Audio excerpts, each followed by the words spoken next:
New balls, please. At Dunlop, we've been making tennis balls for over 100 years. Balls played at more tournaments globally than any other brand. Officially endorsed by the ATP Tour. Performance runs through our DNA. Dunlop, the #1 ball on tour. I've always loved the game of tennis. Everyone's a big family here. It's about camaraderie because it's family. I consider my tennis family part of my overall family. That's what I like about it most, the friendships you develop. I look so forward to coming to these events and seeing my friends that I've made through the years. If you love the game, give back to the game. You become the calm in the storm. You can decide how much you want to work and how much you don't want to work. You never stop learning. Every time I work an event, I always learn something.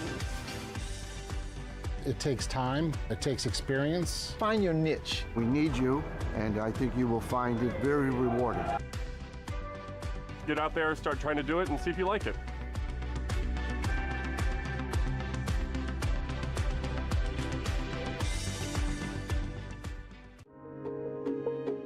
Welcome back, college tennis. A new year and a new look to the fall season. A clean slate for student athletes to write their names into the history book. Rising stars and known veterans all swing towards the goal of perfection.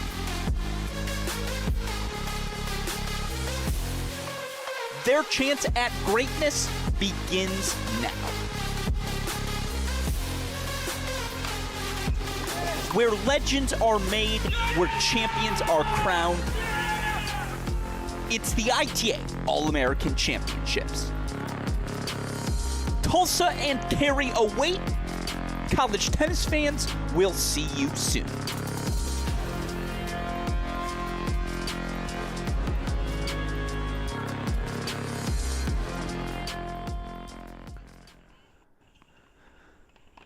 Good morning and welcome in everyone to another fantastic day of tennis at the 2024 ITA All-American Championships. Alex Gruskin here. We have a fun day of play ahead. It's round of 32 singles action for both the men and women. Of course, round of 16 doubles action as well later this afternoon. We've got a full schedule from start to finish. We'll have main draw coverage first ball to last as we always do here on our Cracked Racquets Cross-Court Cast. Of course, a welcome into all of you joining us on either the ITA or Cracked Racquets YouTube channels. Starting our morning, we've got 6 main draw singles matches we'll be monitoring for the women in Cary, 5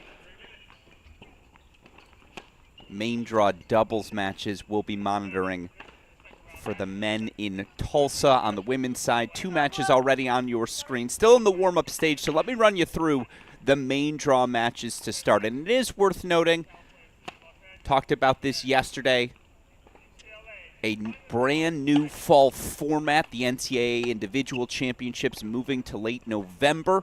They'll be hosted at Baylor University. This ITA All-American Championships, one of 4 qualifying events for those NCAA championships. The 8 main draw quarterfinalists going to receive 8 spots into that NCAA main draw, but it is also worth noting your 2 consolation finalists, they're going to receive qualifying spots as well. Thus, we've got a ton of consolation action across the board this morning. We're going to focus on the main draw matches here on our stream. But of course, throughout the week and certainly later this week, we will be checking back in on that consolation draw as those consolation matches more significant than ever before, given that qualifying spots available to the 2 consolation finalists. It's a feed-in draw, I believe, from the main draw. You lose your main draw match up until the quarters. You still have a shot at those 2 consolation finals. But we're ready to get the tennis underway. I see our first match ready to rock and roll. We'll rock in court 14, one of my favorite matchups. 14th-seeded UCLA senior Kimmy Hance taking on Michigan sophomore Piper Charney.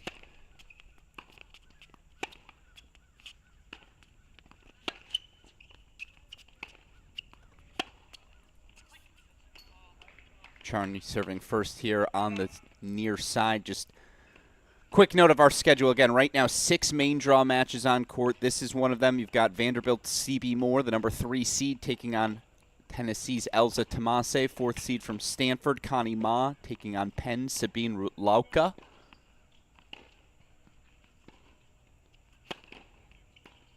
Other 3 main draw matches, Tennessee's Catherine Aaliyah taking on Duke Chevette Kimhi.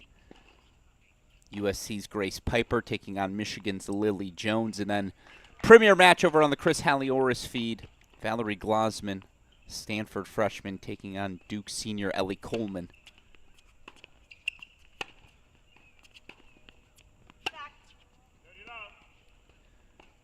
Going to take us over to Tulsa in a moment as well. Some fantastic matches to start the day.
About to get underway again.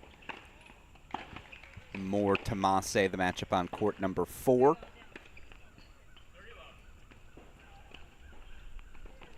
As we wait, we'll go back to the full screen. Oh, nope, I see him out of the chair.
Over to court number 12 we go as matches start to get underway again. Still a couple warm-ups to be completed in Tulsa. As soon as we have main draw action underway, we'll head over there.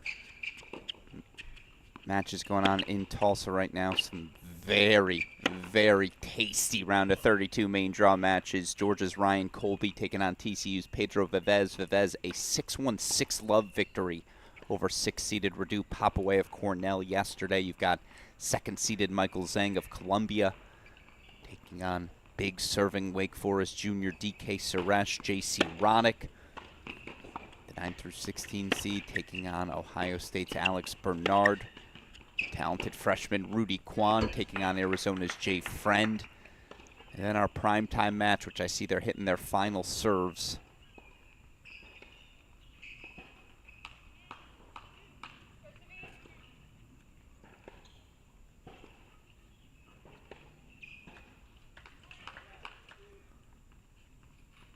And in fact, I think we can get there now. We'll keep Connie Ma on our screen as Elsa Tomase holds for One Love.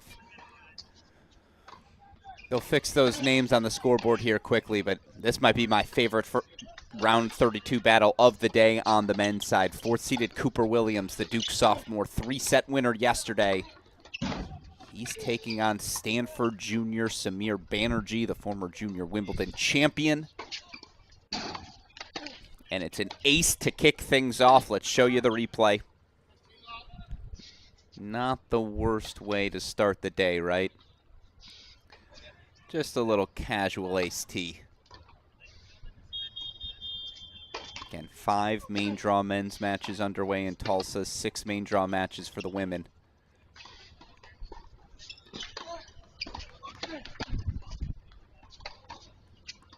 It's an opening game for 4th-seeded Connie Ma. Again, Ma taking on Penn Speen Lautka.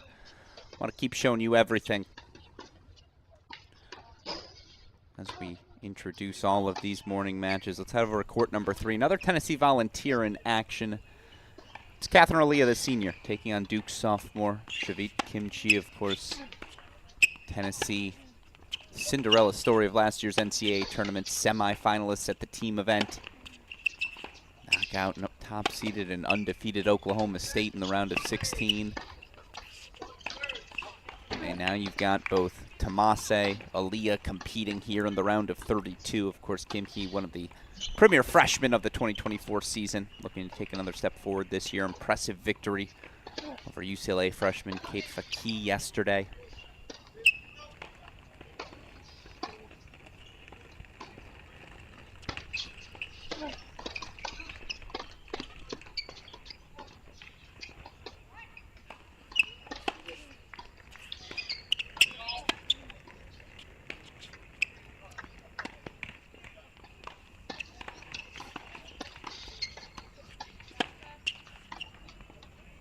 Worth noting, coming up at 10:30 here, we're going to be joined by ITA CEO Tim Russell. Always a pleasure to get to chat with Tim. Certainly, we've got plenty to discuss. All the changes in collegiate athletics. We've got a new college tennis fall I want to ask him about.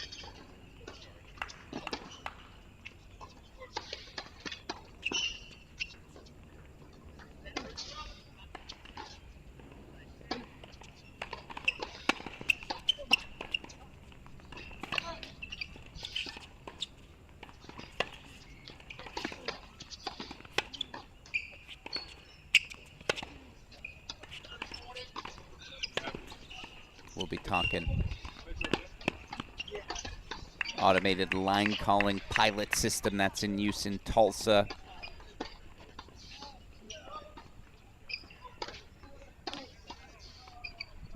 Talk new CEO Dave Mullins taking over in January as well. Plenty to discuss. Again, stick with us. He's coming on here about 15 minutes as we get into day 2 of these ITA All-American Championships. Game point chances for Aaliyah. She looks to get on the board on 3.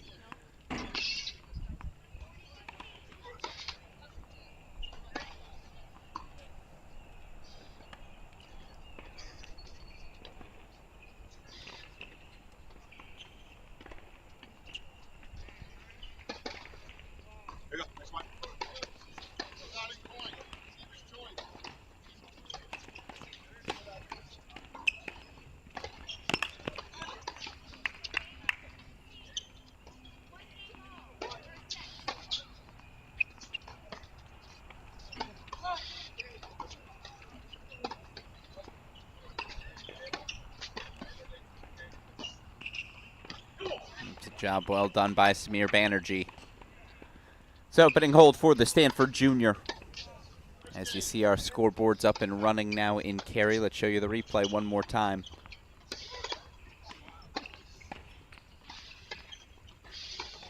Yeah, you open up that much space on the court, you gotta press forward. A little flick of the wrist on the half volley. 1 love lead for Samir Banerjee. All right. Let's head over to court number 4 now. Again, freshman Rudy Kwan.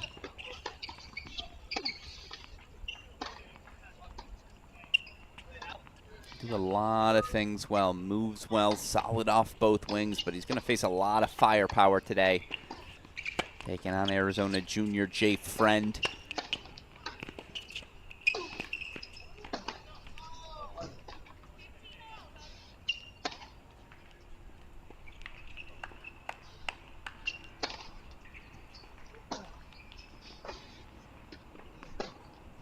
Oh, you saw Leah hold 4-1-all, so we'll continue to introduce everything.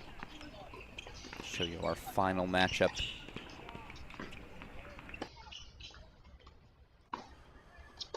That we'll be monitoring again. Valerie Glossman, the Stanford freshman, taking on Ellie Coleman. Chris Halioris covering that match as it's our primetime match of the morning session. Here it's Michigan junior Lily Jones taking on the USC senior Grace Piper. Piper 2-0 on the day yesterday, winning singles, went on the doubles court as well. Jones pulling off one of 5 upsets in the women's singles draw. She knocked off 10th-seeded Anastasia Komar.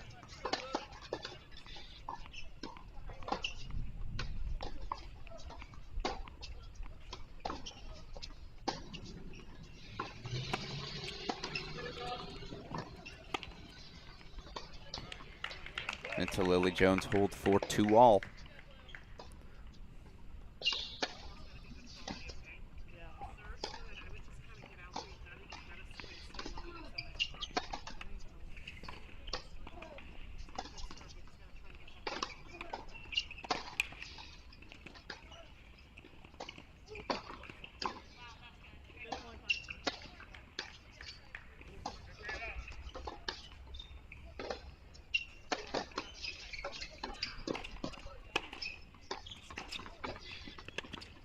I'll let court luck for Kwan. All right, here's what I want to do. I'm going to put Kwan Friend in the big screen.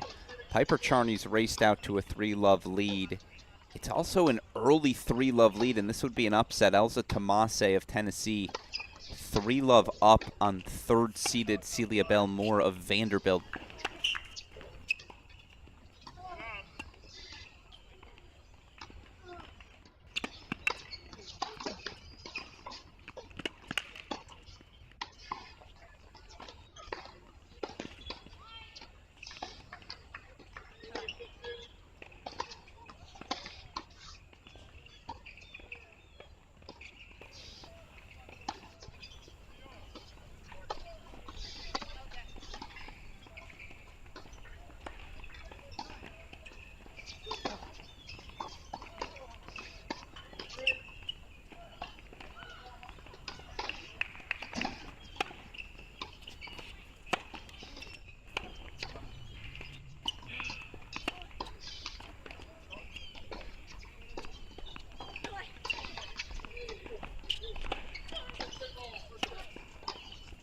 Friend holds for 1-all. I'm going to continue to introduce our men's matches. Again, we showed you Banerjee Williams. We showed you Kwan Friend.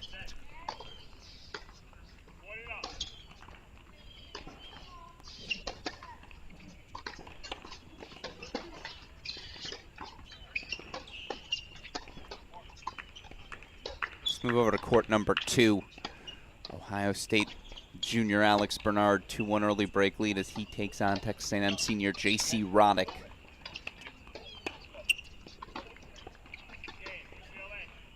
I'll move that to the side. 4-love Tomase. That is quite the start for the big hitting Tennessee senior.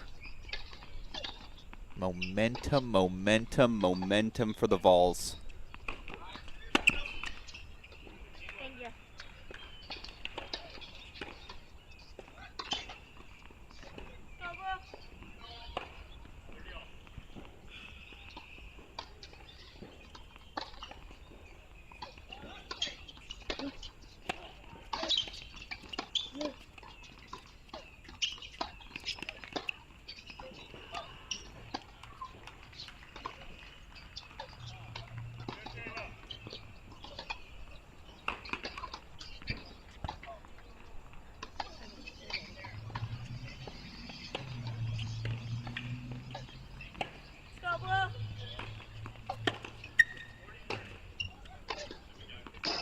That's a little better. More through in straight sets yesterday. Tightly contested first set, but was able to separate 4-2. She knocked out Christina Tiglia Tomase. Impressive yesterday in a straight set victory, 1-2 over Alabama's Petra Sidlakova.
Well, yeah, that's how you build a 4-love lead. A remarkable start for the Tennessee Vol. I mean, come on now. Ace wide. Look at the firepower. What can you do there? CB was kind of sitting on the alley, too. Was sitting on that spot. Beat her to the spot anyways.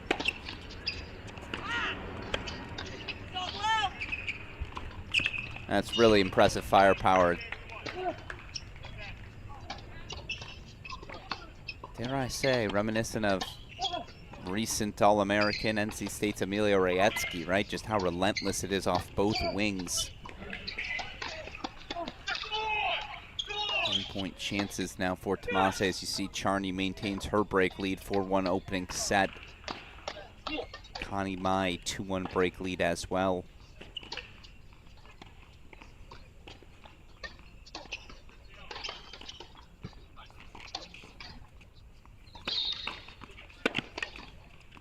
Tomase holds 5-love opening set. We'll check back in on it on the other end of the changeover. Grace Piper breaks, though. 4-2 lead now for the Trojan.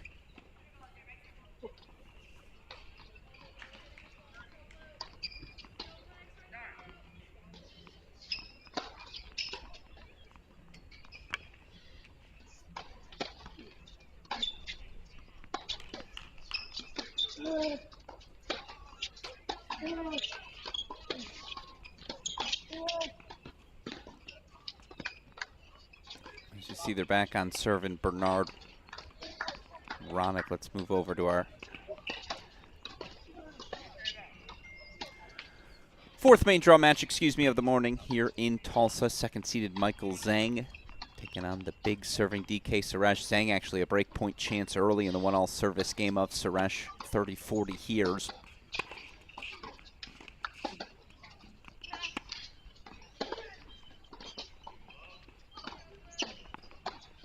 Yeah, that's a ridiculous forehand combination. Show it to you one more time. Of course, that's the MO for the second-seeded Suresh. When those weapons are in form, when he's on his front foot, he's going to move anyone, even someone like Zhang, around the court at will. Deciding point coming up early.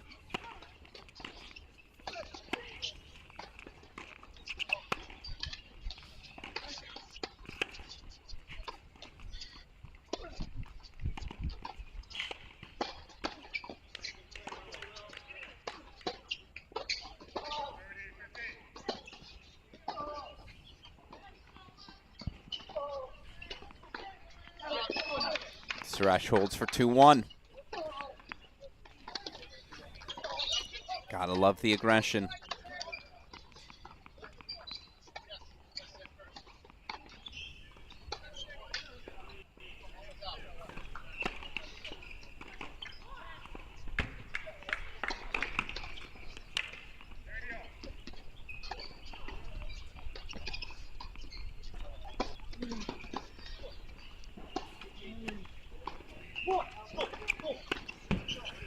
That's very well done. CB Moore says, I see your wide serve on the ad side. I raise you T-deuce. And again, that's when she's at her best, asserting herself with that first serve as the table-setting weapon for her to get into her attacking playbook.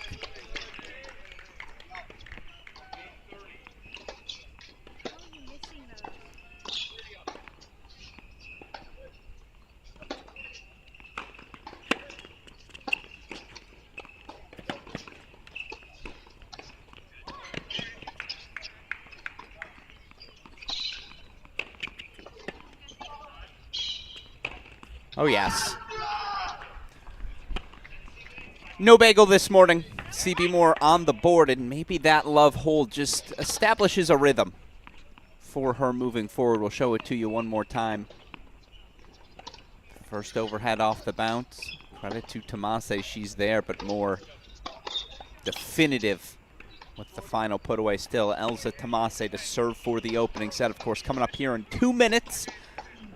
Hopefully it'll flow perfectly, this Tomase service game, into our interview with ITA All-American ITA CEO Tim Russell. Make sure you stick around, folks.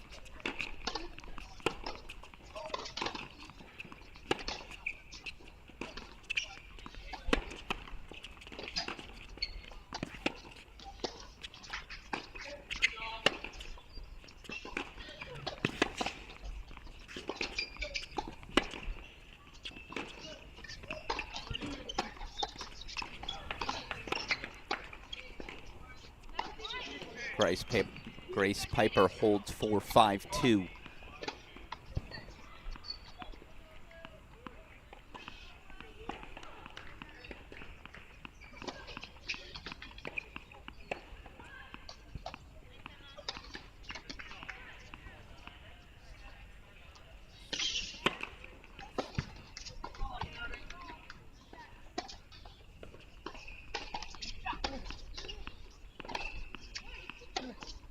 Vivez. Double break, 4-1 lead on court number 6. The TCU senior continuing the strong form we saw from him on day number 1.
Elsa Tomasic closes out a 6-1 first set on third-seeded Celia Belmore, so a little upset brewing here to kick off day number 2, and that feels like the perfect place for us to bring in a familiar friend of the show, a familiar friend of every broadcast we do whenever we have the opportunity to cover another fantastic collegiate event. I am so thrilled to be joined, of course, today by our dear friend, it's ITA CEO Tim Russell, joining us once again. Tim, first of all, welcome in, as always, to our broadcast. ITA All-Americans 2024 now underway. Before we get there, I have to ask, as always, how are you doing today, my friend? I'm doing great. Thank you for the invite. I'm actually in Tulsa. I've seen parts of the pre-qualies, the qualies, and main draw, and the competition is amazing. It always is, and yeah, my favorite statistic of yesterday, we had 32 singles matches in Tulsa. 17 of them went 3 sets. 17 of them, and, you know, again, 9 seeds upset on the men's side, 5 seeds for the women. Of course, you had 6 of the 8 women's doubles seeds knocked out.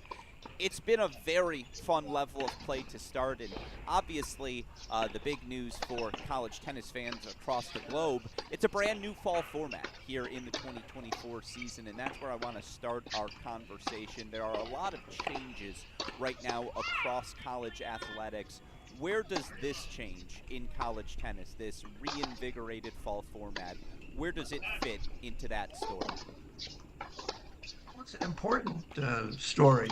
Actually, it's hard for me to believe that I'm in my 10th and final year as the CEO of the ITA. And when I took the job and looked at the college tennis season, the fall was something that was both terrific, but still had questions. I mean, we're lucky that we have a fall season and a spring season. We actually have a winter season with all of our indoors, but it didn't always make a lot of sense.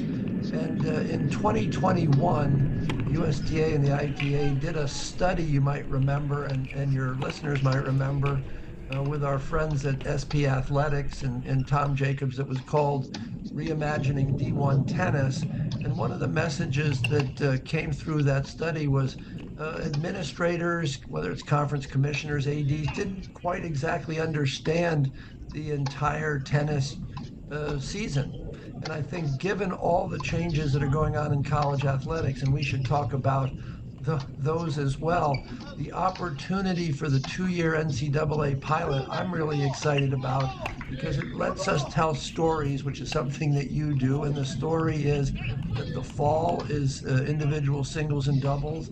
The spring is a team season. And for the first time ever, D1 will hold its singles and doubles championship in Waco, Texas in November. So I think those who follow really closely will know that the other major change is you're now qualifying your way into the NCAA championships. It's no longer solely based on ITA rankings at the end of a season. And the analogy I've been using, it's like you could be the fastest 100-meter dash racer in the world, and if you don't qualify through the U.S. Olympic trials, you're just not going to the Olympics to try to compete for a gold medal. And you just set up for the audience why the competition was so fierce yesterday. And the last thing I'll say is this is a great time for this pilot, because parity in our sport is astonishing. The level is high and the parity is deep. Yeah, absolutely. And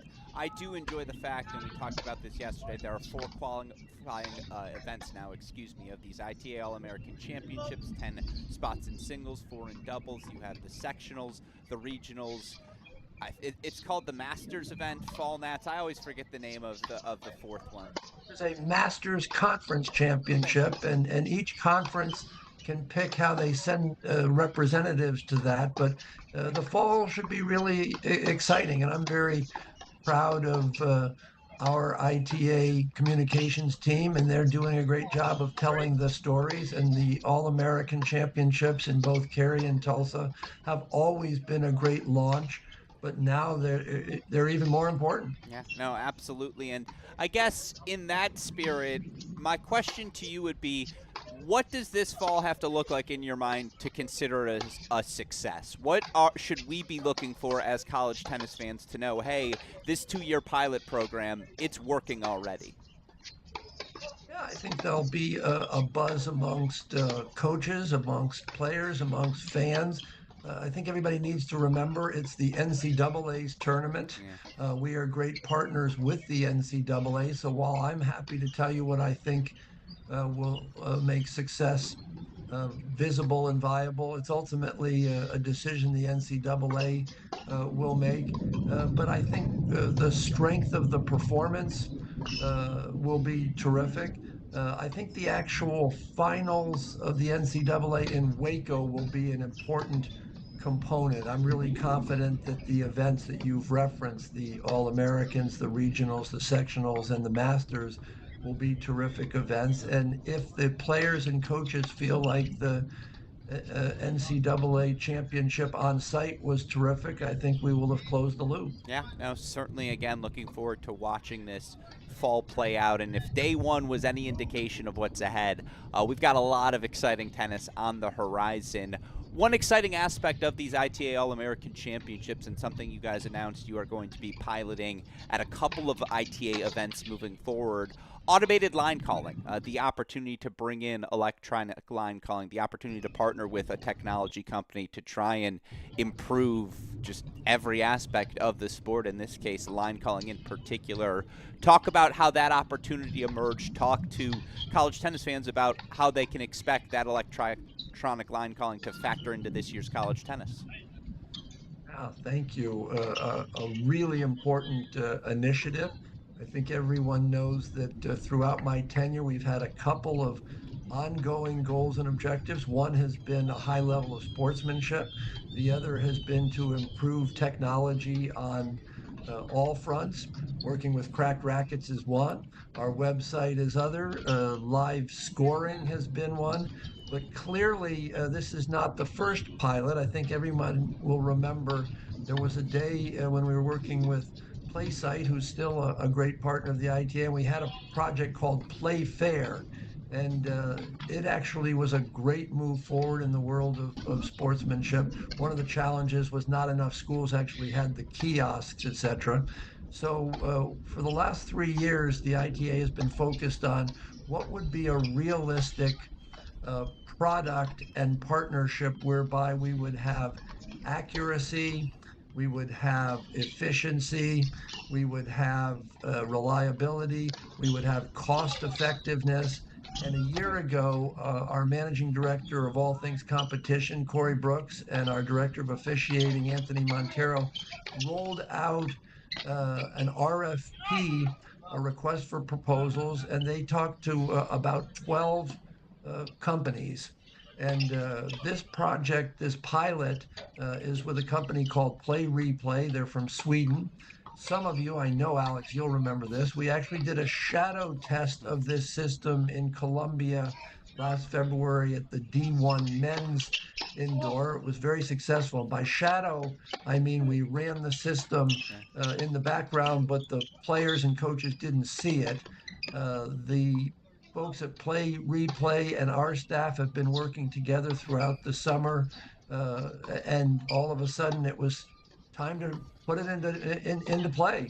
And this system is being tested here in Tulsa. They started during the pre-qualifiers using it with roving officials, and starting in the qualies and throughout the whole main draw, all the matches are chaired, and it's been unbelievable.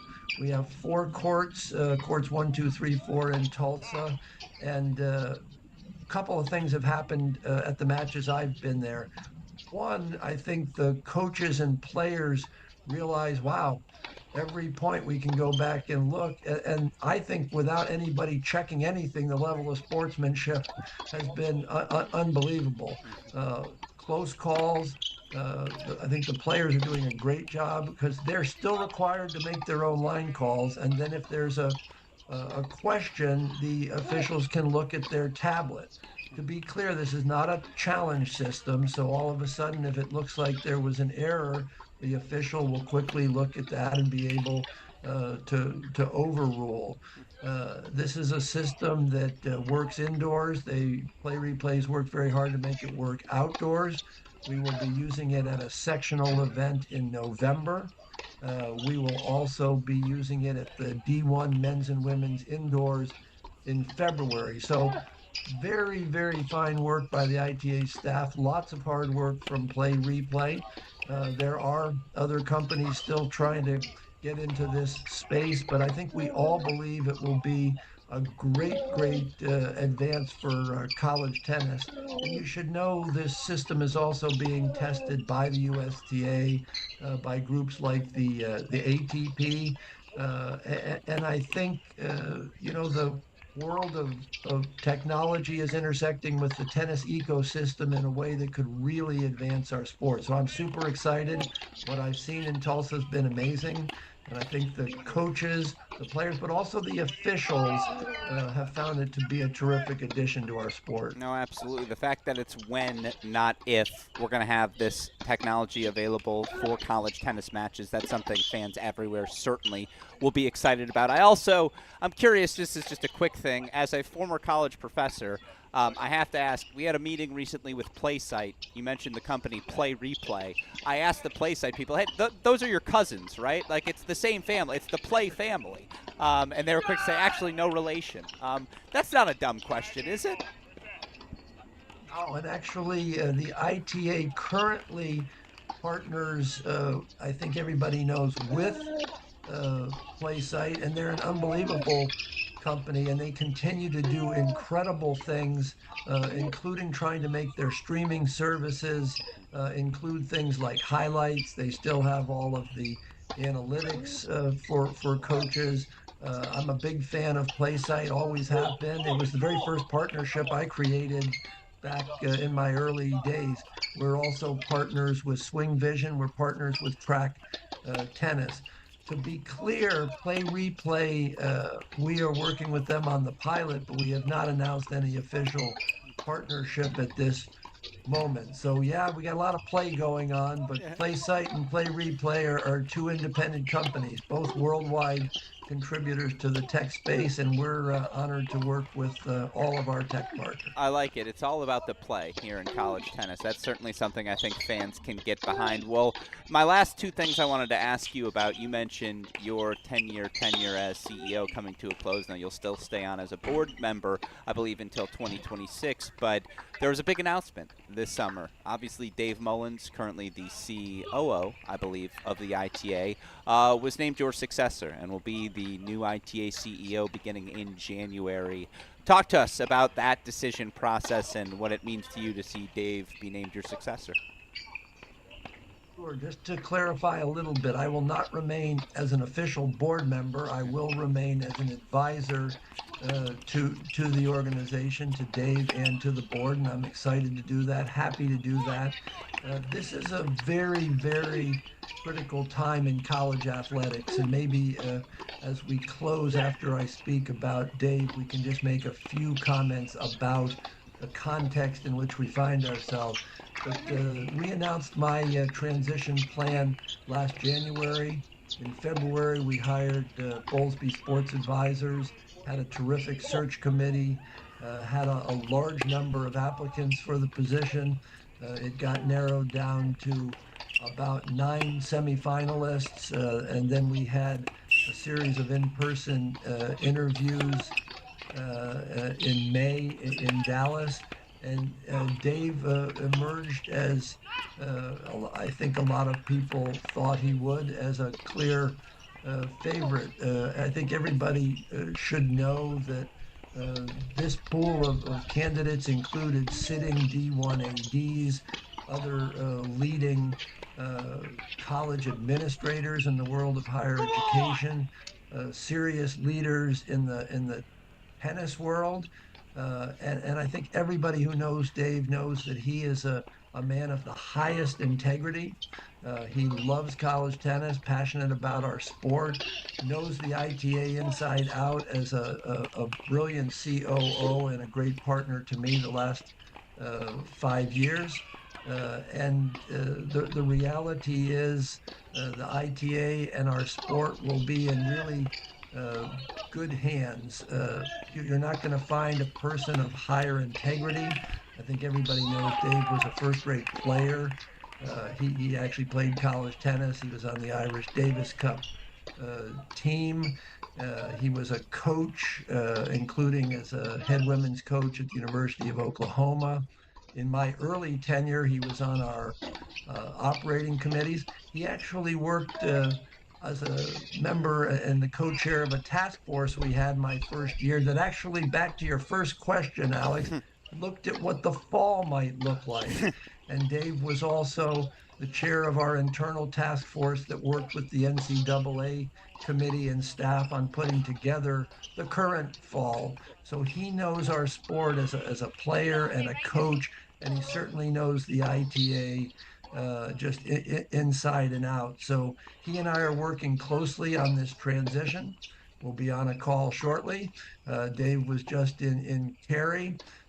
He works with our board and is well regarded by our staff and within the community. So it should be a really smooth transition when we pass the baton on January 1st. Certainly, again, we had the opportunity to speak with him. I believe we'll be playing parts of that interview later on this week in the broadcast. But, yeah, really excited to see him elevated to the position. And, you know, you mentioned it. My final question to you as we close, obviously, 10 years as CEO of the ITA. I'm curious what you hope college tennis remembers about your tenure, and obviously your thoughts on where this sport goes moving forward. Thanks. I hope they believe I was a passionate and vigorous advocate for our sport. I'm a tennis junkie. I love watching tennis. I was a college professor, so I continue to believe that college tennis is ultimately about higher education. I think when people look back, they're going to see that we professionalized the ITA. We have a terrific staff that has grown to do amazing things. We've got a fantastic board. So together with our chair, John Vigozin, I'm proud of our movements forward in governance. I think when I took this job, I made a couple of declarations. One was that for the ITA and college tennis to be successful, we needed to have a great partnership with the USTA, who's the national governing body of our sport. That has come to fruition. I also said we were going to serve all of college tennis. It's easy to be a fan of D1 tennis and the top of D1 tennis, but I'm really proud of the work across what's now all 7 divisions, and that includes our new wheelchair initiatives. I'm really proud of the ATP and WTA Challenger Accelerator programs. We're leaving the organization in very strong financial position, and the reality is this is, to bring this to a close, a critical moment in college athletics. And so my hope is to have everybody look at the vision statement of the ITA and talk about how the ITA needs to ensure that college tennis remains one of the most vibrant college sports, and that there's a long-standing future for college tennis and the ITA, because clearly if you are a fan of college athletics and college sports, you're seeing that much of what's being discussed is about football and basketball, and I am concerned about what the future of Olympic sports is and are. Just in closing, my last week, this week, and next week, I think demonstrate what Doug Conant, a great American CEO and friend of college tennis, told me and others, which is leaders lead in 3 time zones: past, present, and future. So last week I spent 2.5 days in Washington, D.C. advocating for and lobbying on behalf of tennis and Olympic sports, including to hopefully ensure that student athletes are not deemed to be employees, which I think could be very challenging to our sport. I'm spending this week in the present with incredible competition. And next week I go to Williamsburg to attend the next induction of our Women's Hall of Fame class. And I think Halls of Fame, by definition, celebrate the past and try to inform the future. So I hope everybody recognizes that I really cared about the sport and worked hard on its behalf. It's been a great joy, pleasure, and privilege to come to work every day on behalf of coaches and programs institutions of higher learning and student athletes. So thank you, Alex. Well, certainly, I know I speak for all of us in the college tennis community when I say we appreciate your dedication, your passion, your enthusiasm you brought every day, and we're looking forward to seeing what you bring over your final few months as well. And to your point, looking forward to having you on as an advisor still to the sport moving forward as well. And always appreciate getting the chance to chat with you here on our broadcast. So ITA CEO Tim Russell, thank you as always for joining us. And I, like you, am looking forward to a fantastic college tennis season, my friend. Thank you as always. Thank you.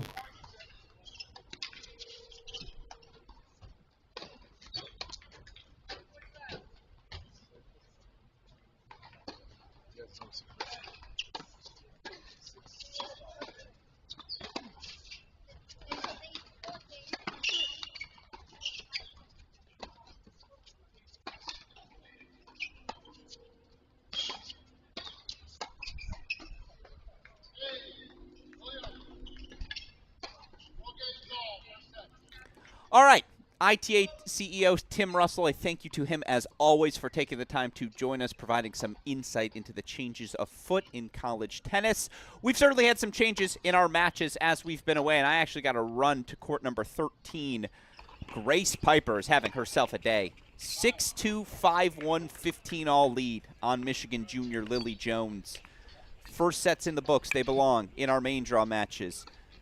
Piper Charney 7-5, Elsa Tomase 6-1, Catherine Aaliyah we saw 6-3. Grace Piper here 6-1, 5-2 lead, and then of course the primetime match. Glosman 5-4 serving for the first against Coleman in our men's matches. We saw J.C. Roddick 6-3 opening set, Pedro Vivez 6-1 opening set, Michael Zhang serving for the first set 6-5.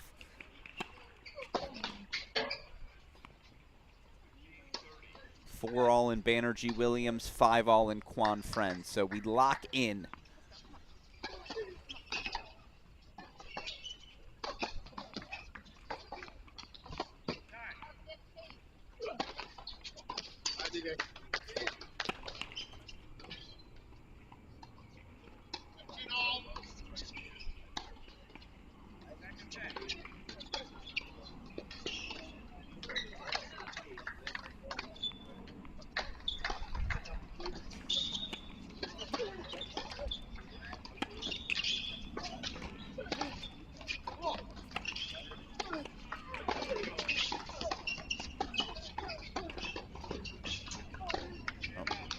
Apologies.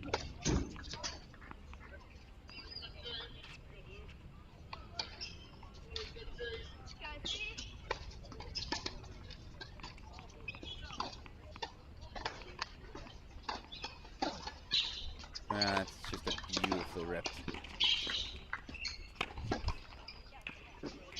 Forehand into the net, so break point chance for Lily Jones to extend the match. Michael Zhang serving for the set, Rudy Kwan.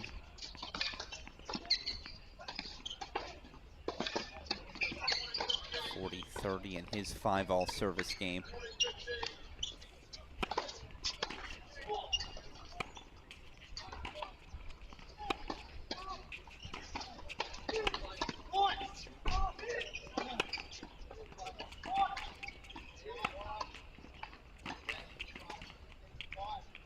.56 minutes. Took us 56 minutes. We have our first main draw match point.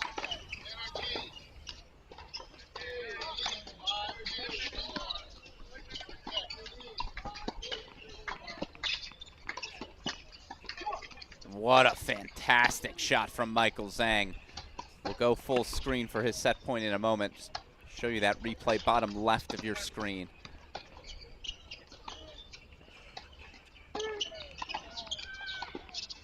Beats him line, just incredible. We go to the split screen as soon as we're done with this match point.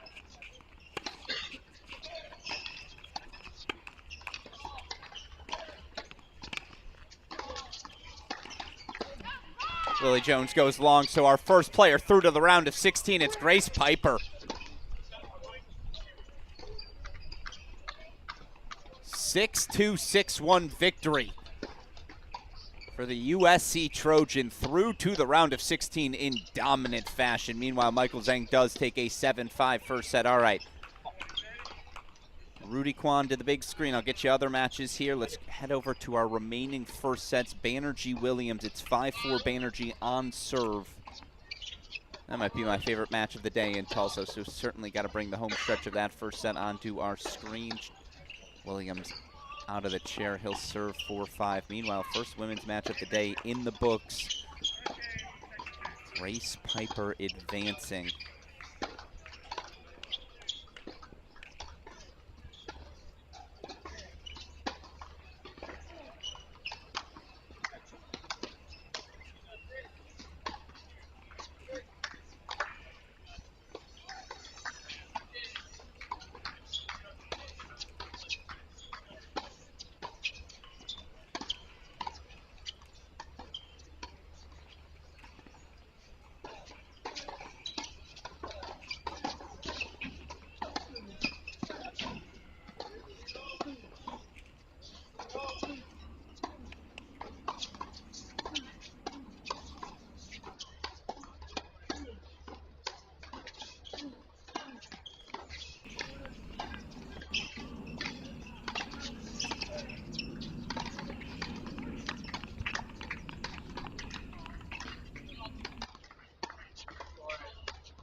Ma 5-4. She'll serve for the opening set as soon as they're out of the chair. So put that in the big screen when they do. In the meantime, back over to Quan Friend we go.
Oh, what a ball from Banerjee.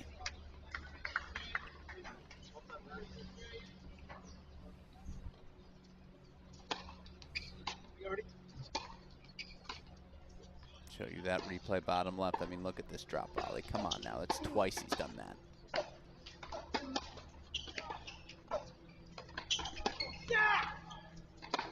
It's an opening set for Rudy Kwan. 7-5 for the UCLA freshman. Is he even a top 10 newcomer? He has to be, right? Flash that real quick for you. Yeah, Rudy Kwan, your number 3 newcomer into the 2024 season. Perhaps now you all understand why. 7-5, he takes the opening set. So first set's belonging to Vivez, Kwan, Roddick, and Zhang. Go check the Vivez scoreboard quickly.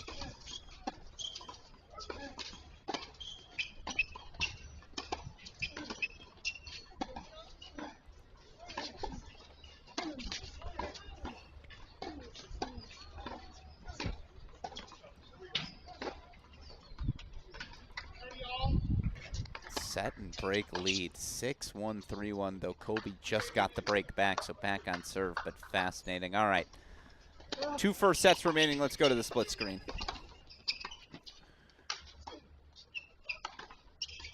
Cooper Williams serving 4-5, 30 all. Connie Ma serving 5-4, though Love 30.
Deciding point, set point coming up on 3.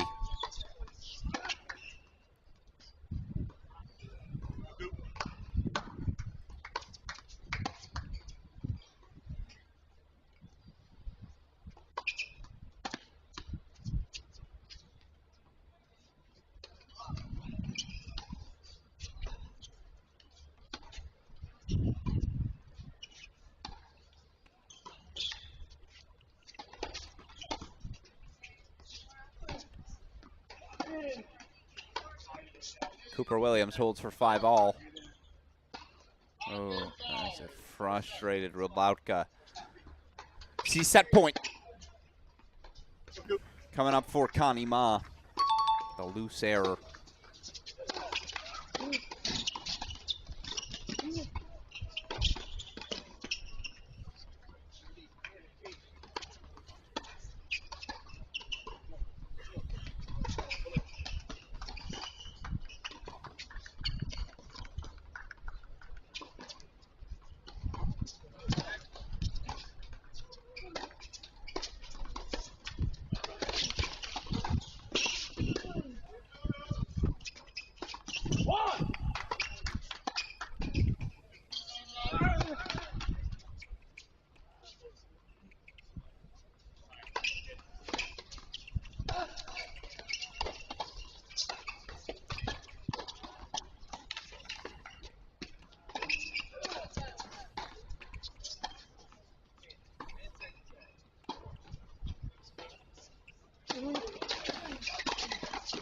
Connie Ma at her best. And that's how you close a set point. Show it to you one more time. The consistent depth, both wings, doesn't matter. And then a little short angle flick of the wrist, that inside out winner. Connie Ma takes the opening set 6-4. So, already our first winner on the day, Grace Piper through 6-2, 6-1 over Lily Jones. Your other first set winners, Charney, Tomase, Ma, Olia, and Glasman. Only first set remaining between Williams and Banerjee as Kwan, Ronick, Zhang, Vivez all taking opening sets. So our last remaining first set's certainly going to get the big screen. Got to keep Vivez on the screen. He's just racing through everything. Gonna go check back in on court number 4 as well. Domingo, Zhang, Jan, Florida, for the tournament S. Domingo, Zhang, Jan, Florida, for the tournament Heard there, Domenico Jin, our next main draw matchup, going to go on court. Meanwhile, CB Moore, number 3 seed, down a set, but up 4-3 in the second.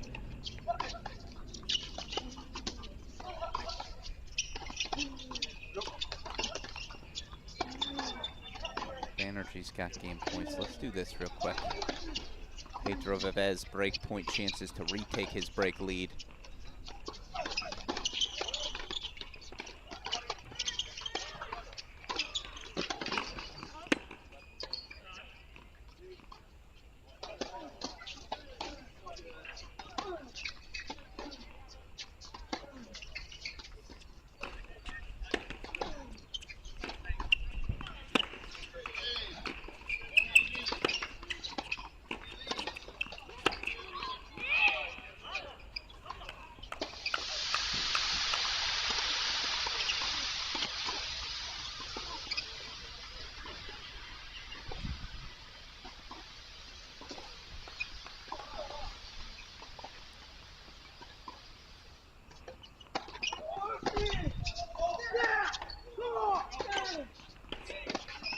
Well, now you get why he's having so much success. As Banerjee holds for 6-5. More a 15-30 opportunity will get you back to Williams' 5-6 service game, obviously, here in a moment. 4-2 lead now for Vivez. 30-all spot for Tomase.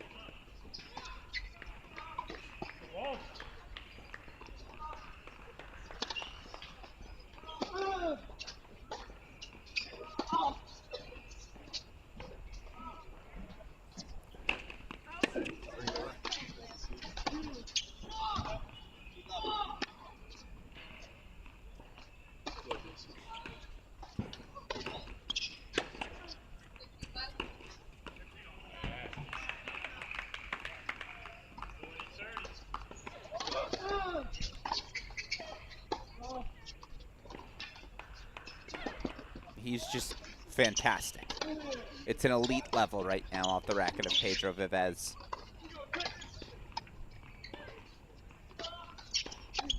Tomase with the game point. Shanto, I apologize. 5-6, here we go.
What's your name? That's right, on the bus, yeah.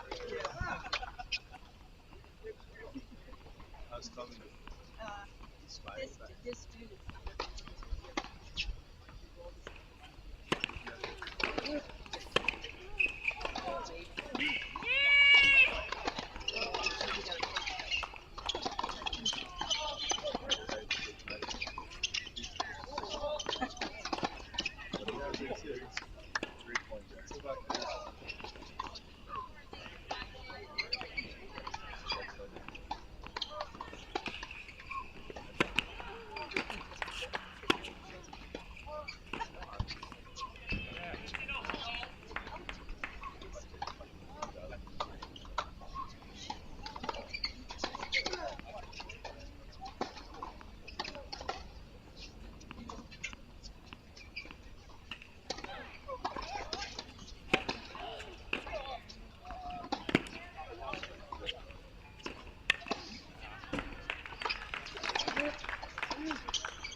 JC, way to stay in the game right here. Let's go, man.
7-5 first set for Samir Banerjee. As fun as expected, the drama in full. As Pedro Vivez closes in, we're going to put him in the big screen. Go double Tennessee box to the side. As you see, Chevette Kim Hee, the Duke sophomore, after dropping the first, closing in on the second set. CB Moore just broken, serving, excuse me, for the court change there, serving for that second set, 5-3. Now she'll serve, Tomase will serve 4-5. Vivez here, though, serving for the match.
Miyoshi, Illinois, report to the tournament desk. Miyoshi, Illinois, report to the tournament desk.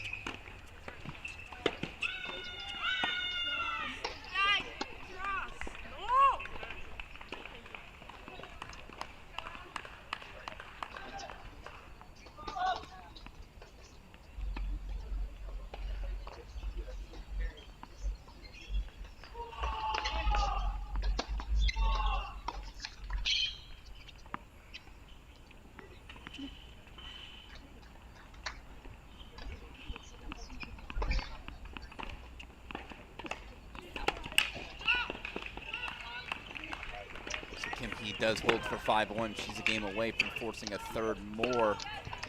2 points away as Tomase connects on the inside-in forehand.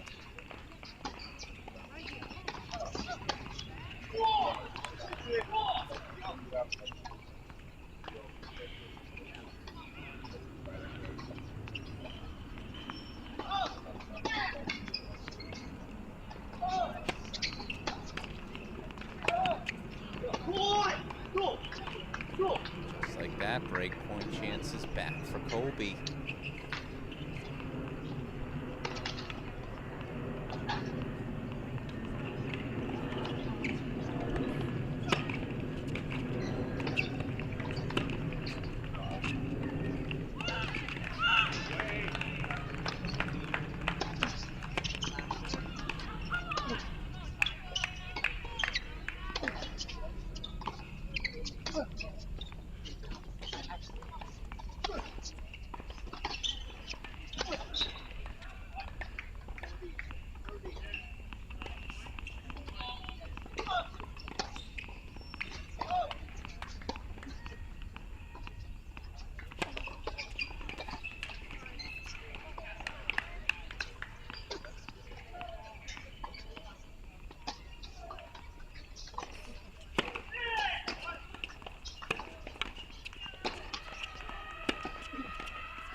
Ryan Colby breaks. Match extended, at least for the moment. Again, Alex Bernard down to set up a break. Michael Zhang up a set and a break. Let's go to the set point here for Celia Bell Moore. She tries to force a third set.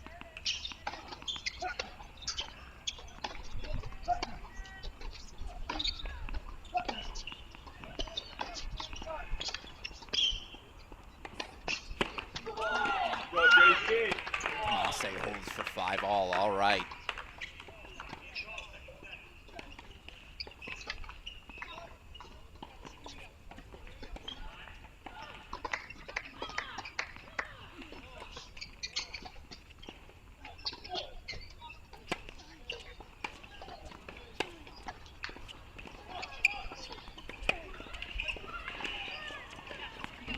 Leah does her part. She holds for 2-5. Still, Shvet Kimhi had the opportunity to serve for the second set, force a third on the other end of the change of ends. Show you that when we get back to it. In the meantime, to a split screen we go here. Pedro Vivez, 6-1-5-4 lead. Max Fit, TCU, report the tournament desk.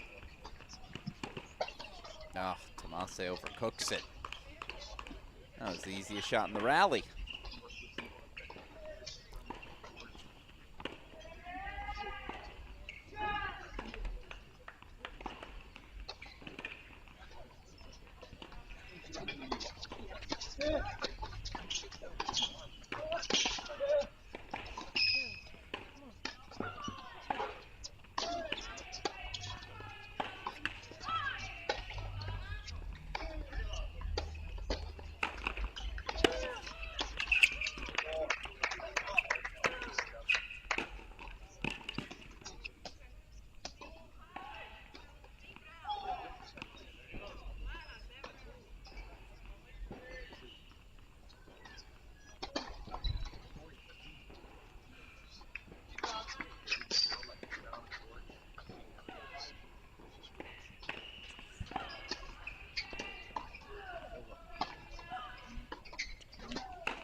Colby's found a little rhythm, as has Moore back on serve. So back over Shvet Kimhi we go, serving for the second set. Zhang of the set in a break. We're going to get back over to the number 2 seed for Columbia in a moment.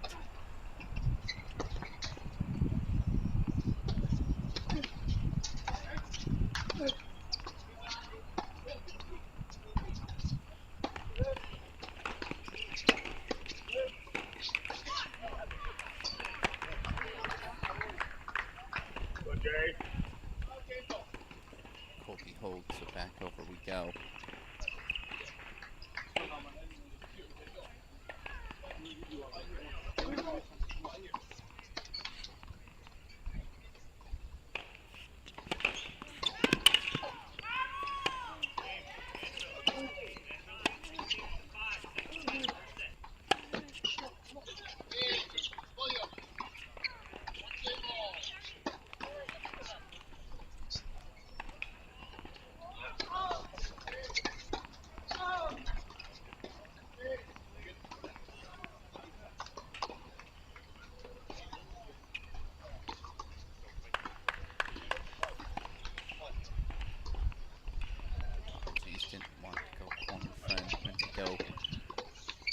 JC Ronnick's got break point chances back on Alex Bernard.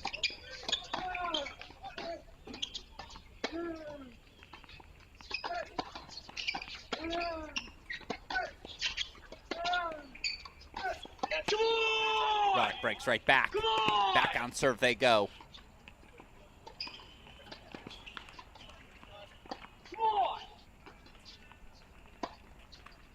So back on serve in their second set. Probably have to go back to Vivez, right? Serving now 5-6 under his, oh no, excuse me. Oh, of course he did. That's on me, I apologize. Pedro Vivez broke right back. He's serving for the match.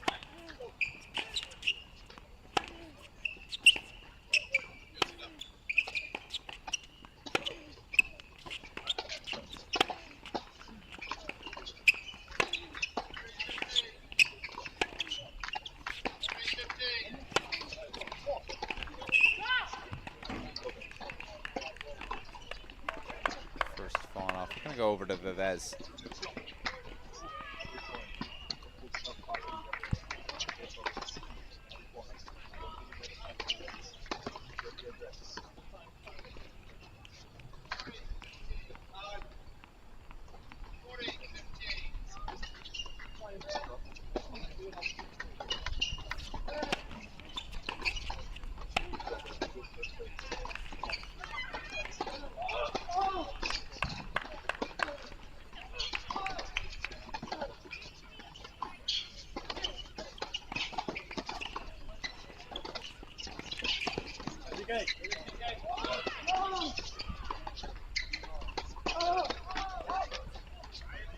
Little loose.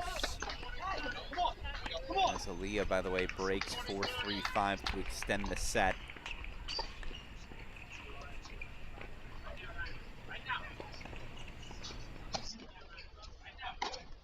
We'll go check back in on court 14. Kimmy hands down a set to Michigan's Piper Charney, but Charney breakpoint chances to level the second at 4 apiece. Keeping an eye on CB Moore as well. Moore 15-30 in the 5-6 service game of Tomase. Tomase having to already fight off set points.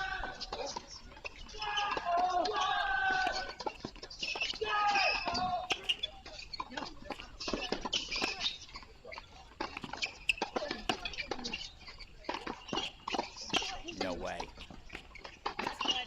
Just ridiculous.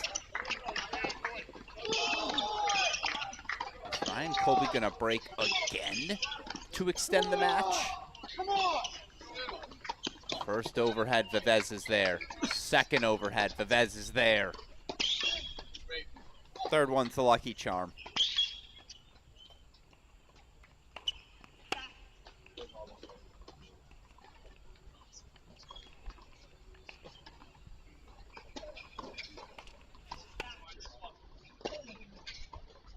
As you see Charney breaking back, Moore's got set points.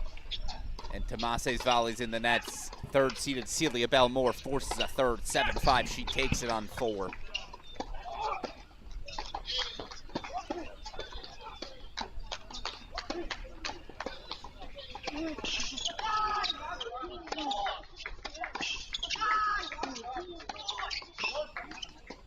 Colby breaks again. Then game point chances for 5-3.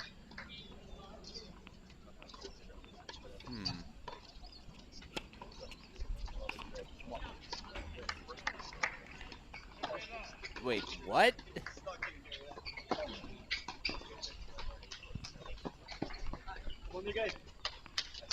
Okay, that makes much more sense. I was like, there's no way Vivez had already broken back. So Ryan Colby will now serve for the second set. That makes much more sense.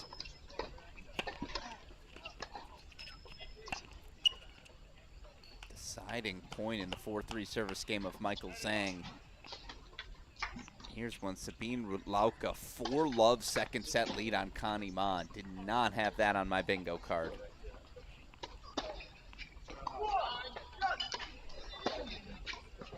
That's how you eliminate a break point chance. Look at the serve one more time from Michael Zhang. Ace T. Steps up to the line. Couple ball bounces. That'll work. Number 2 seed holds 4-5-3.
Zhang 2 points away.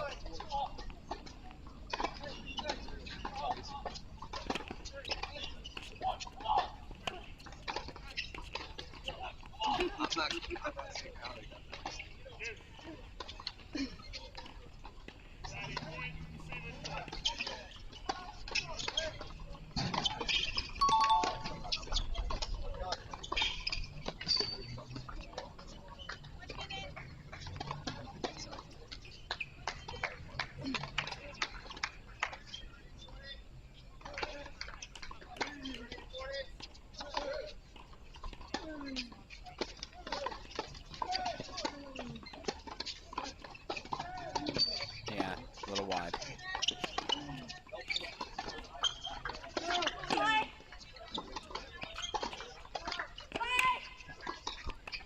Kimmy Hans breaks right back. She'll serve for the second set.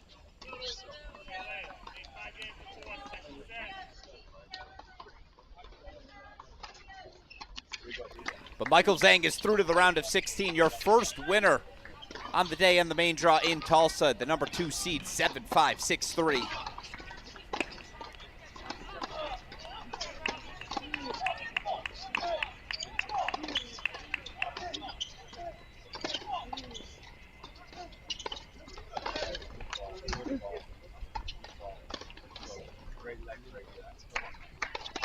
Strong start to the 2024 season for last year's NCAA singles finalist. All right, Kim He's serving for her second set. We know Hans is about to do the same.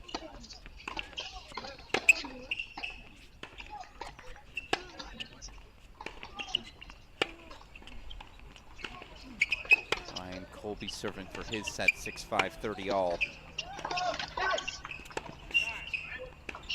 And now a set point chance for Colby. Was down a set and a break.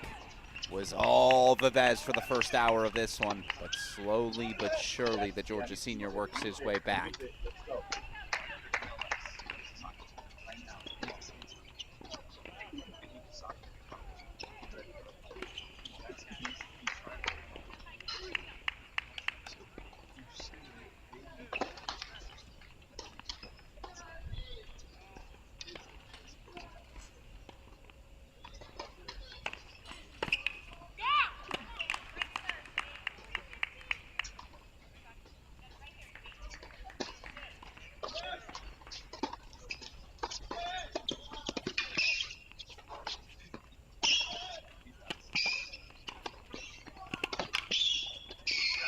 That's one way to fight off a set point.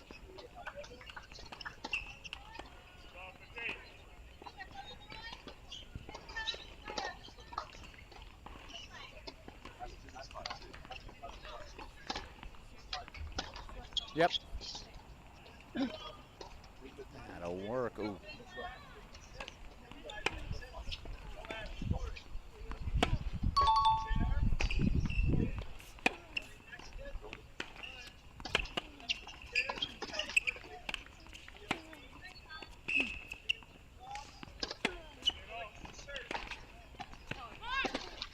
Nope, missed it a little wide. Yep, a little wide.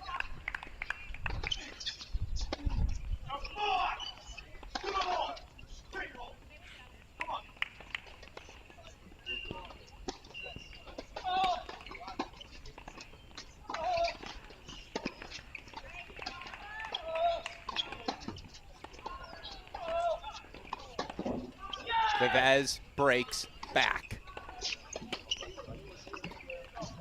Breaker to decide the second set on 6. Jay Friend's got break point chances for a 4-3 second set lead against Quan. Bernard, 5-4 second set lead against Ronick. Both Friend, Bernard dropping the opening set. Samir Banerjee's now up a set and a break, 7-5, 4-1. We'll go check in on the Stanford junior in a moment. But the second set goes to Chevette Kim Hee. 6-4, she takes it, going the distance. Both Tennessee Vols.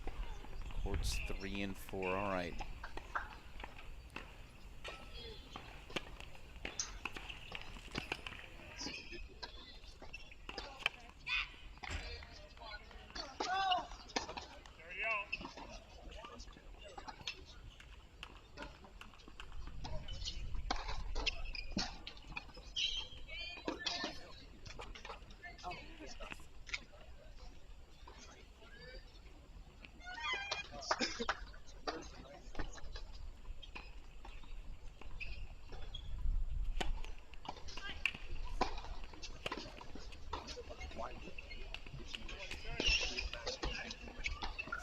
coming for Kimmy Hance.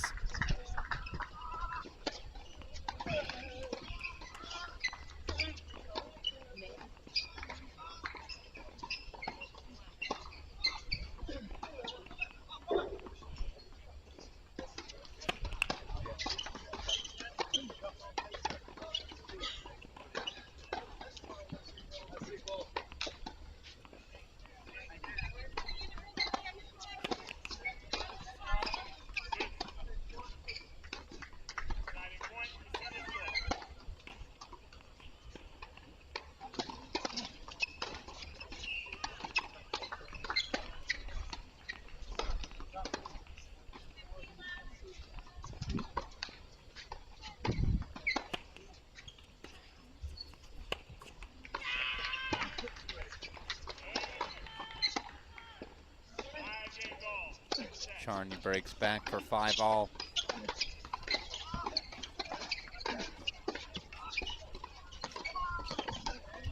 All right, just because it's crunch time, we're going to do this very quickly.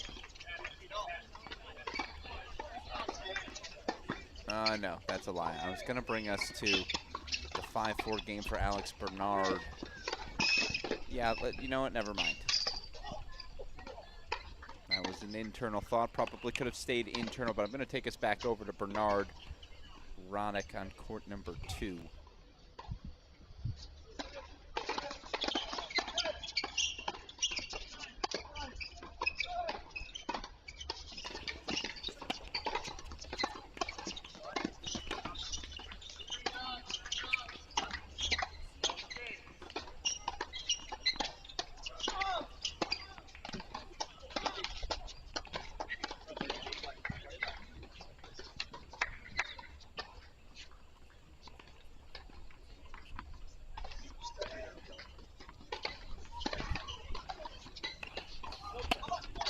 Connie Ma from 4-love down.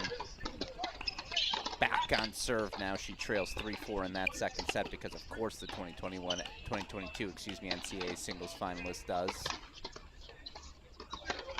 Hance racing right out to a Love 30 lead in Charney's 5-all service game.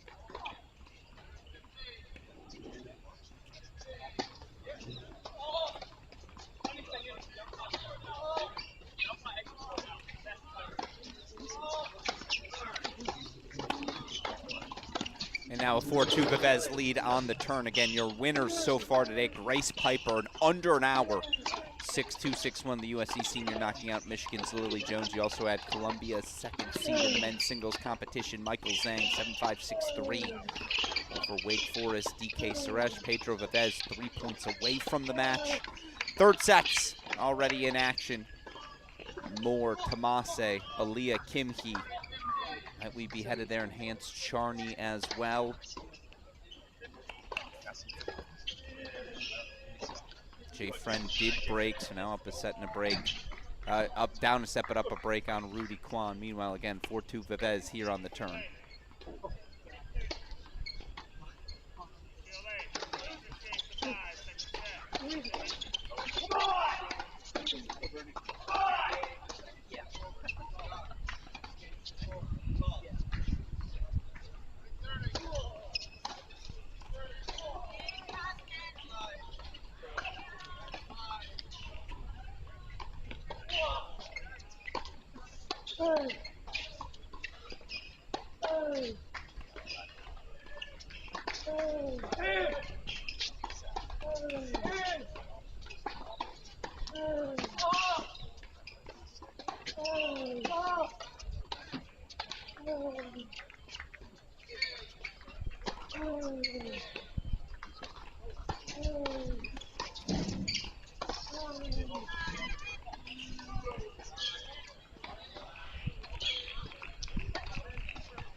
Alex Bernard takes the second set.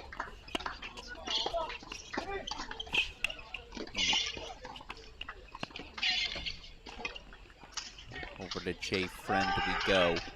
Friend 5-3 leading his second on Rudy Kwan.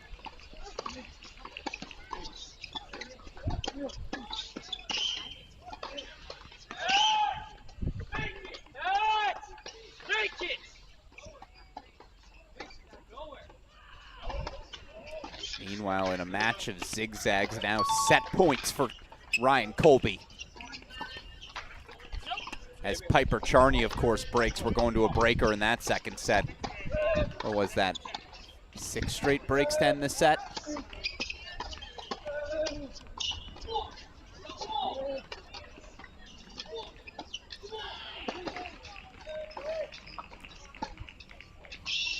Set point fought off by Vivez.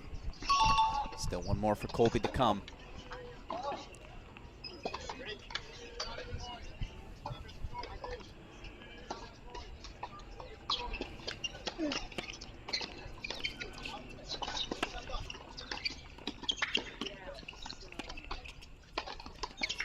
All right, meanwhile, it's a massive deciding point coming up on court number 3. We're actually going to hop over to it. 4-2 deuce.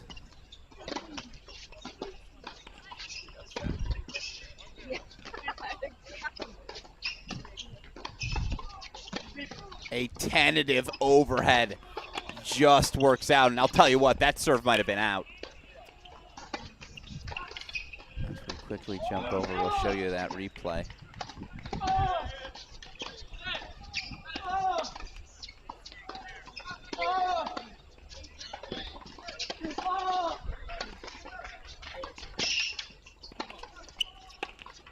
Colby takes the set.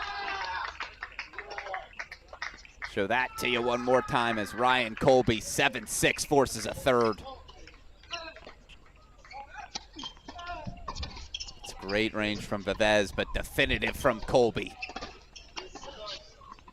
So Banerjee holds for 5-2. Meanwhile, second set breaker underway, so we'll put it full screen here on 14, in the big screen, excuse me, here on 14.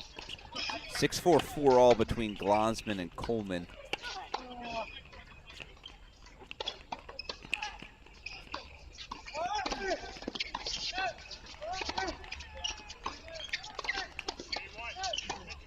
Bunch of 11:30 matches, by the way, now underway or out on court getting loose. Back over to Jay Friend, I apologize.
5-2 Charney on the turn.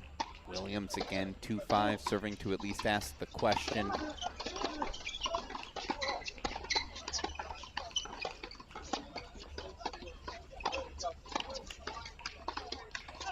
Worth noting, all the individual links for these matches available on the wearecollegetennis.com ITA website.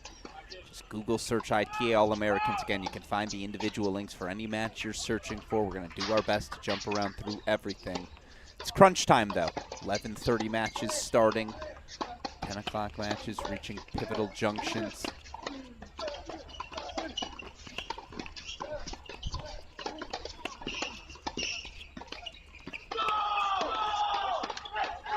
Two now for Charney. Meanwhile, Connie Ma was down 4-love in her second set. She's got game point chances to take a 5-4 break lead and serve for the match. 1-all in the third set between Aaliyah and Kim Hee. 3-love to Masse, double break lead in her third set with third-seeded Celia Bell-Moore. Meanwhile, here's 5-2 for Michigan sophomore Piper Charney.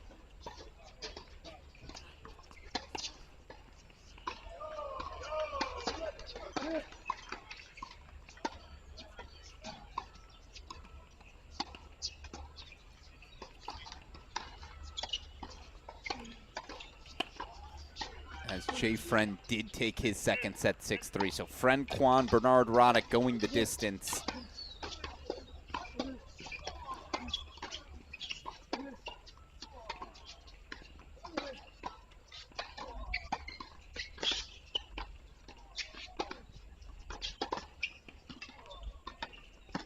Banerjee has had such a soft touch today, particularly with that backhand volley. Let's show it to you one more time.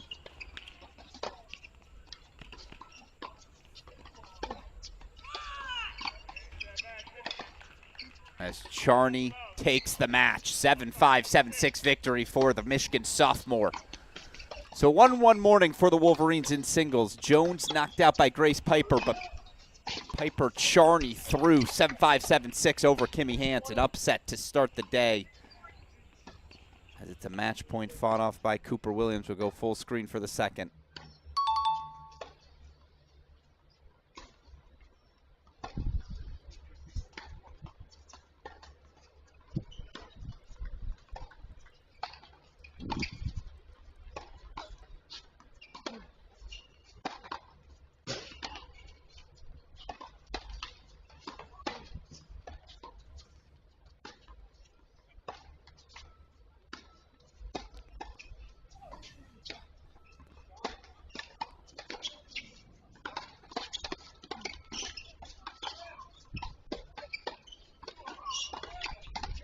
Nope. Another match point fought off. One more to come.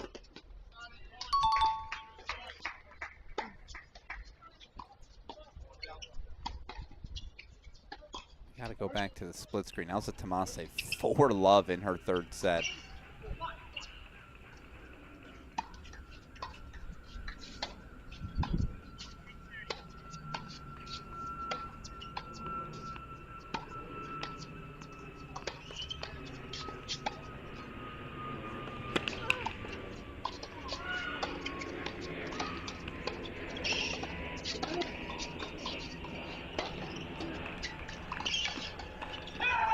Samir Banerjee is through to the round of 16. He knocks off fourth-seeded Cooper Williams, 7-5, 6-2. It is our 10th of 16 seeds to fall on the men's side.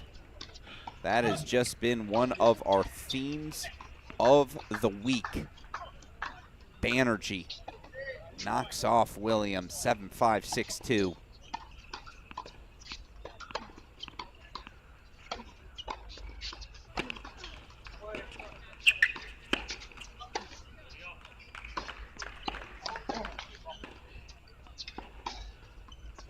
Charney, Piper, Banerjee and Zhang all through to the round of 16 to start the day.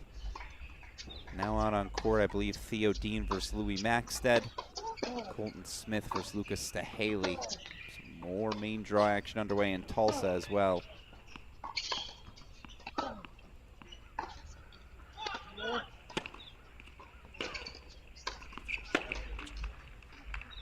Two-love JC Roddick in the third. Instead, Colby in a third set, obviously, as well.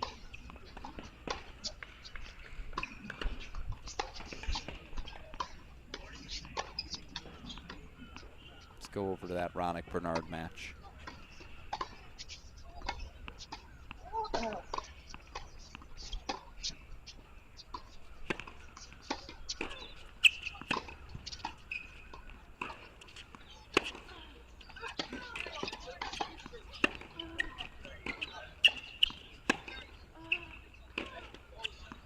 Actually, we got to go to a triple box. I forgot. Connie Ma from 4-love down, now serving for the match. 6-4, 5-4, 15-30. Advancing to the main draw, Valerie Glosman, the freshman. Advancing to, excuse me, the round of 16, the freshman Glosman, 4-4 over Ellie Coleman.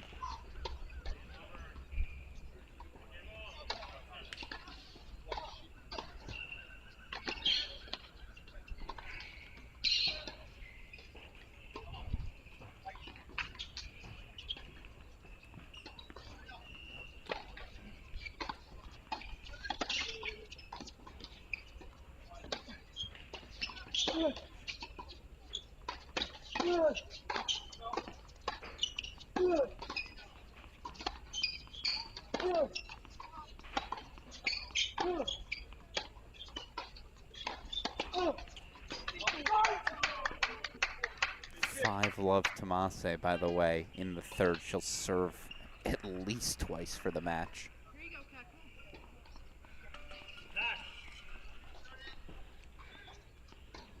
Cats, Miami, reports the tournament desk. Cats, Miami, reports the tournament desk.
That's just what Connie Ma does.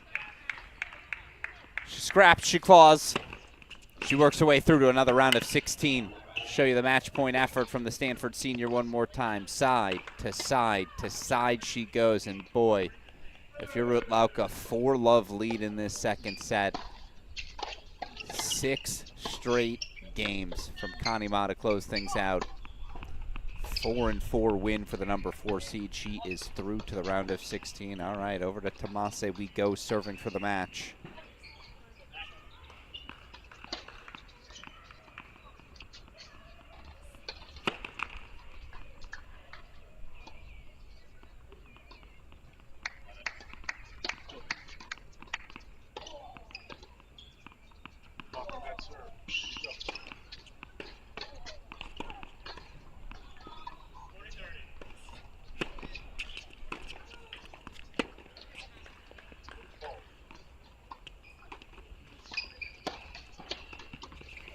Match point coming for Elza Tomase. As her teammate, Catherine Aaliyah, looks to separate in set number 3. A little bit of a push for the Vols together.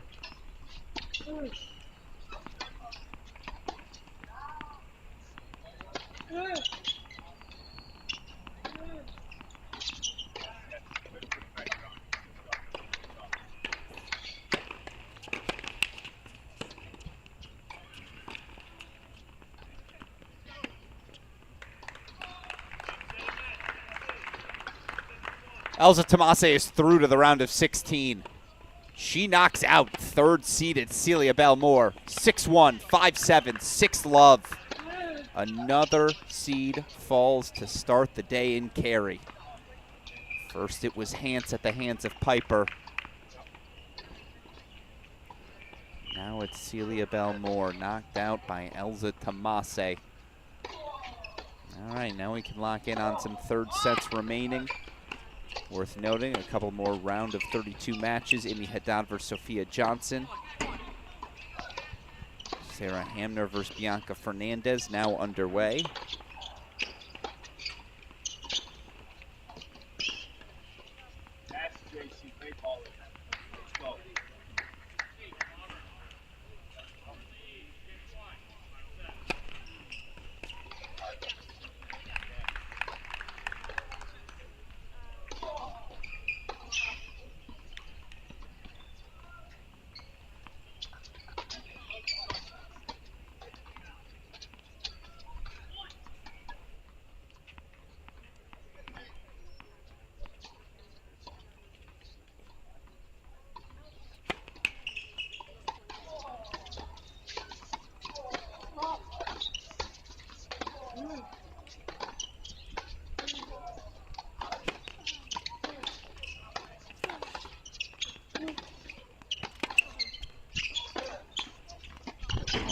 Very well done. Chevette Kimke stepping into the forehand. You see Jay Friend, JC Roddick, each early break leads in their deciding sets. We've also got that third set for Vivez Colby. We'll go check on that in a moment. Theo Dean of Cal, who of course knocked out top seed Ozan Barish. He's got an early 4-1 break lead on TCU's Louis Maxted. We'll go look at that. Colton Smith up an early break 2-1 on Lucas DeHaley.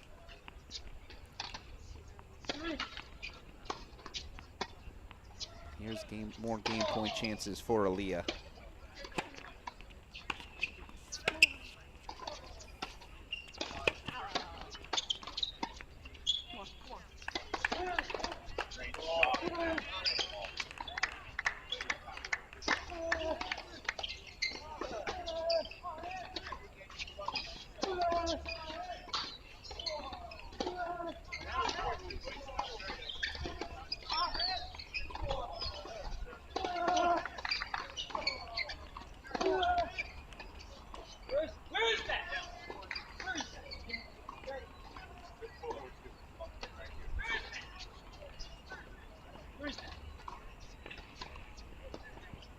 So 4-1 Aaliyah at the turn. Let's go down to Bernard Roddick. Feels spirited.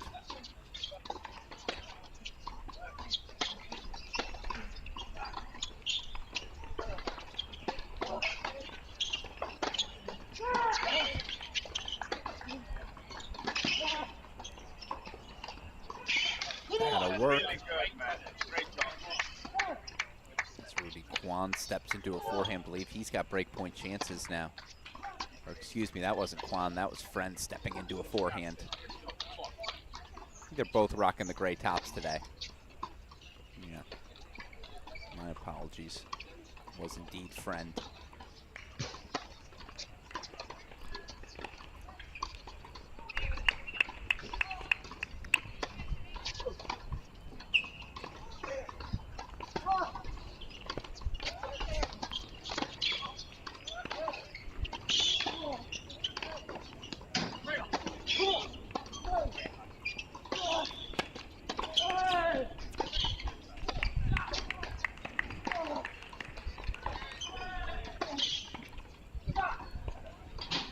Absorbs pace well on that backhand wing, but generating enough pace for Kwan. That's going to be the next piece for him. We'll describe it as he begins his collegiate career. Certainly the fitness is there, the fluidity is there. And I like the fundamentals as well, but he learned to impose himself with more than just his court positioning.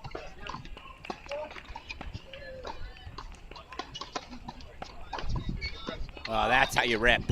That's a weapon.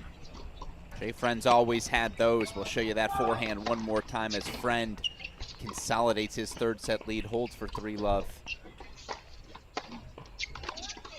That's an excellent 2 forehand combination. Head coach Clancy Shields going to be happy with that.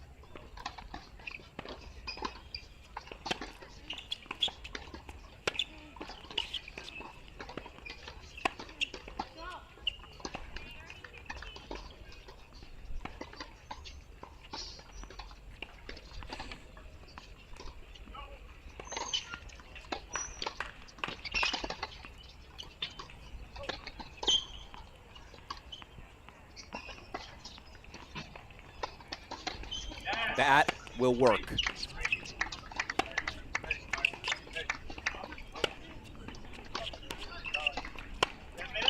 Show you that winner one more time. Break point chances for Roddick. Could take a commanding double break third set lead.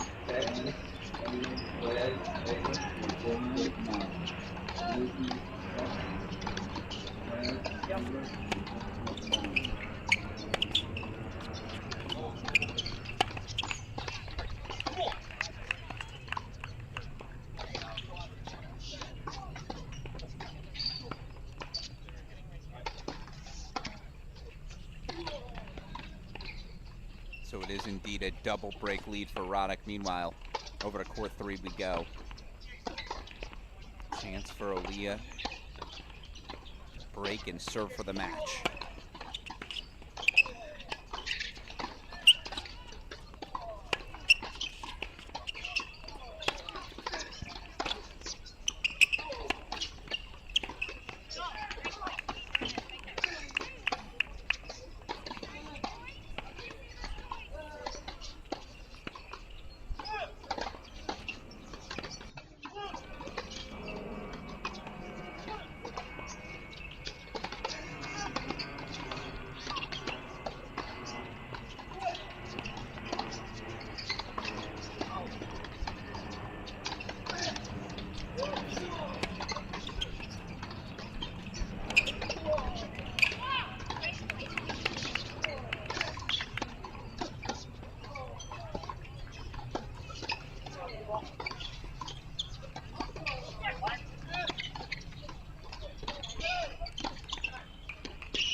It's a massive hold for Kimhi as it keeps her at least within a single break deficit. 4-2 for Aaliyah. Meanwhile, Sophia Johnson up a break 4-2. Sarah Hamner to serve for the opening set 5-2.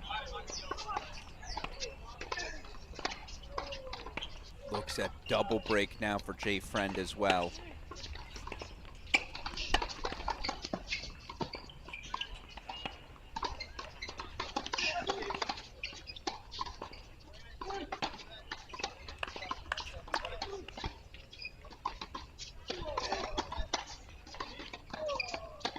Does exactly that. So now Friend, Roddick, commanding positions.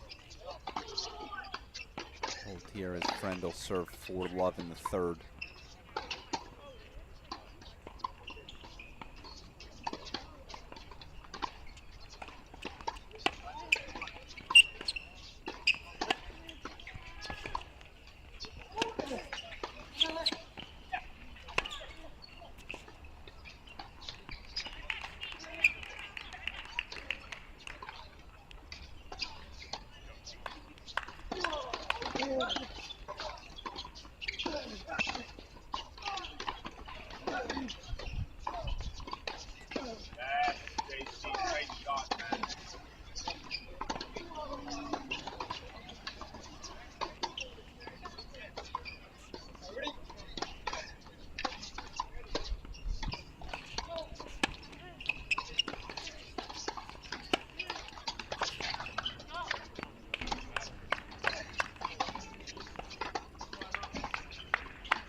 Apologies to keep you there through the changeover as you see Aaliyah closing in on 5-3. Roddick's 2 points away. Put him in the big screen.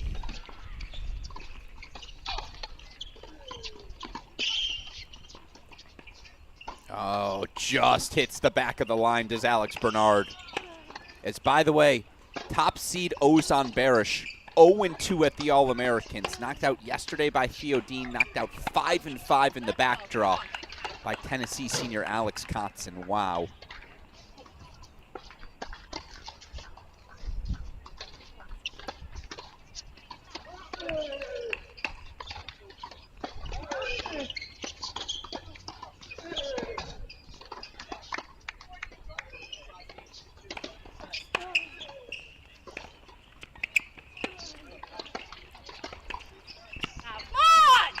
Aaliyah 5-3 lead on court 3. Bernard holds for 2-5. Back over to Quan we go.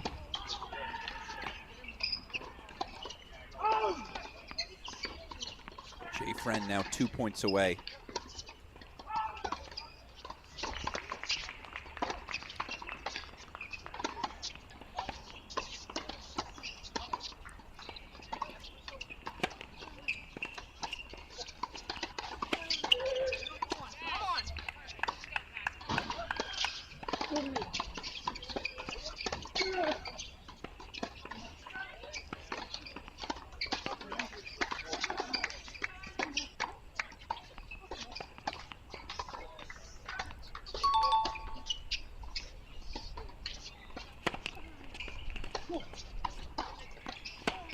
Colton Smith 5-1 lead in his first set. Maxted Dean now 4-all. We got to go check on Vivez, obviously. And Colby in a moment as well.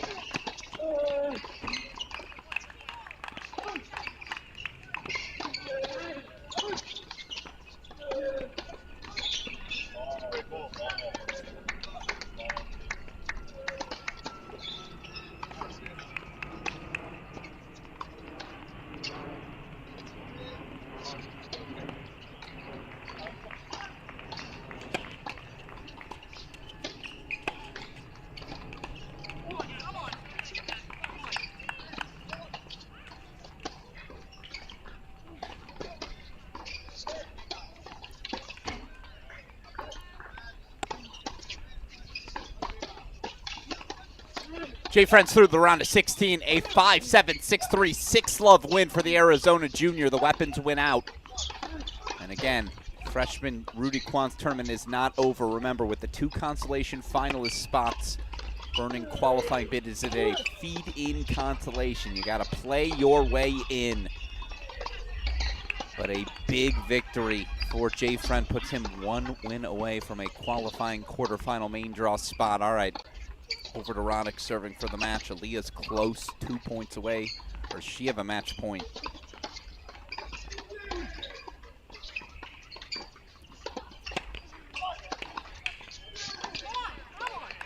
Now she's got a match point.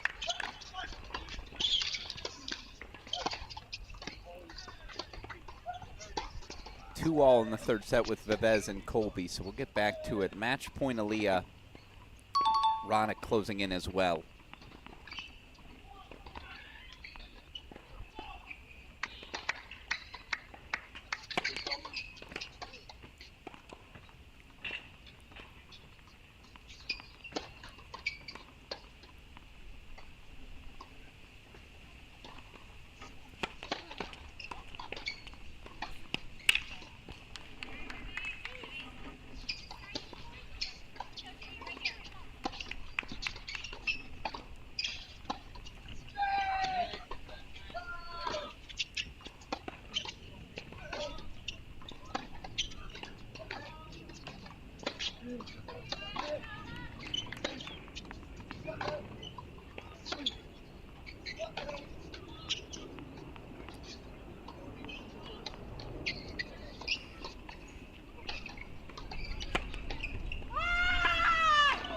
Catherine Aaliyah is through. A 6-3, 4-6, 6-3 victory for the Tennessee Volunteer. So it is 2 vols, 2 of them. through to the round of 16. It was Elza Tomase, the upset earlier today over Celia Bell Moore, and now teammate Catherine Aaliyah joins her. 3-set victory. As Alex Bernard breakpoint chances back.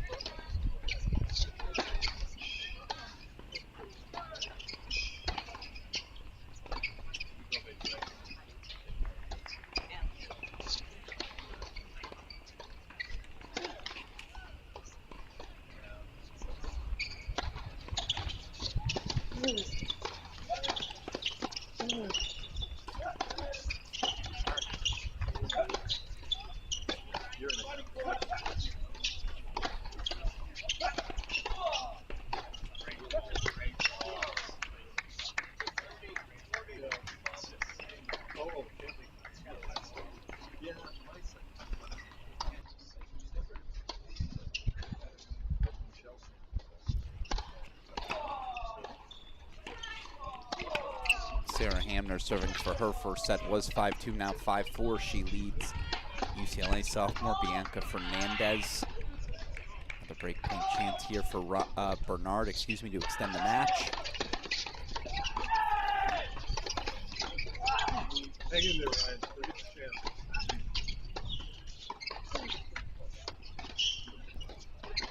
Sometimes it's better to be lucky than good. Match point coming up for JC Roddick.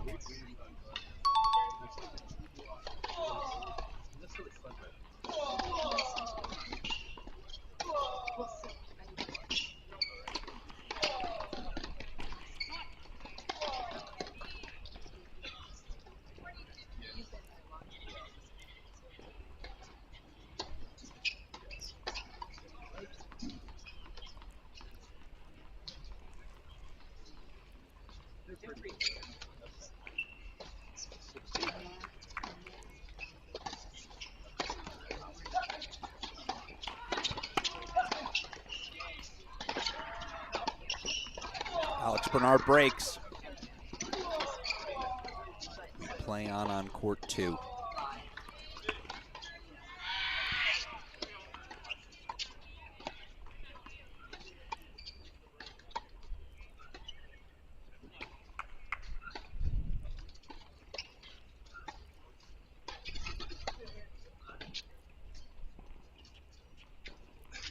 Kim, Ohio State. Sheldon, Michigan State. Fourth return test. Sheldon, Michigan State. Fourth return test.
So Fernandez does break back for 5-all. Let's go check in on Sophia Johnson. Upset victory yesterday. Now Johnson's 6-2 2-love lead on Imi Haddad.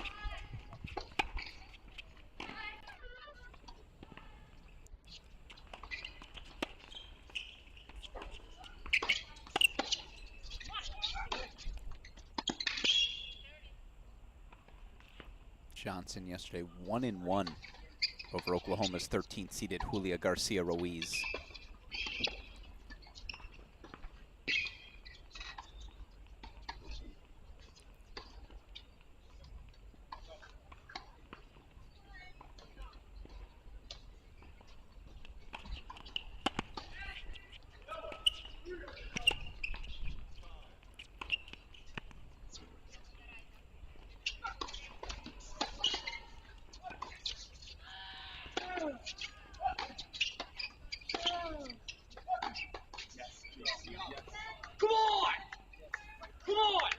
players already advancing today on the women's side. Tomase, Aaliyah, Michigan's Piper Charney, 4th-seeded Connie Ma, joined by teammate Valerie Glasman, and then USC's Grace Piper on the men's side. Banerjee, Friend, Zhang, all through. Roddick 2 points away from joining them.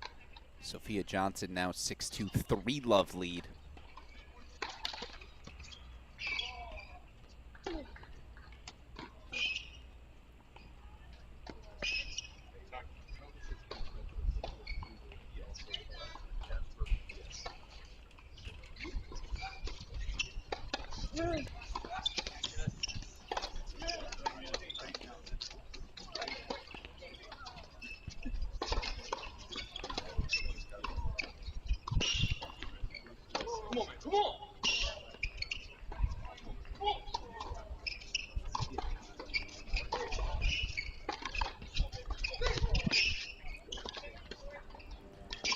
This would be a huge victory for Roddick. Again, the junior team leader in victories last season, but still looking for that breakthrough, highest level victory at a big collegiate event.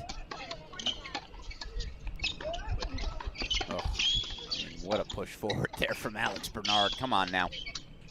I believe that was to fight off a match point as well. Indeed it was, but Roddick, highly touted recruit when he entered college back in the 21-22 season. Transfer now in his 3rd year at A&M. Does feel like he's poised to have saved his best for last. Has always been explosive, but the consistency, the intensity, it's just, he sustains it better. Another match point look here to advance to the round of 16.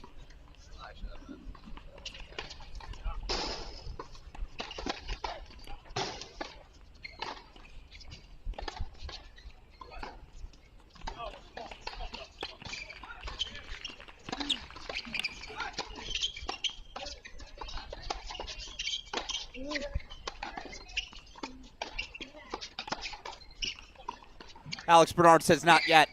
Asks the question once again. It's a break and a hold to extend the match, and now there's some pressure on the Texas A&M senior shoulders. Roddick will serve for the match. 5-4 on the other end of the change.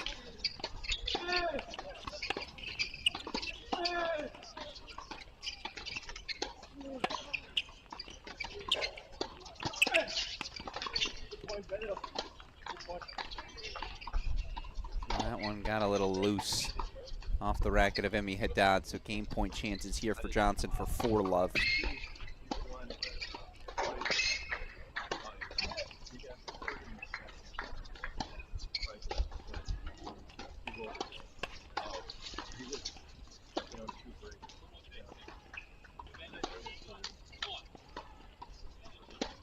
we go, JC.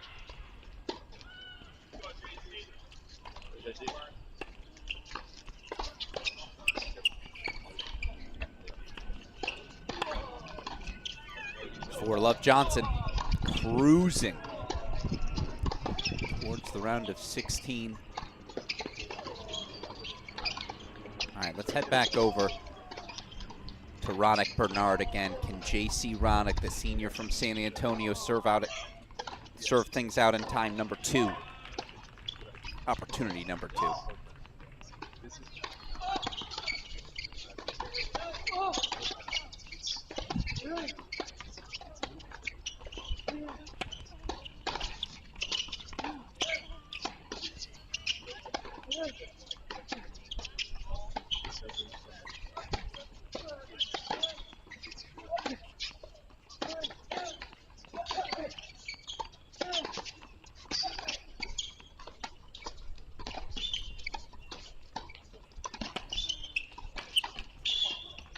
He's everywhere. Never going to doubt the fight, the intensity of Alex Bernard. And the beautiful touch on the drop shot lob. He's been doing that since he was probably 9 years old. Match points already fought off. He is not out of the fight. Very quickly here. What's the scoreboard? 2-all deuce. It's definitely not still 2-all deuce. Check back on that in a second.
That has to be the play. He cannot be intimidated by Alex Bernard's speed.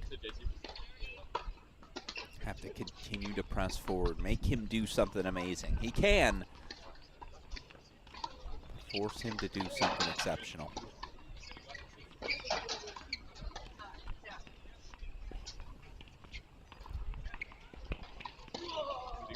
Going to pop over to 13, by the way, where Hammer's 2 points away from the opening set.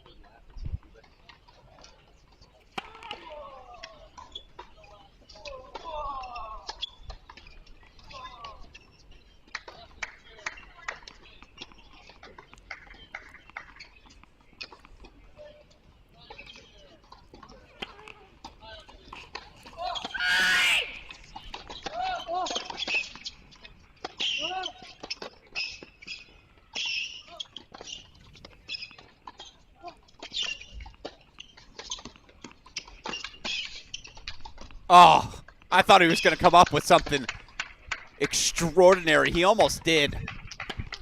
The effort from Alex Bernard, again, never in doubt, and to dig himself out of this hole, to even put this ball back in play. Almost caught J.C. Roddick hitting the snooze button, but Roddick follows forward 2 more match points. As Vivez, you see now 5-2 lead in the third.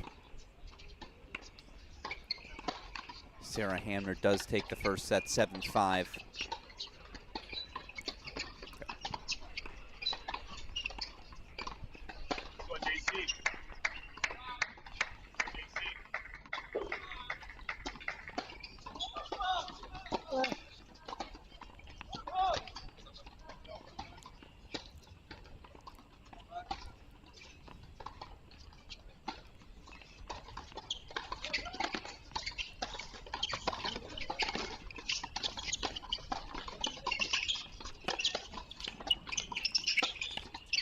Alex Bernard. Alex Bernard. It's the grit. That high backhand volley, of course, the hardest shot in tennis, but man, Bernie's everywhere. Another deuce point match point coming up. I'm nervous. Can only imagine how these players feel. Winner to face second-seeded Michael Zhang of Colombia in tomorrow's round of 16.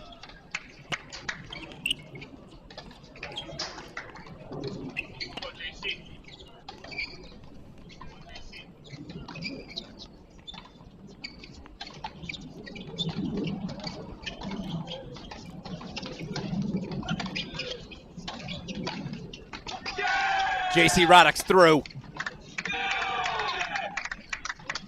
Celebrate, young man. You've earned it. 6-3, 4-6, 6-4. Roddick advances. Gumption on the match point. We'll show it to you one more time. Sizzly. Really impressive victory for Roddick. Again, Alex Bernard's not going anywhere anytime soon. A guy who you have to watch in the back draw as a contender for one of those consolation final spots, but it is J.C. Roddick, one match away.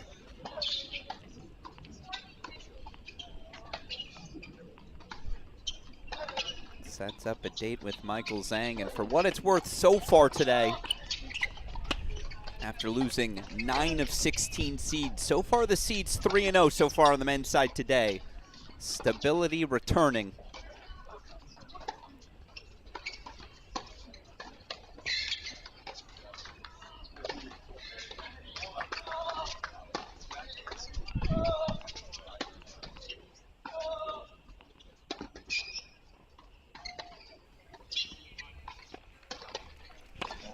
Pedro Vivez through. Was one in love yesterday over 6th-seeded Radu Popaway today. Vivez had to go the hard route. Up a set and a break. Colby was able to fight back, but Vivez 6-1, 6-7, 6-2. Through to the round of 16. All right, as we head over to Sophia Johnson, close to closing things out. Quickly, let's show you where things are at on our scoreboards across the board. You see the main draw matches. Sarah Hamner up a set 7-5. Johnson up 6-2, 4-1. You also have Annabelle Shu, 6-4 set on up on 5th-seeded Obi Kajuru. Dasha Vidman over the number 2 seed, 3-2 lead early in set number 1 as she takes on UNC's Thea Rabman. Over in Tulsa right now.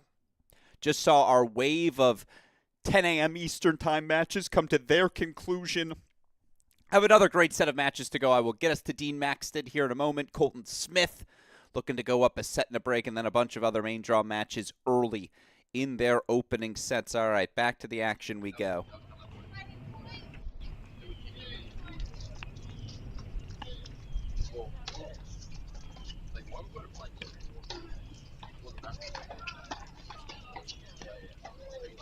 Sophia Johnson serving 6-2, 5-1 here.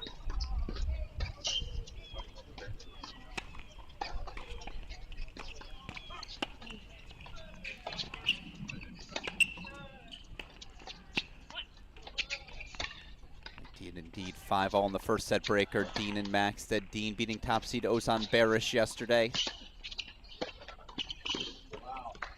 And now you see why. Or how, I should say.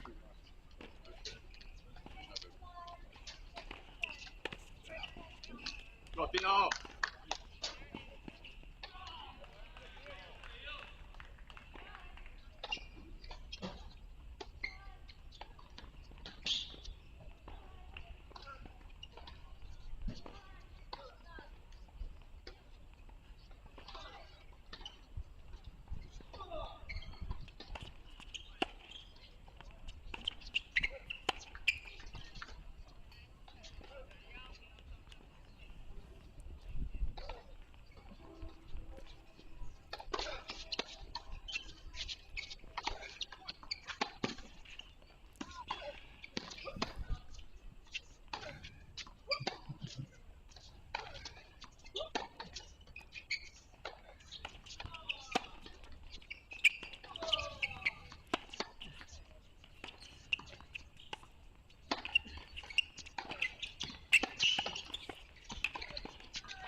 6 all as they change ends. Meanwhile, Sophia Johnson through to the round of 16. How about a dominant performance again? Johnson's lost just 5 games so far. As Johnson knocking out USC sophomore Imi Haddad 6-2, 6-1. Impressive, impressive, impressive. All right, 6 all there.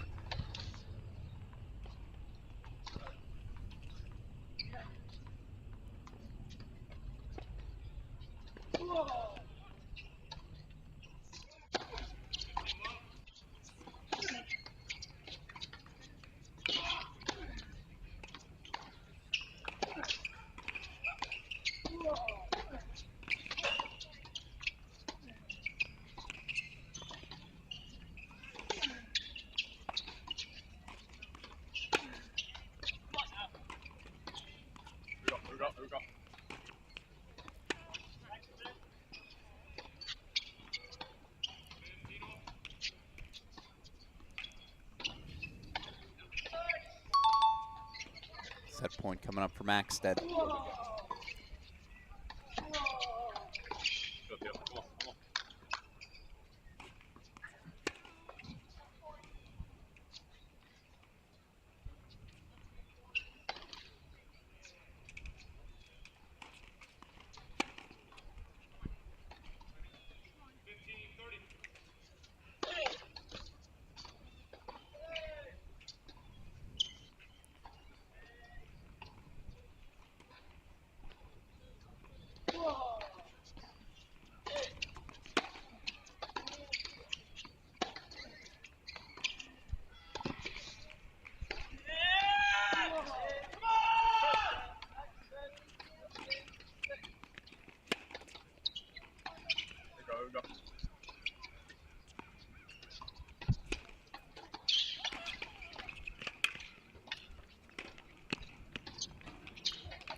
Seven, 6 first set goes the way of Louis Maxted. All right, we got to bring you to the start of a third set of a match. Began at noon. I apologize. We lost court 15 there for a moment. Let's get it back.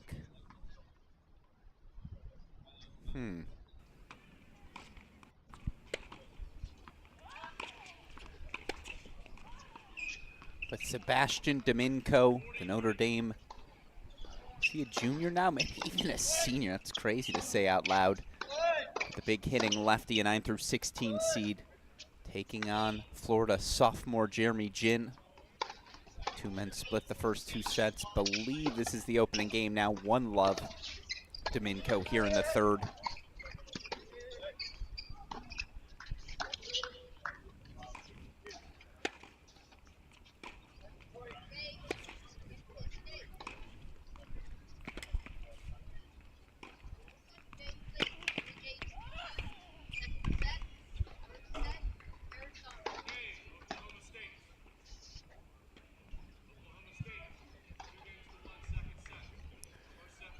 Obi Kajuru, 2-1 lead, second set again. She currently trails Virginia junior Annabelle Shu. That is a fun round of 32 battle.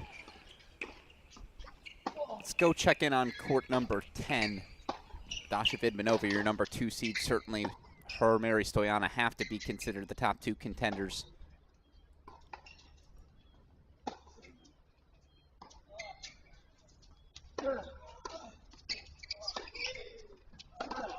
Capture the women's title. Hold on, we'll get this set here in a moment for you.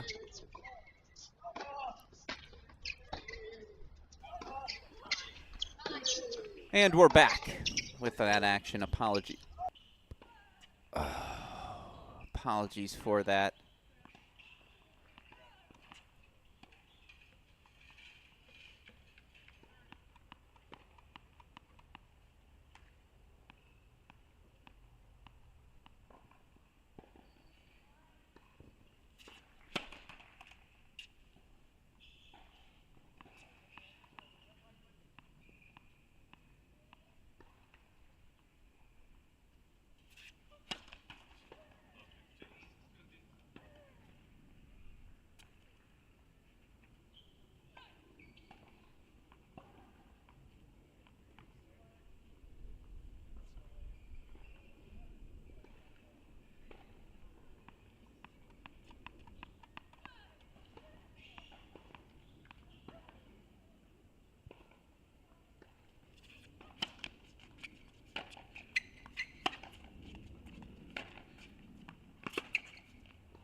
My apologies. Just wanted to make sure everything was set. Now we're back. Here we go.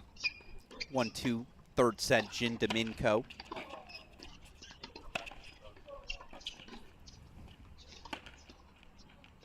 A bunch of new matches out on court on the men's side. Main draw play, including our next premier match of the day. Miguel Perez-Peña, the Georgia senior, taking on third-seeded San Diego junior Oliver Tarvid. That match available on its own YouTube feed. Spearheaded, of course, by our friend Chris Hallior, so make sure you go check that out.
5-2 lead for second-seeded Dasha Vidmanova.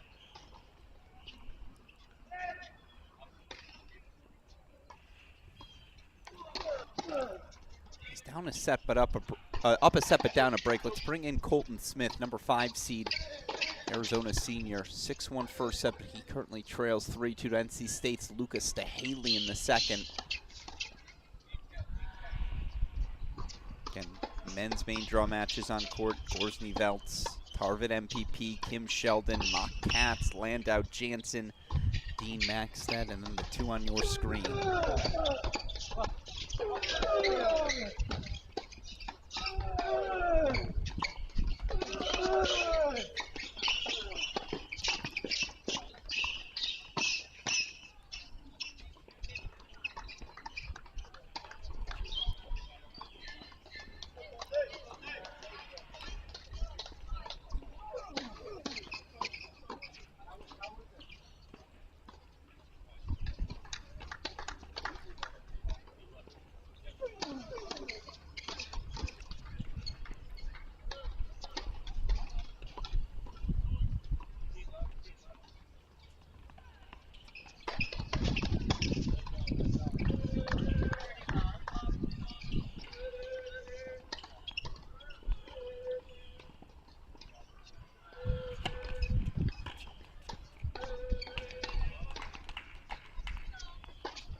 Cute with the drop shot, but Smith holds his ground well. Let's show you the replay one more time. Great forehand cross-line combo. This drop shot left a lot to be desired, but Smith holds his ground. The volley floats in. He gets the break back. All right, back over to Vidmanova. Now 3 points away from the opening set.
3-set points for Dasha Vidmanova. As Hopi Kajuru looks to force a third set. Down to Annabelle Shu 6-4 in the first, but up 4-1 in the second.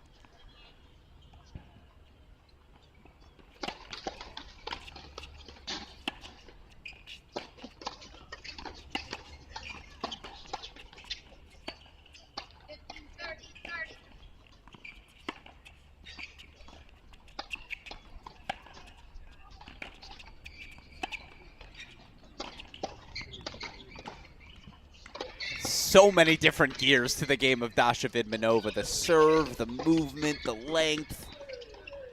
And then every so often she'll just do that, casually fire a backhand line winner as she does on set point. You see the movement to set it up, and then thank you very much. Dasha Vidmanova, 6-2 opening set. All right, let's pop back over to court number 15 now. 4-1 second set, Annabelle Shu. You see, is Colton Smith down break points, actually? Let's head over there quickly. No, 30-all spot here for the number 5 seed.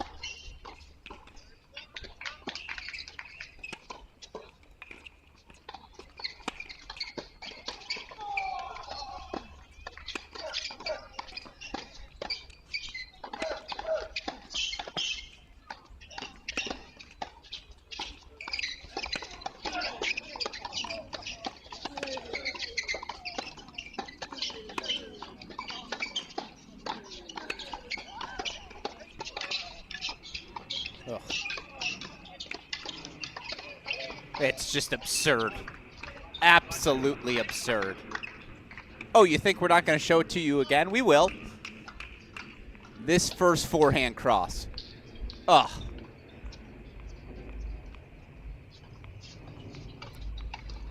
I'm buying the NC State sock heading into 2024. Stahaley breakpoint chances are right back as he looks to hang around with 5th-seeded Colton Smith of Arizona.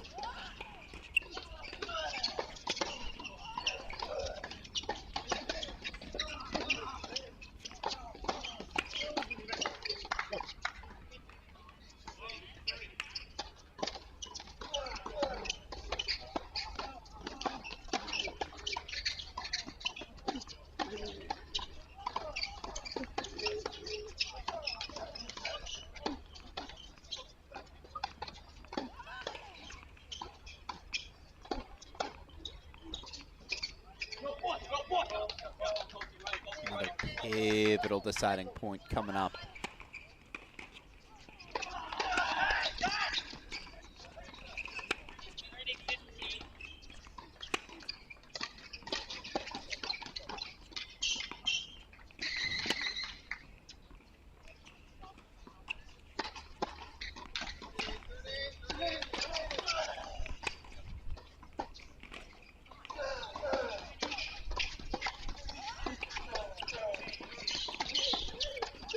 Smith holds for 4-3. That is elite tennis. Nothing Lucas Stahaley can really do. Colton Smith bringing his best as we head over to that Jin Domingo third set.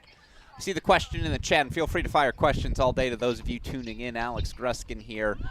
Winners on the day so far for the men. Pedro Vivez, a 3-set winner over Ryan Colby. He joins J.C. Roddick of Texas A&M, Jay Friend of Arizona, Samir Banerjee of Stanford, and Michael Zhang of Columbia in the round of 16 for the women. Tennessee's Elza Tomase, Catherine Aaliyah each through. You also have Michigan's Piper Charney, Stanford's Connie Ma, and Valerie Glosman, USC's Grace Piper, and Old Dominion's Sophia Johnson. Those are your main draw singles winners on the day. I see the request for it, so just very quickly, let's show you some scoreboards right now. Sarah Hamner, Annabelle Shu, each upsets but down breaks.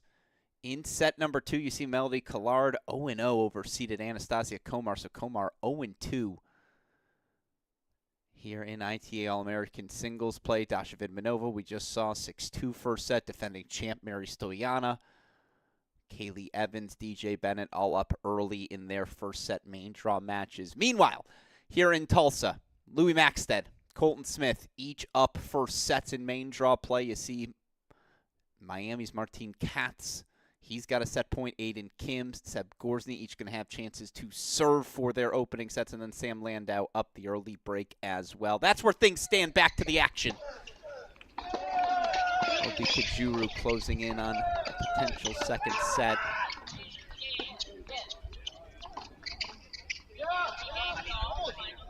Keep her on the big screen here.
So Obi Kajuru does indeed take the second set 6-1. Bianca Fernandez up 5-2. So we'll head over to court 13. Jeremy Jin's got a little bit of a look though, so we'll put Sebastian Domingo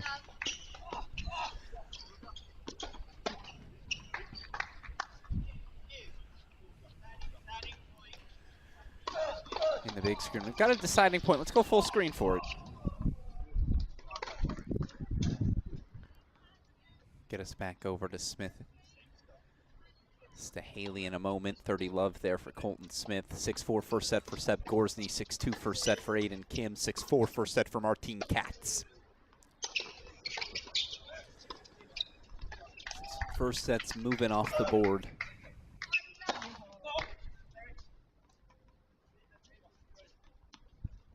Take a big cut here if you're Domingo.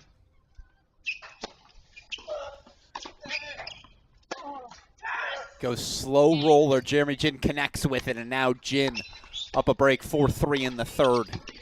Starting to find his footing, isn't he?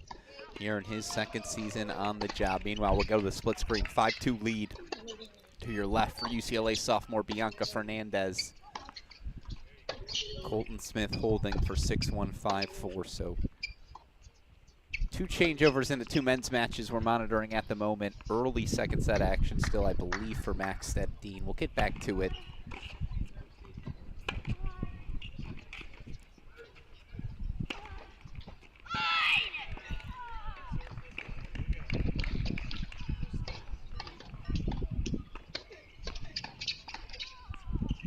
Seven, 6, 2 all right now. Louis Maxted leads.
Left here. There we go for Fernandez again. She's serving 5-3 here in the second set.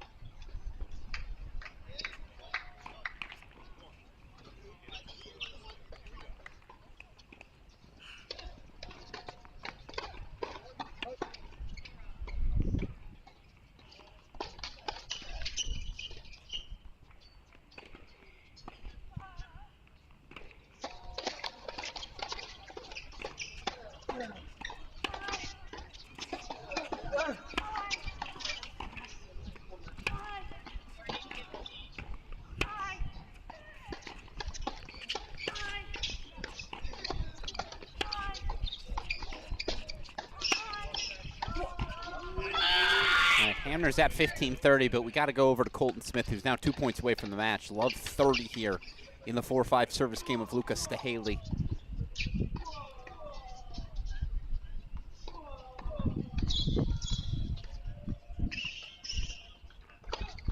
June up a break. Let's just go split screen.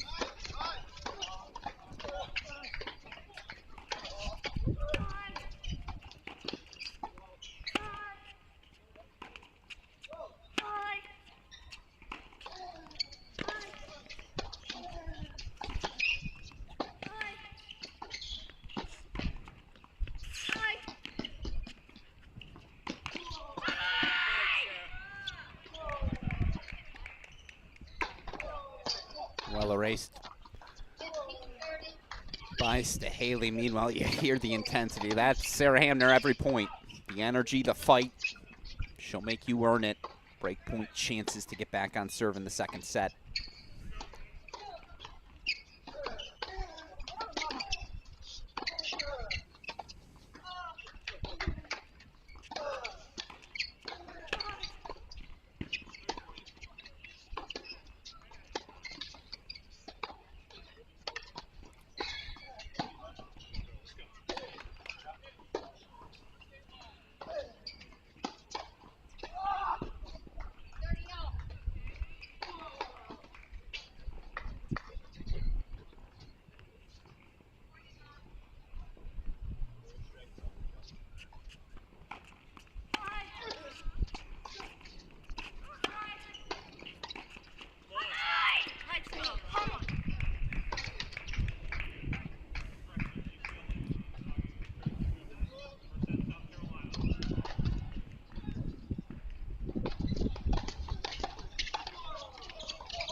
just exceptional.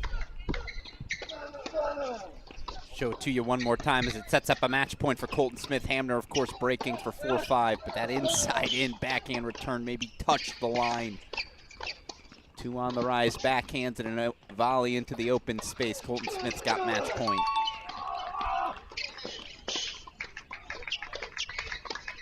Go full screen for it.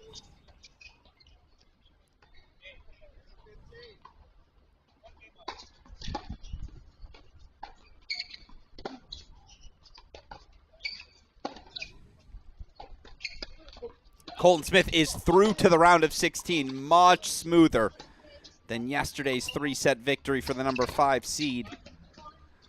Smith, 6-1, 6-4, able to overcome a second set deficit.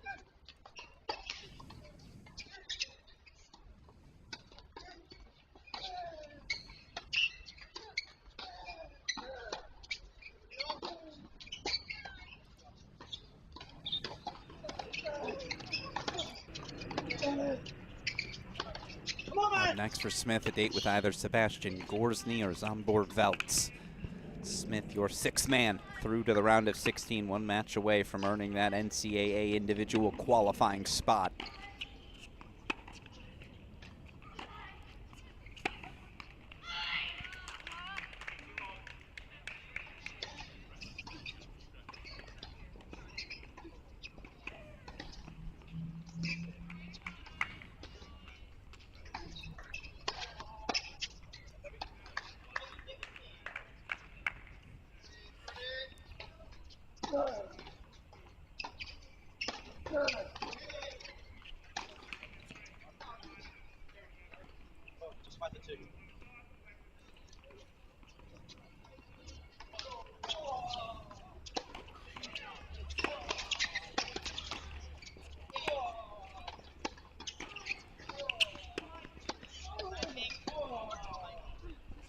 Dominko holds. Jin will serve for the match on the other end of the changeover. We'll put it big screen.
So Hamner holds for 5-all, going to race over to a deciding point, 3rd break point chance for Louis Maxted.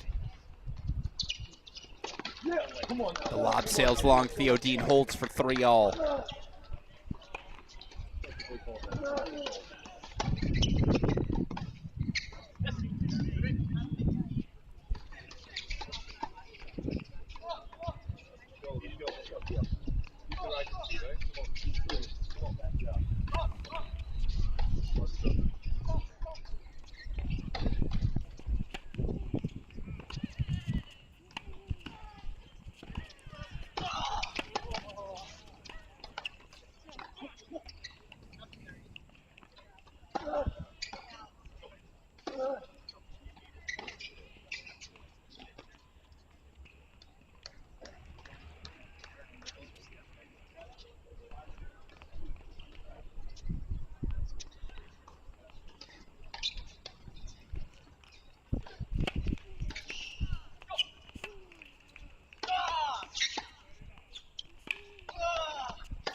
Jin to 15-30 with set point here for Kaylee Evans.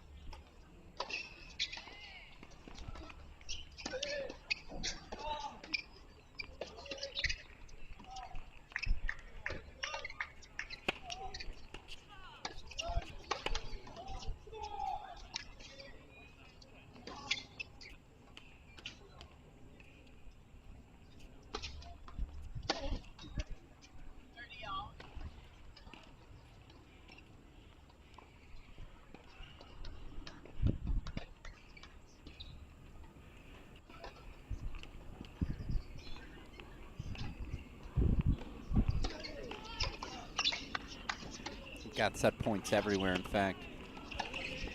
Show you the first of them. Kaylee Evans on a deuce point set point. Oh, Onyolomo Quadra able to sneak that pass over the net, so she breaks to extend the set. Next we go to court 4, DJ Bennett. 6-2 opening set over 7th-seeded Nicole Kieran, so another upset alert on the women's side today.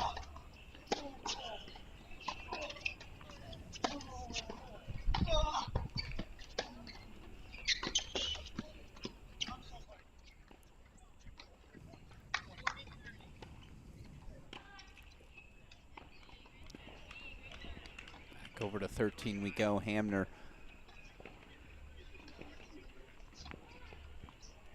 Five all, 30 all now.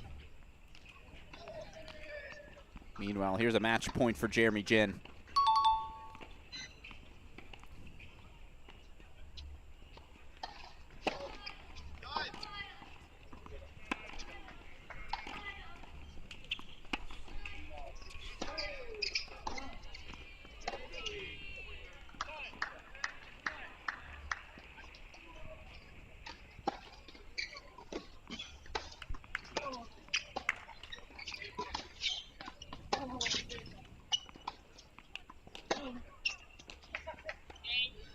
The upset is complete.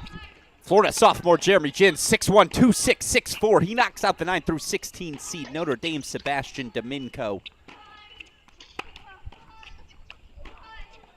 Up next for Jin, a date with Stanford Samir Banerjee. Jeremy Jin, our second upset of the day on the men's side. 11 of the 16 seeds out before the round of 16.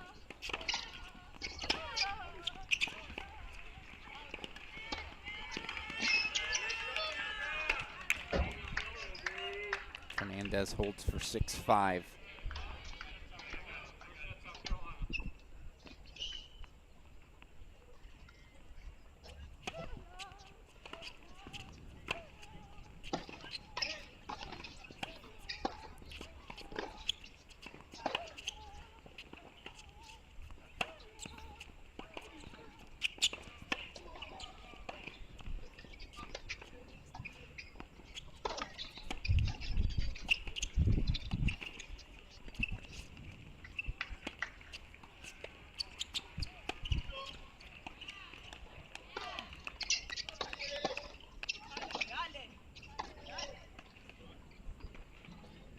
Louis Maxted setting a break now, 7-6, 4-3 lead. We'll get to it on the other change of ends.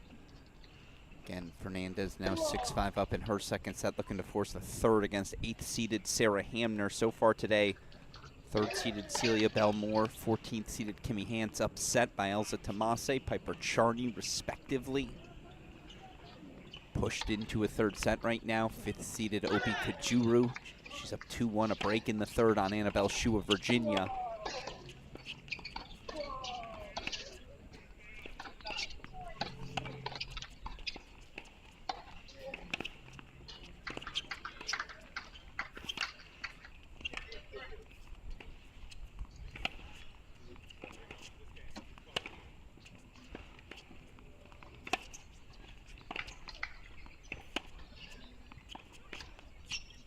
Yo.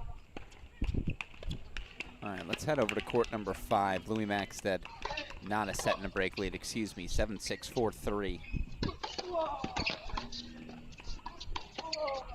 Yo!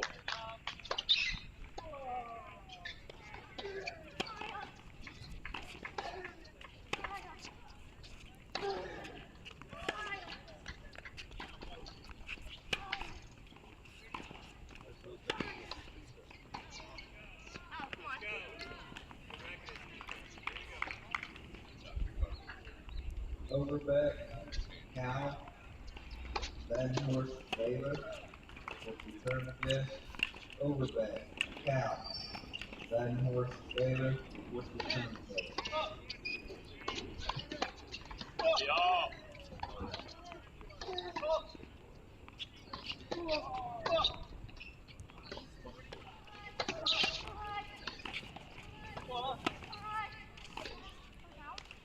Yo!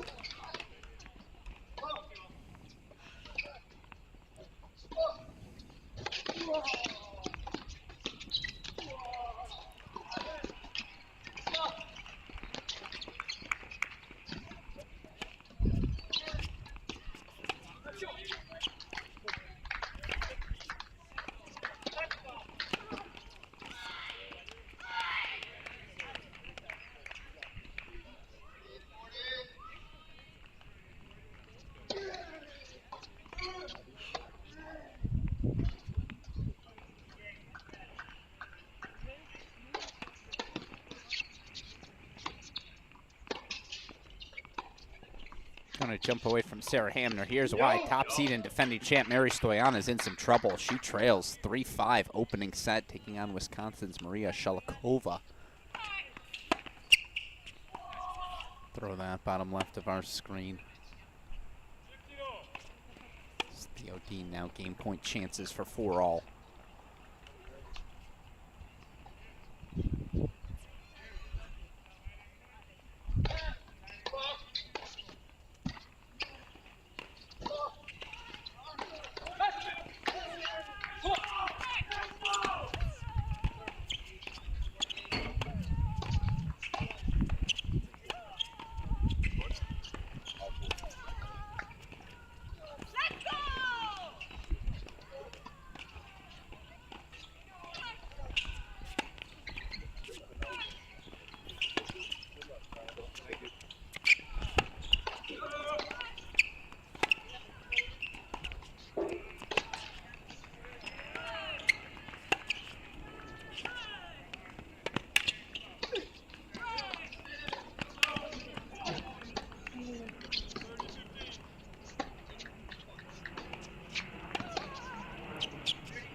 Theodine holds for 4-all. All right, let's jump over to another match we haven't spent much time with. Sebastian Gorsny, of course, one of the hottest names of the offseason. Gorsny clinches an NCAA championship for TCU. Now off to Texas for the junior. Straight set win for Gorsny yesterday. Pulled off one of our 9 men's upsets as he knocked out 9 through 16 seed from Georgia, Thomas Pulsell. Gorsny setting a break lead, 6-4, 3-2 on Baylor junior Jambor Veltz. I see it. I see it. Set point chances here again for Kaylee Evans.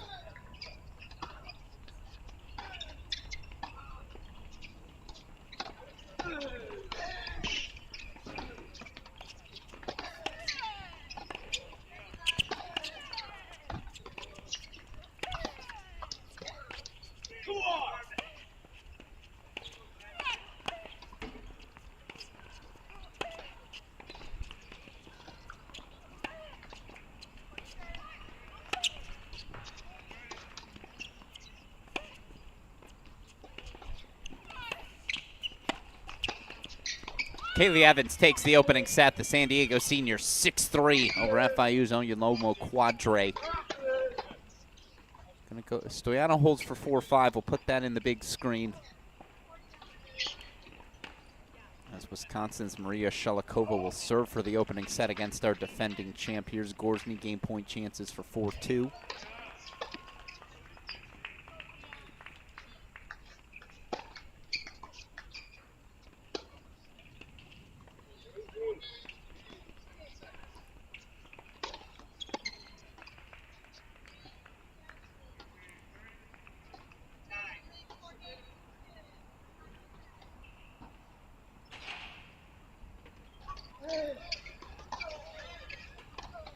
Martine Katz of Miami, 6-4, 3-2 set and break lead on USC's Peter Mock.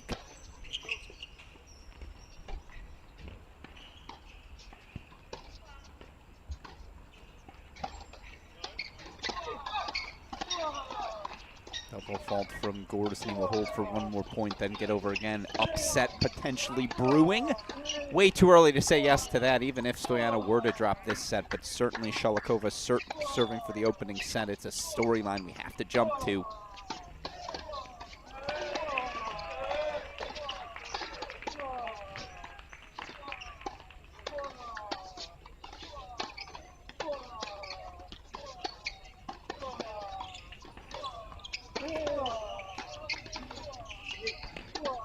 Katz holds for 4-2.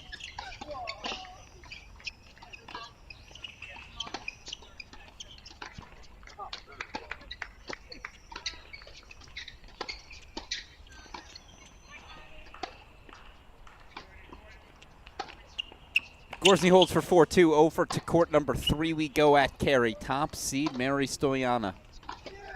Down 4-5. Maria Shalikova serving for the opening set.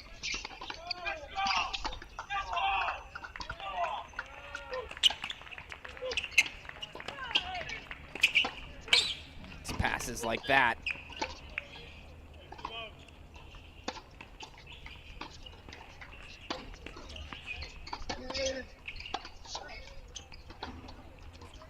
Show it to you one more time.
Yeah, Stoyanova a little wide.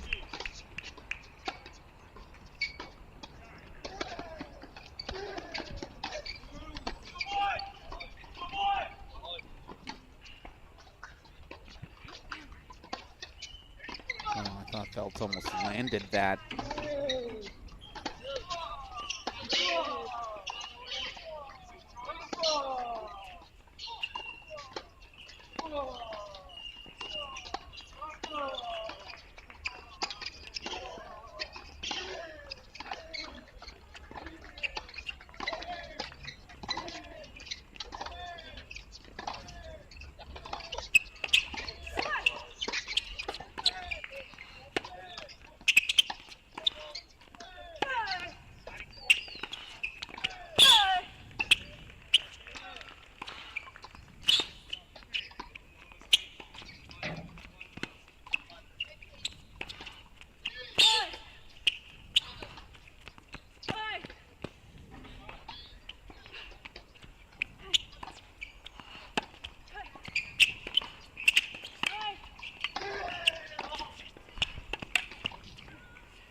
It's just exceptional. She had Stoyanova corner to corner to corner. As, by the way, Obi Kajuru now 5-1 up in the third. Bianca Fernandez takes the second set 7-5, so her and Sarah Hamner go in the distance. But set point Shalikova. Knocked out Tangillig yesterday in 3. Now a chance to take the set against top seed Mary Stoyanova.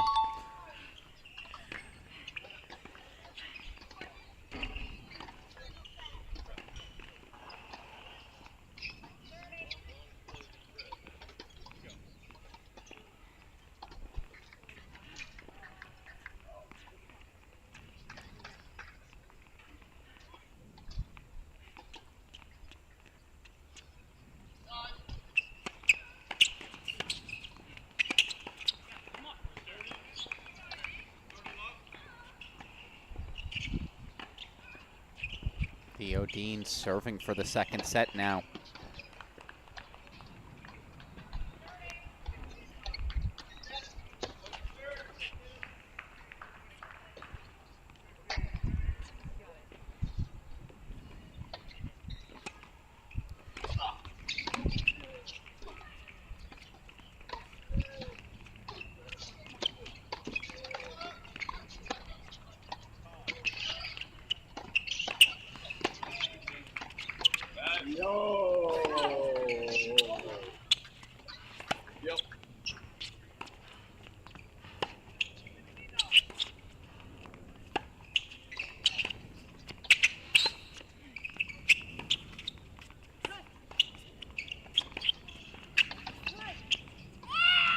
Opening set to Maria Shalikova. 6-4, she takes it over top seed Mary Stoyana. Getting a heads up, we have rain on the horizon in Cary. If it does rain, we'll be forced indoors. Believe we'll only have access to one camera. Thankfully, we've got a lot of good play in Tulsa. We can still focus on as well. Just a little bit of a warning to all of you. Apologies, let's go over to Theo Dean serving for the set, 2 points away.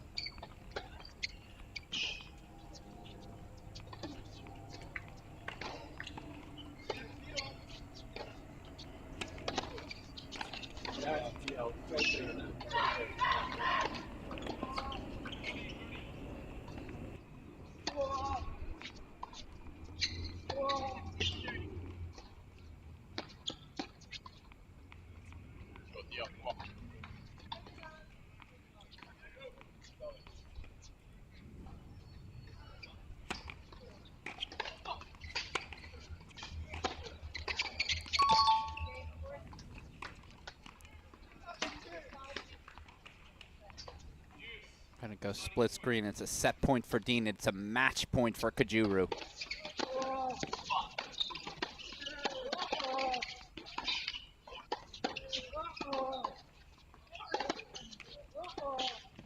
Theo Dean forces a third. 6-4, the Cal grad student takes it. Knocked out top seed Ozan Barish yesterday, now forces a third today. Meanwhile, here you go, match point Kajuru.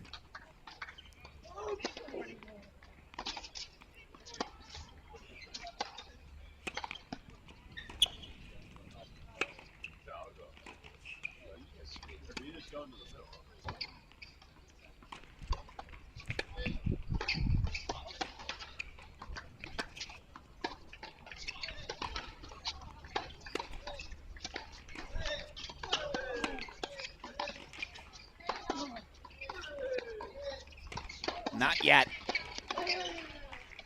And it sounds like with rain on the horizon, if Annabelle Shue can just survive 5 more minutes, she'll get some time to reset. Still, Kajuru will serve for a second consecutive come-from-behind victory. 5-2, she leads in the third. Who doesn't like a good roar?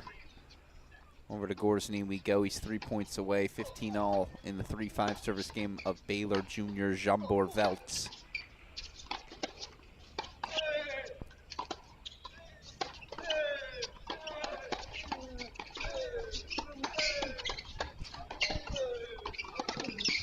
Yep. Dun-dun-dun, dun-dun-dun. Show it to us one more time.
point, Gorsny.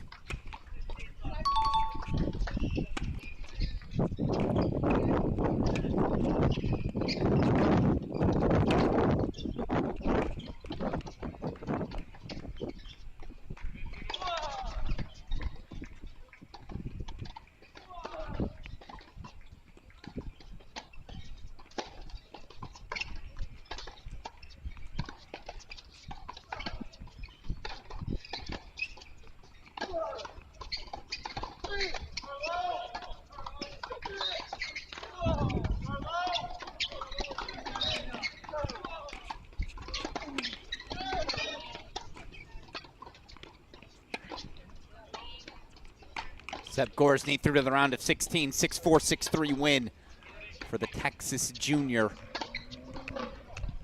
As we race over to Kajuru, next up for Gorsny. A date with 5th seeded Colton Smith, a spot in the quarterfinals and an NCAA tournament berth on the line. That is, pencil that in, that's already my favorite of Friday.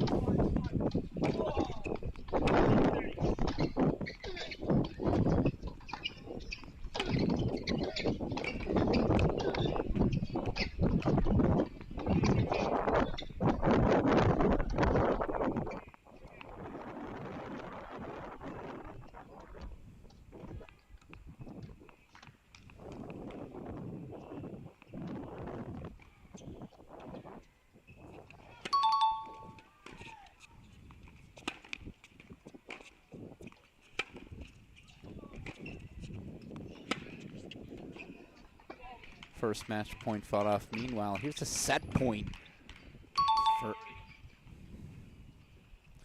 for Max Sheldon of Michigan State as he looks to force a third against Ohio State's Aiden Kim.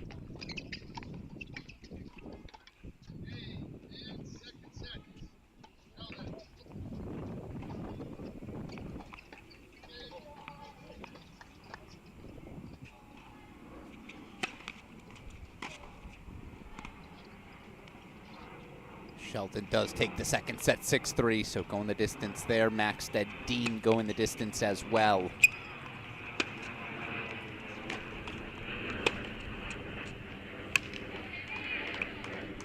I apologize, I missed it. Thea Rabman forces a third set. She takes the second 6-3 over second-seeded Dasha Vidmanova.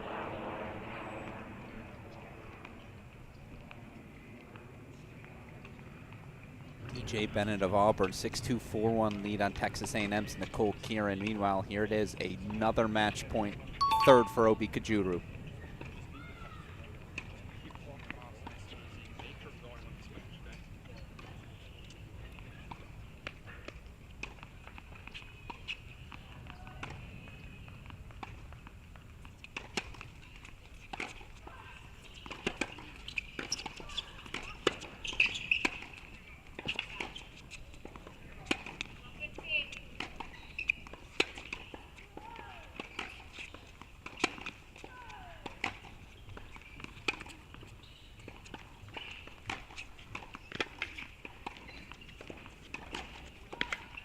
Ridiculous firepower from Annabelle Shu.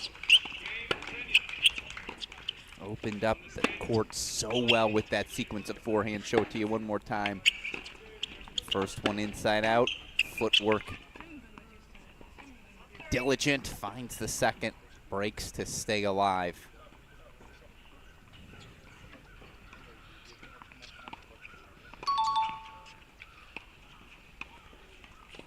Martine Katz through to the round of 16.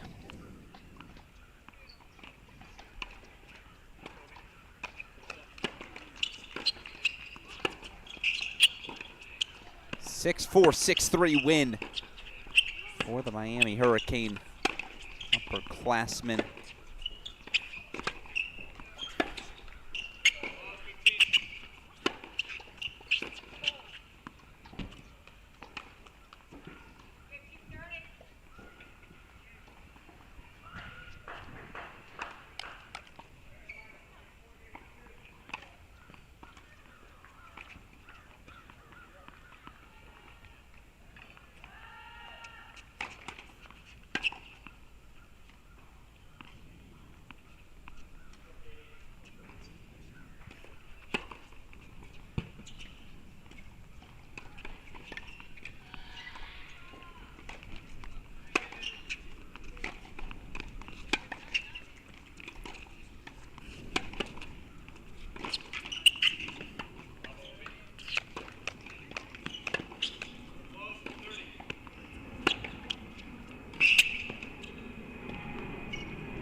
More match points for Kajuru.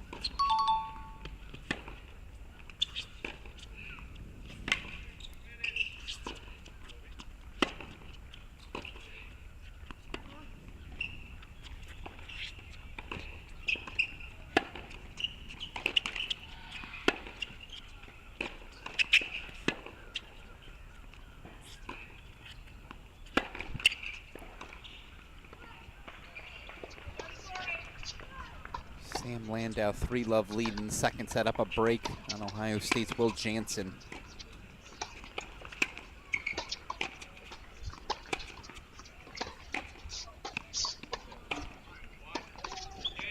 It's a second straight 3-set win, second straight come from behind win for 5th-seeded Obi Kajuru, the Oklahoma State senior. 4-6, 6-1, 6-3.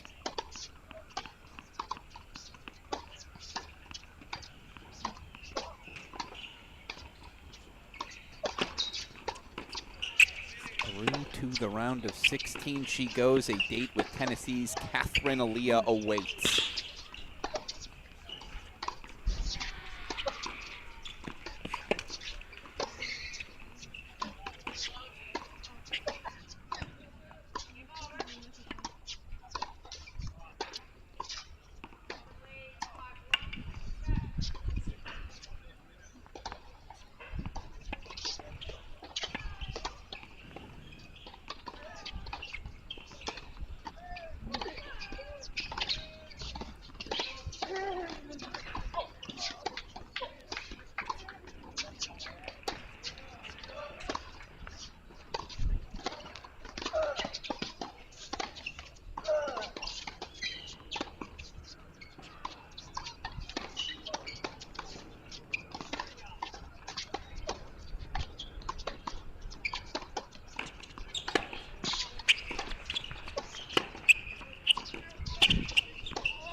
Again, a 6-2, 5-1 lead here on your screen for DJ Bennett, serving for the match.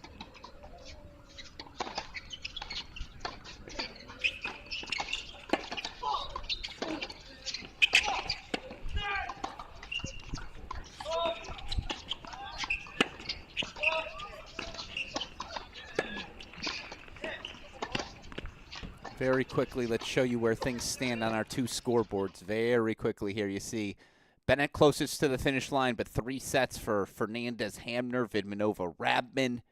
Broadus grabbing her first set. Shalikova up on Stoyana. Bunch of fun matches in Tulsa as well. Going the distance in Maxted, Dean, Sheldon, Kim.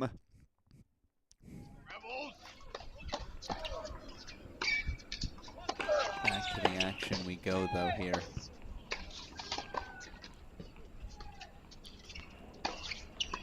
Carlo?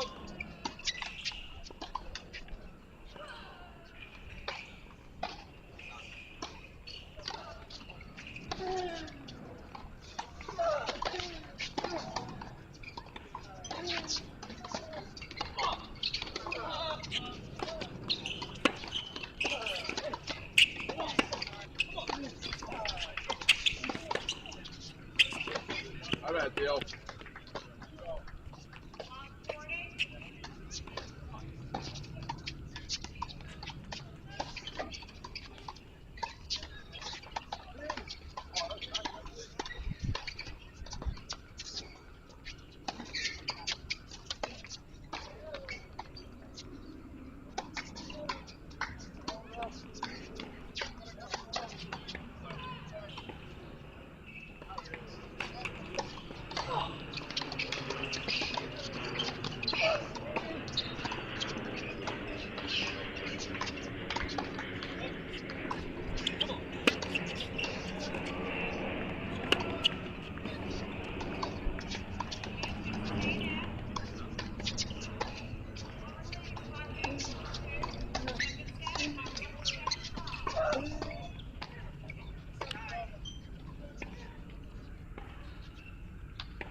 Bennett 5-2. We got to go back to Stoyana. Now down a set and a break. 6-4, 2-love. Yep. Like a rowdy third set, huh? Come on now.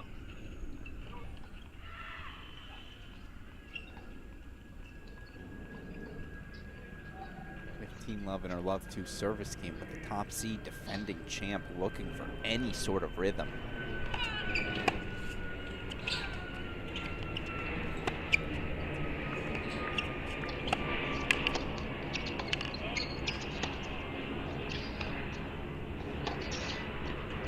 Yeah, yo. Come on now. Here we go, man.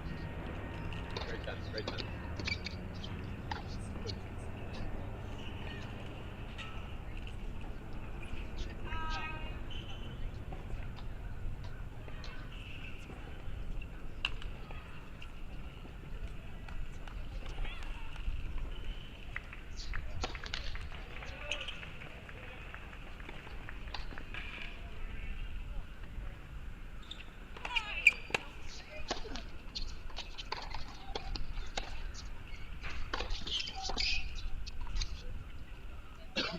I'll get to you.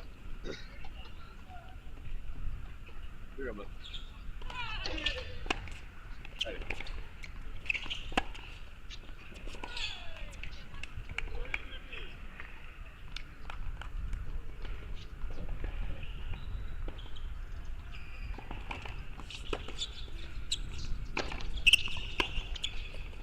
Yeah, come on now. Karen's starting to strike the ball well. We know the 7th seed can get hot. I'm not writing her off yet.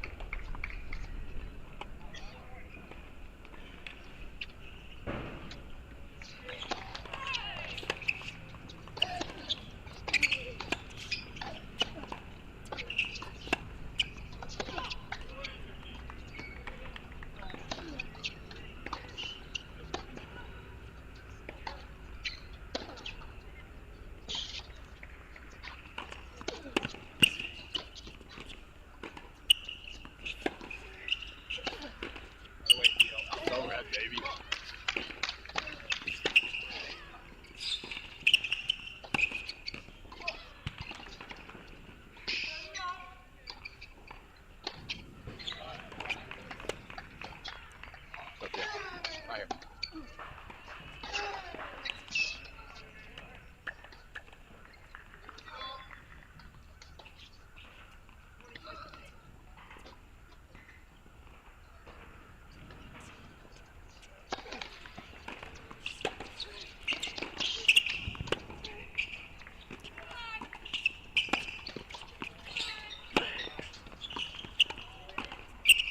Yeah, a little wide.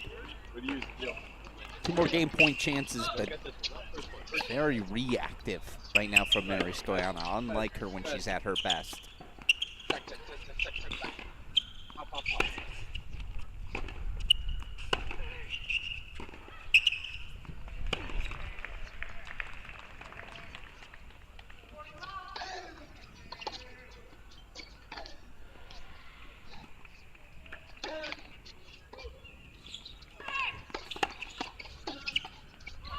Stoyana holds 4-1-2. We'll keep an eye on the top seed in trouble.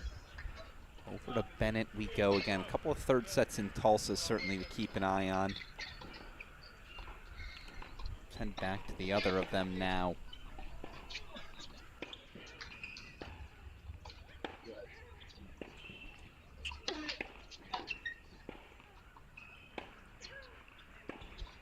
And all in the third between Kim and Sheldon.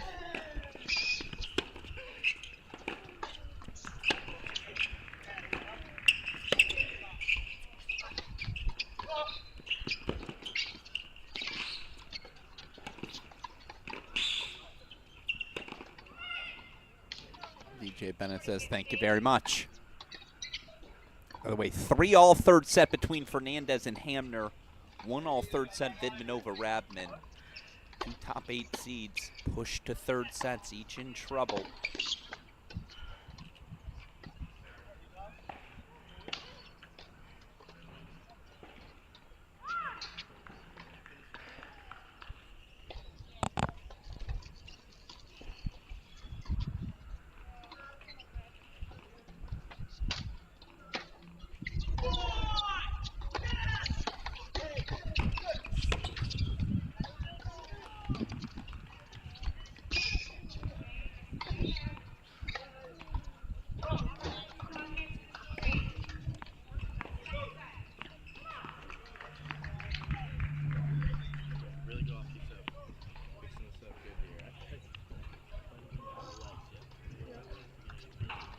Bennett to serve for the match, now 6-2, 5-3. Couple of games going the way of Kieran. Again, can't let the Texas A&M junior get hot.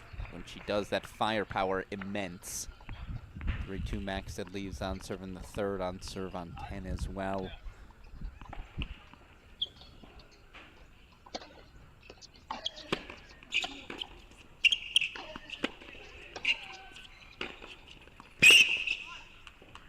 There's that firepower on display, either wing.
Radman holding for 2-1.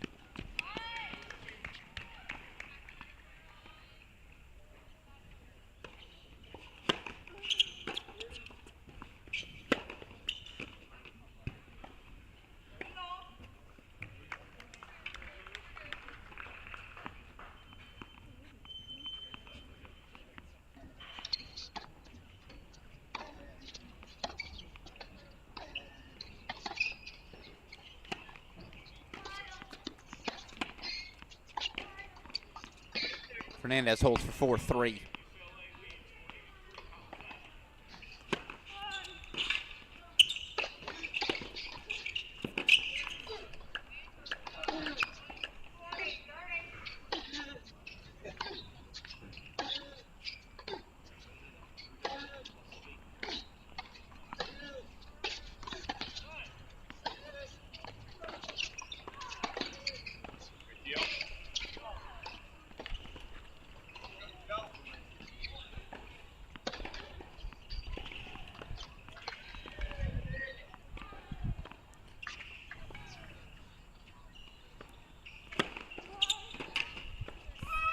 DJ Bennett through to the round of 16, 6-2, 6-3.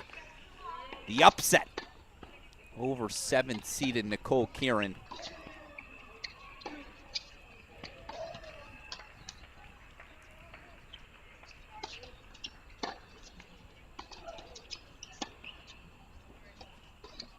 Impressive stuff from the Auburn junior. This is the Tier 1 win she'd been knocking on the door of for so long. Kieran through to the, Bennett through to the round of 16.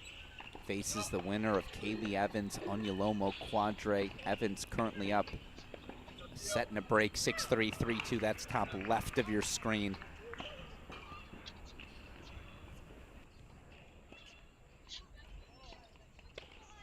Get us back for the dramatic ending of Hamner Fernandez, 4-3 again. Fernandez leads in the third. Here's a break point chance for Maxted.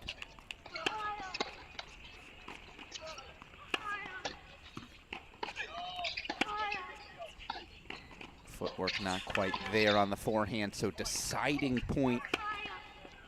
Big opportunity here for Louis Maxted. We saw his teammate, doubles partner this week, Pedro Vivez, earn a 3-set win over Ryan Colby earlier. The duo going to have to come back later for some doubles action as well.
Maxted serving 4-2 in the third.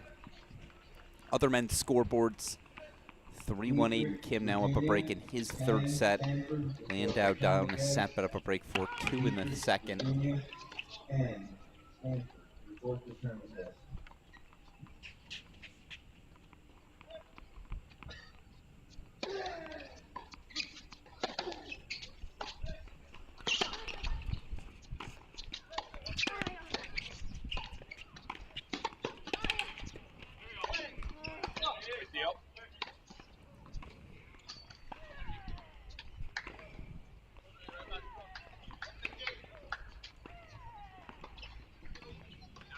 And it looks like that might be rain starting to come down here in Cary.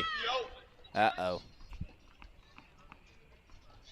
Warned about that about 25 minutes ago. We knew it was on the horizon. I know the plan is to move indoors, I believe, to North Carolina.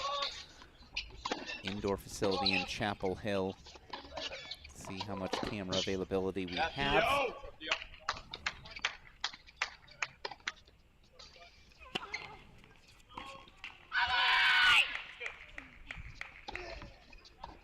We're back. You hear the roar. The question is, again, how much longer will play continue?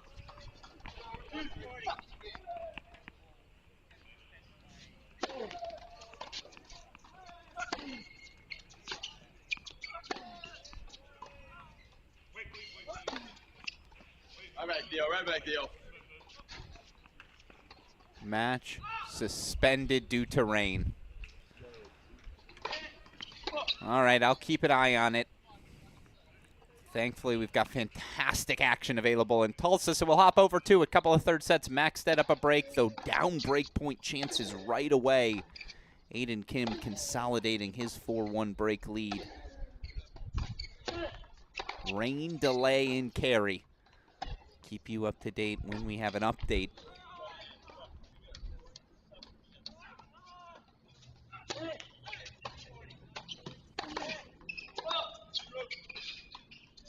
Hey, keep ripping, Theo. Keep ripping.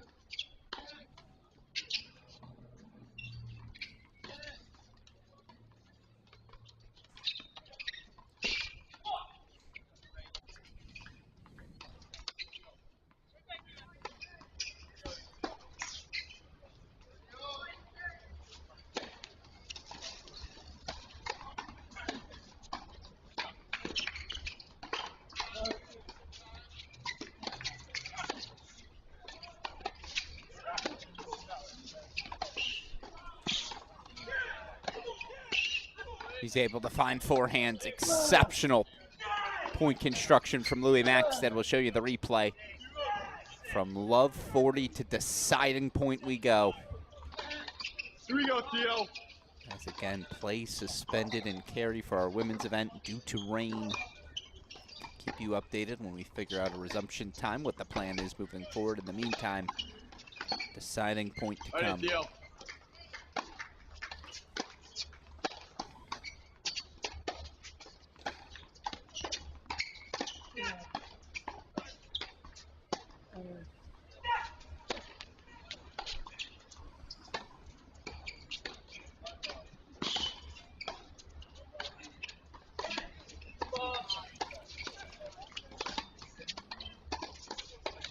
No. Did everything right from a point construction standpoint, just didn't finish the overhead. We'll show you the approach combination one more time here. Gets Maxted stretched in that backhand corner, forces slice. But the overhead into the net, Maxted holds. He's now a game away. 4 break points fought off for 5-2. Landau up 5-2 in his second set. Over to court 10 we go. Max Sheldon down a break 1-4, serving 15-all. On the far side is the Michigan State Spartan.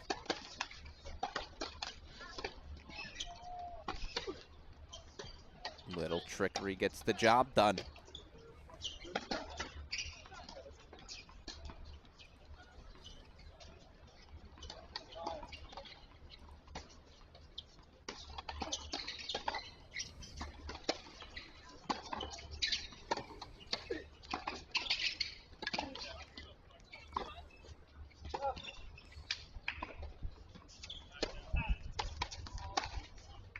Let's go, Theo. Hey, you're looking at it. Come on up.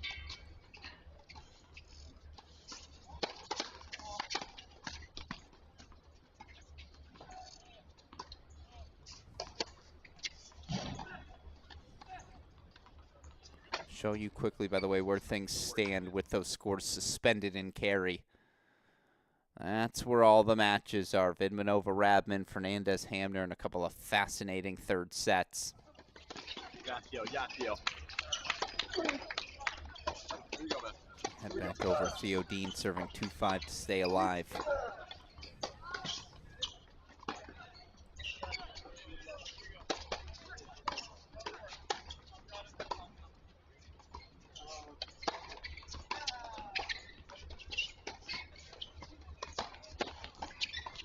Yeah, Theo. Come on now. Come on now. Let's go. Let's go. Right here, man.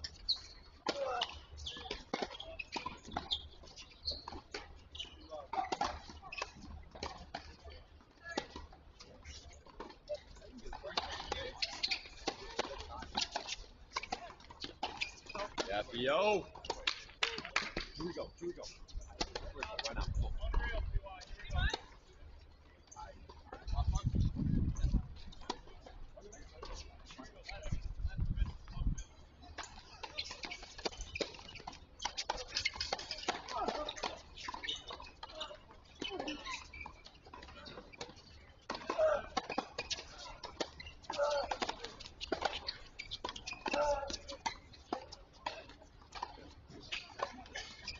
That's cool, man. Here we go. Let's go, Theo. Here we go, man.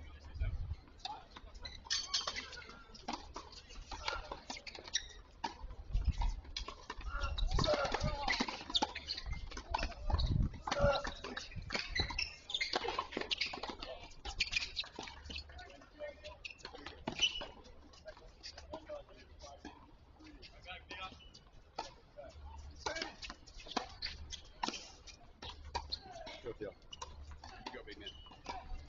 Go, go. Come on.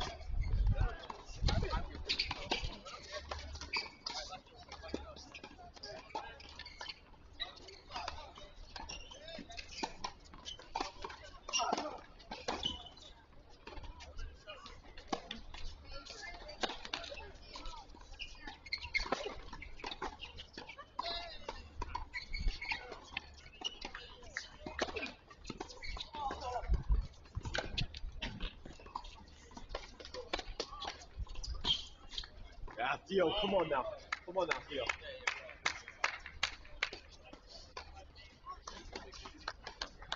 I would take this. Let's go, Theo. Do it again, huh? You've been here. You've been here.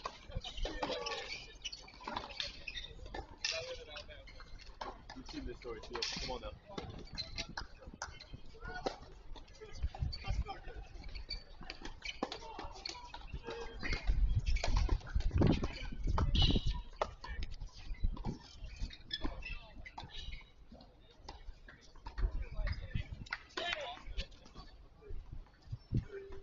Right now. Here we go, man.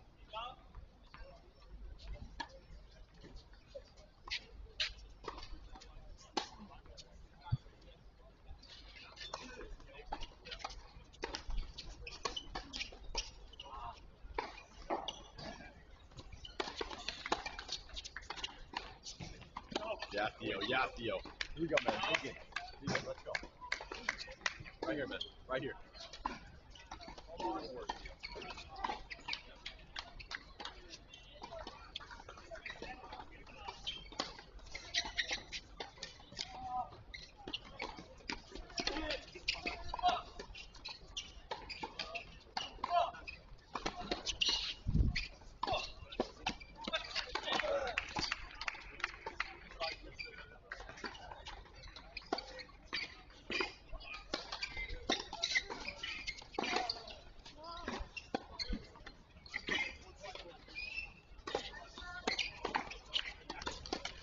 Yeah, Theo. Here we go, man.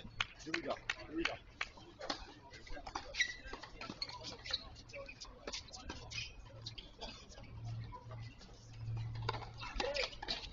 Here we go, man.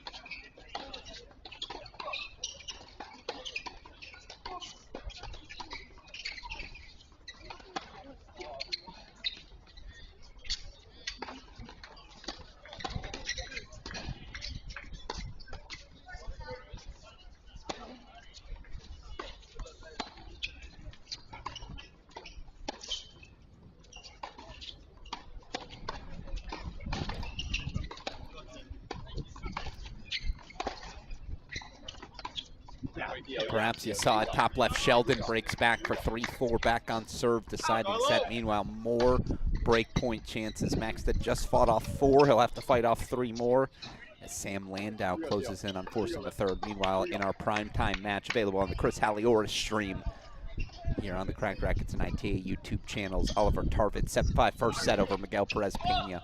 Hour-long first set, not too shabby for the number 3 seed.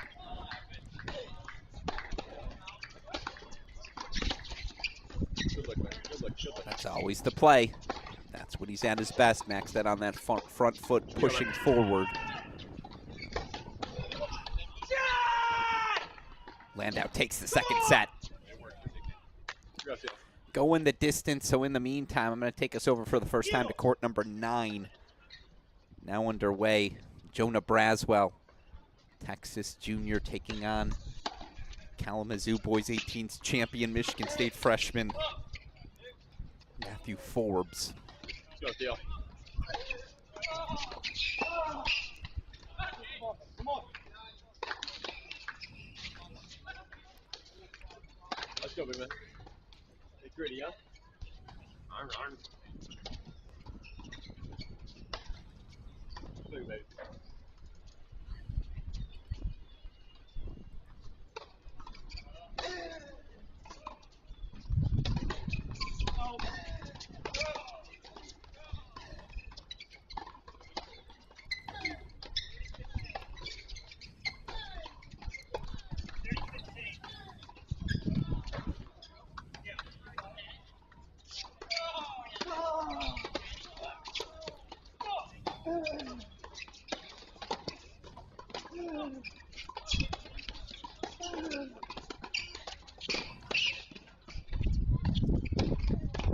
He fights off 7 break points. 7 break points in his final 2 service games. Louis Maxted, 7-6, 4-6, 6-3 victory. He is through to the round of 16. 2 TCU Horned Frogs advancing on the day. Let's show you the match point one more time.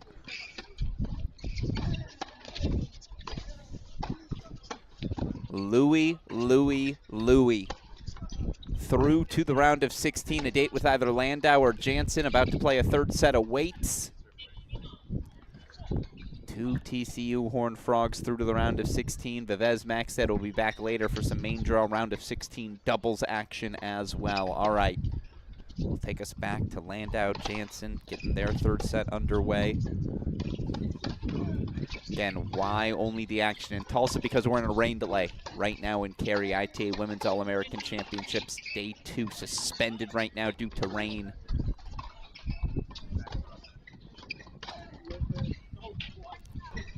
Matches currently on court. Scoreboards are as follows.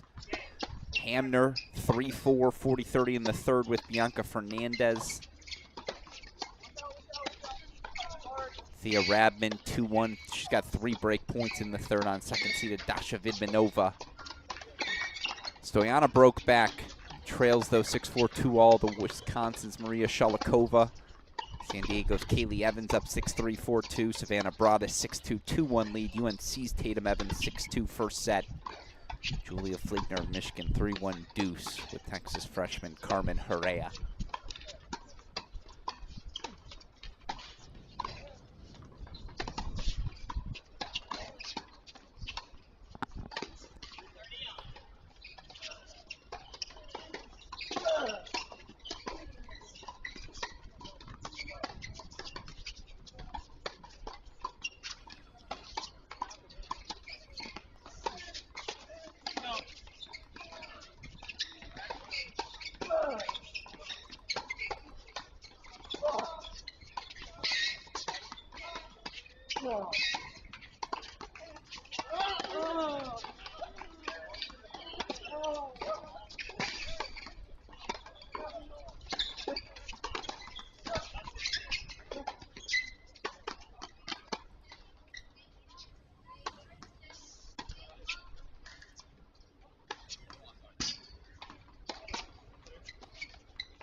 Aiden Kim serves for the match.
All right, that's one.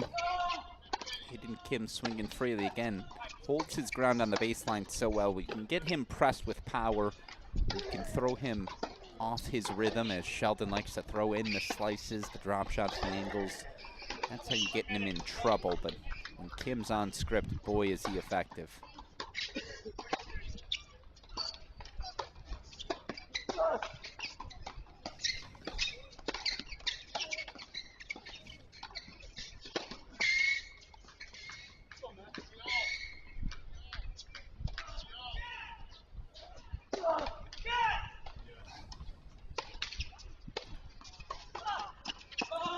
Looks like the rain has stopped in Cary. Again, Women's All-American Day 2 suspended due to rain right now. As soon as we have action again, we will get back to it. Right now, Aiden Kim sees 30 love go to 30 all.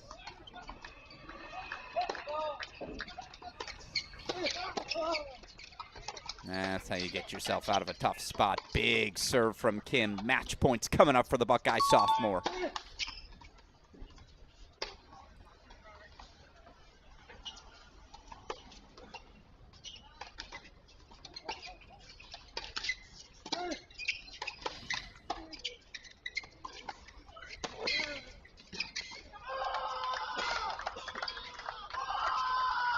It's a big roar. Aiden Kim through to the round of 16, the Buckeye sophomore. 6'2", 3'6", 6'3". He knocks out Michigan State senior Max Sheldon. Those two might just be seeing each other once again in the regular season. Kim through to the round of 16. A date with Miami's Martine Katz awaits. All right, over to Landau we go. As he's in the third.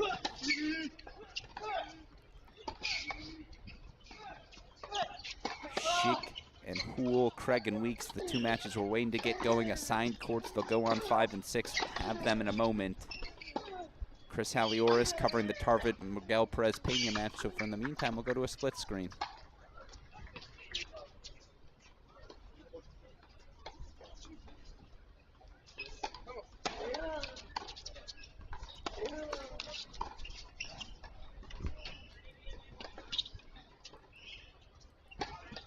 Players getting back warmed up outside in Cary, so we'll have action resuming there in a moment.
How's that for a pass, though, from Jansen?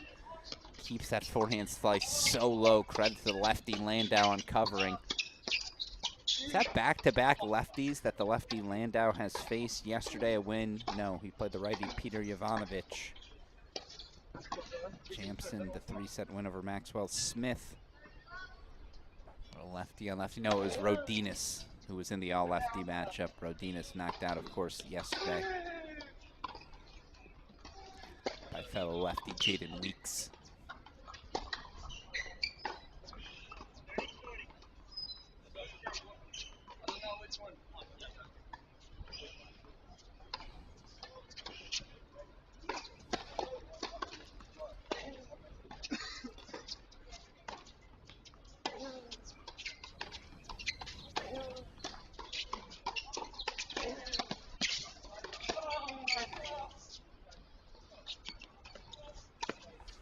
We've got action once again in Cary. Back over to it we go.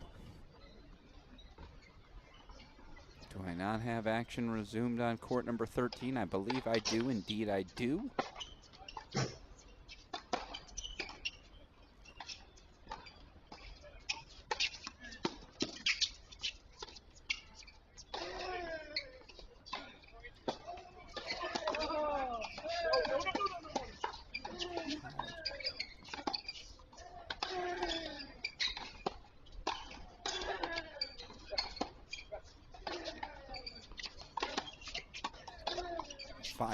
Sarah Hamner's going to serve for the match.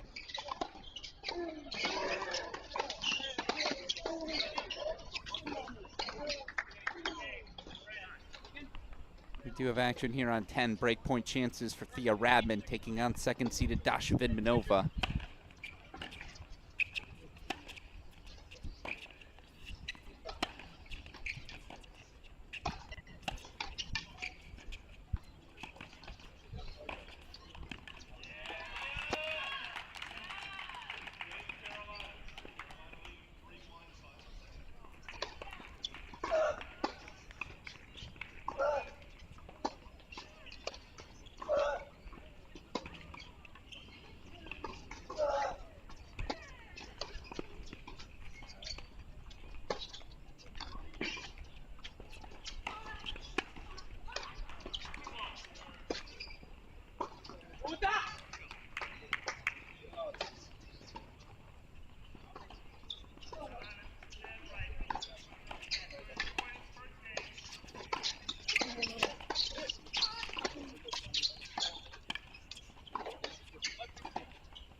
All right, the update we've gotten, we'll have play for the moment. It might not be long. More rain on the horizon in Cary. Sarah Hamner going to try and sneak in a result. 15 love as she serves for it. Now 30 love. She's 2 points away. Radman breaking for 3-1 in the third. Breakpoint chances for Sholakova right away. Ooh.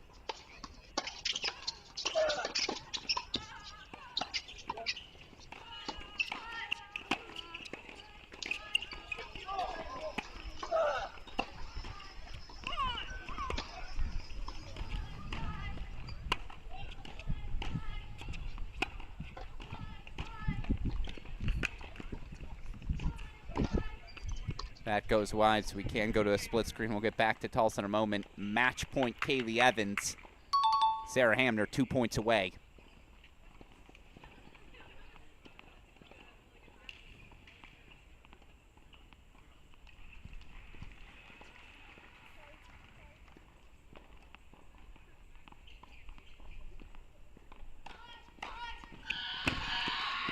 Match point, Sarah Hamner.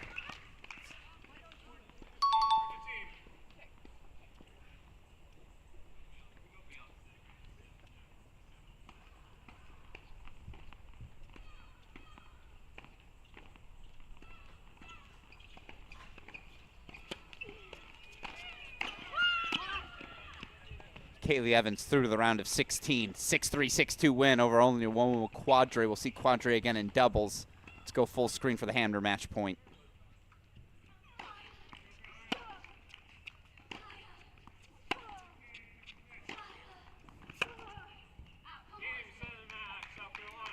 Sarah Hamner through, the 2021 All-American champion, 5-7, 7-5. Excuse me, 7-5, 5-7, 6-4. All right. Action moving now. 2-1 Jansen. I can get us to some other courts here quickly. Vidmanova, the 3-1 set lead there.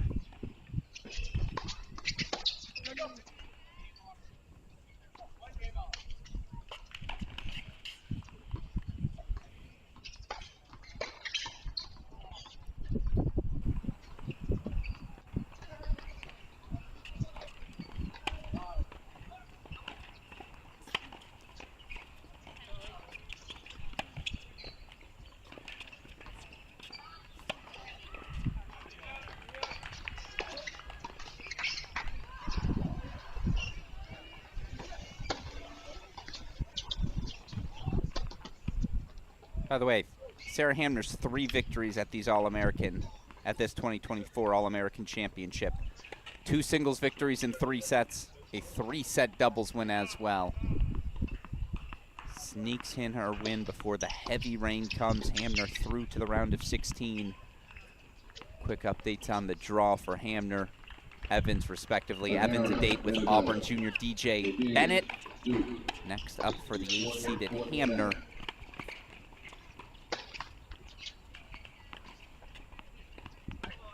Ooh, a date with Stanford freshman Valerie Glosman. Love that matchup. Battle of the generations.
Dasha Vidmanova breaks right back. Back on serve they go. 2-3, deciding set. Landau serving 1-2 here in the third. Transfer to Duke from Indiana. Now 15-30 after the tidy serve and volley.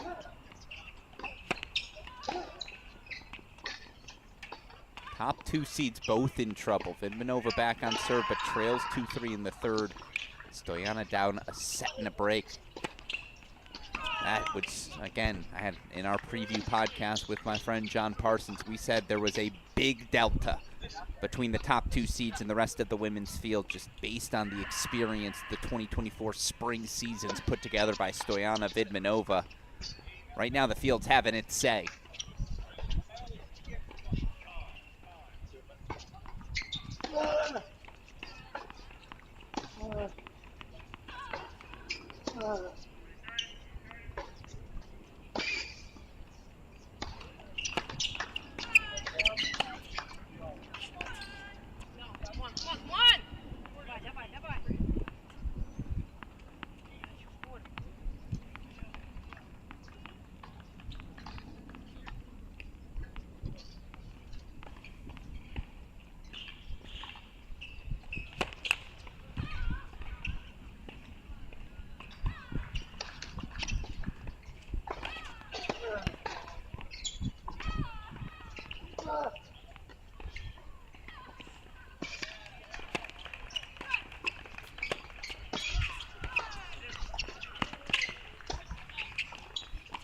That's the Mary Stoyana we've come to expect over the last two seasons. Top five in the country, successive years. #1 player in the nation for just about all of last season. Of course, led her team to the NCAA team title. When she's moving forward, she's at her best. Looking to trade breaks here following the pretty brief rain delay we saw in Cary, but again, more rain on the horizon.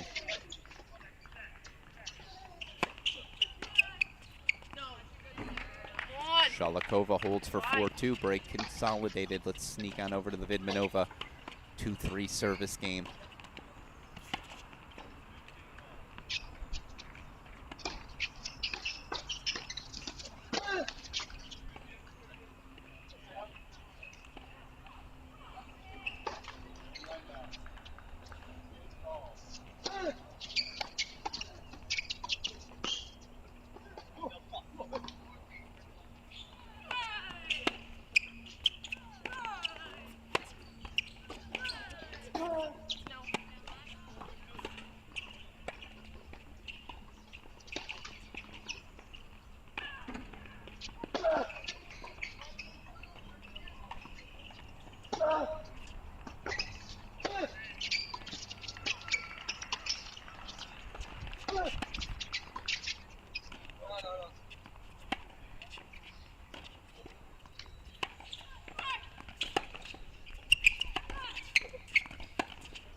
What a passing shot. Show that to you one more time.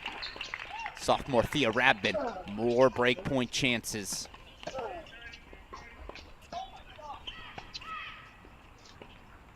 It's a great +1 forehand from Vidmanova.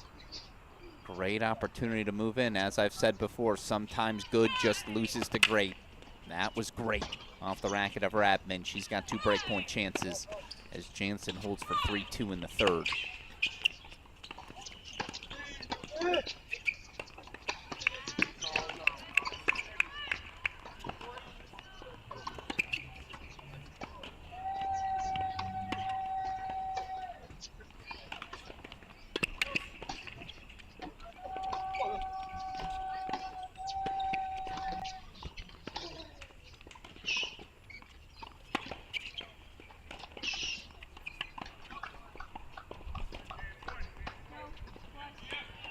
Yeah, so it's a break there, and look at this. Unbelievable. The defending champion's in trouble. There's a reason.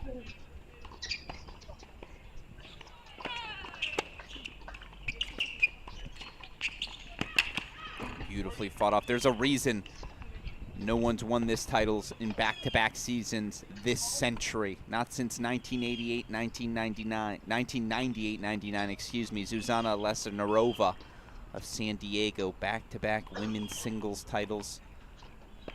And that's 98-99. That's the last time it happened for the women. For the men, hasn't happened since 1989-1990. Al Parker winning the title back-to-back for Georgia. Back-to-back titles not seen in the singles titles, not seen in the 21st century.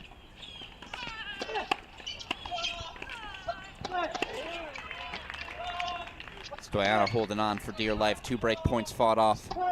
Deciding point coming up as you see Matthew Forbes. Deciding point he breaks. He'll serve for it. The opening set.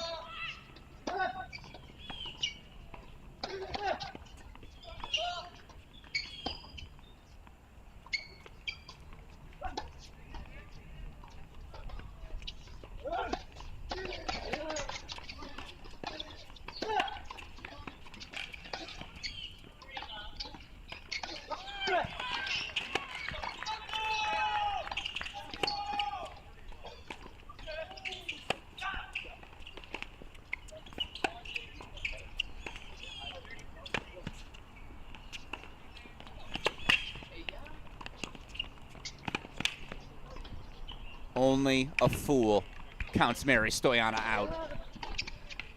Show you the aggression one more time. Backhand line, forehand line. First volley to the open space. Make her do something special. 3 break points fought off. She holds for 3-4, still trails. Meanwhile, as you saw,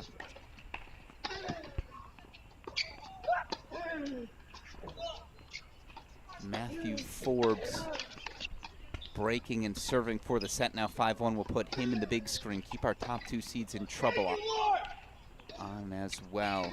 Actually, we got to go to Thea Rabin, don't we? Wake up! Jonah Braswell telling himself to wake up.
Rabin holds for 5-2.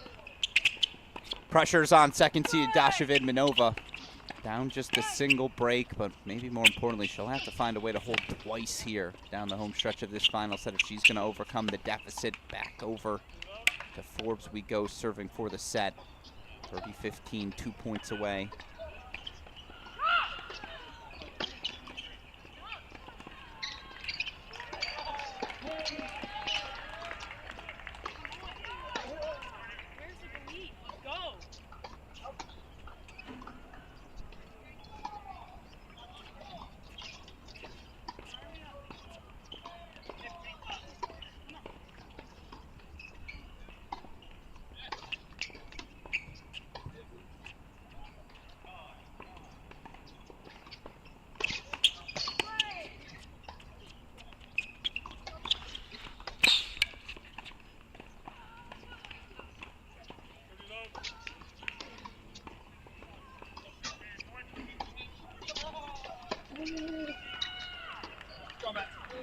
Unbelievable.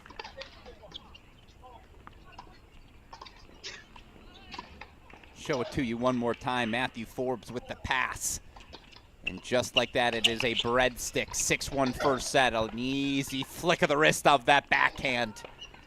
Matthew Forbes is set away from the round of 16. The freshman announcing himself in a successful fashion to the college tennis universe. All right, we're going to go back to that third set. Now Jansen and Landau grinding away. Alex Gruskin here. Appreciate all of you joining us. I know we've got an active chat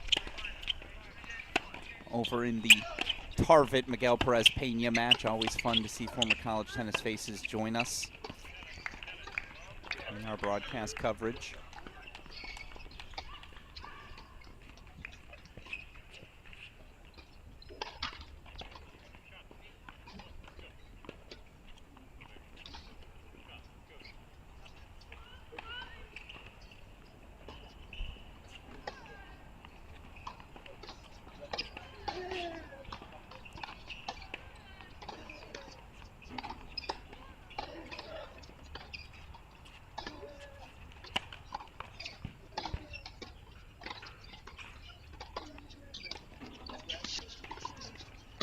Vidmanova again serving 2-5 here in the third.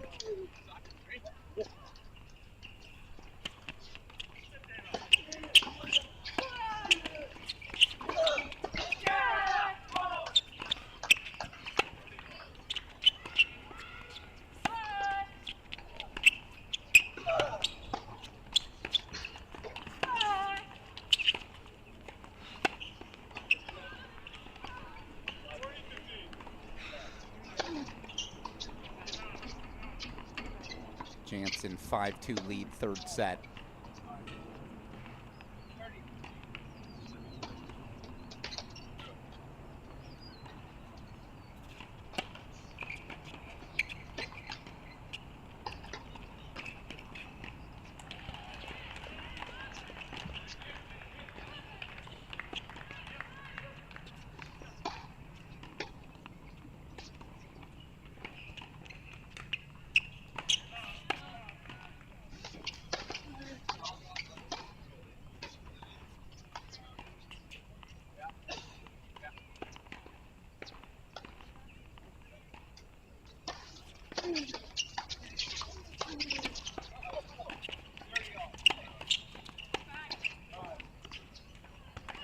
Game point chance for Vidmanova. Game point chance for Shalikova as well. Let's head over to that, actually. Obviously, Vidmanova holds, Radman serves for it. Put that back in our big screen, but Shalikova, game point chances for 5-3. Then all of a sudden, both of our top seeds a game away from the exit ramp. An early exit ramp. Vidmanova does hold for 3-5.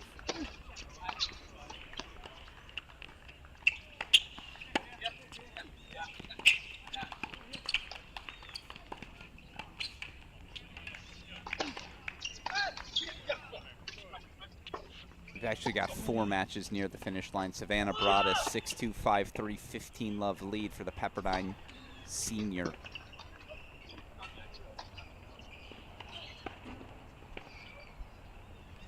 All All these matches within a game. Meanwhile, breakpoint chance here for Stoyana. Deciding point coming up.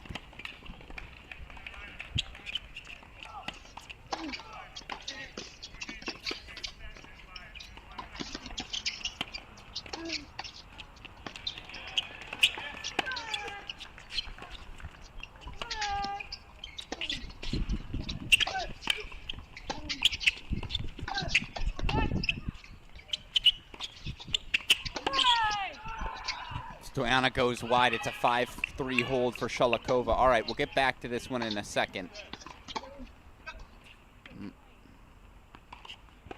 My fault. We'll bring that back as well.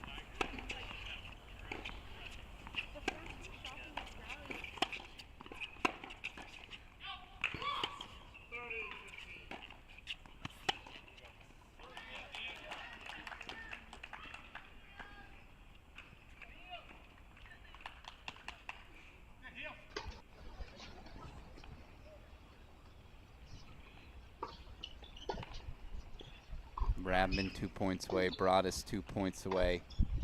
Jansen closing in as well. 15 all. Go to Broadus first.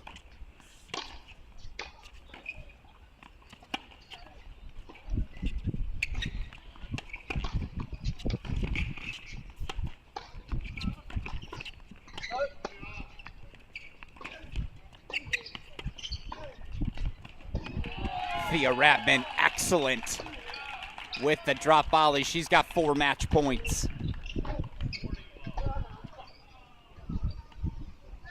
Show it to you all one more time. Bottom left of your screen, look at that execution, flawless. As we put it in the big screen now. 4 match points.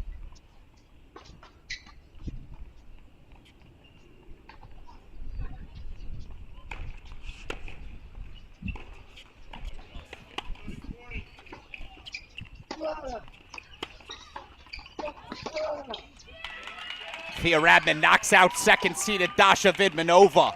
A top seed falls. 2-6, 6-3, 6-3 win for Radman. All right, over to Broadus we go, but Jansen match points as well.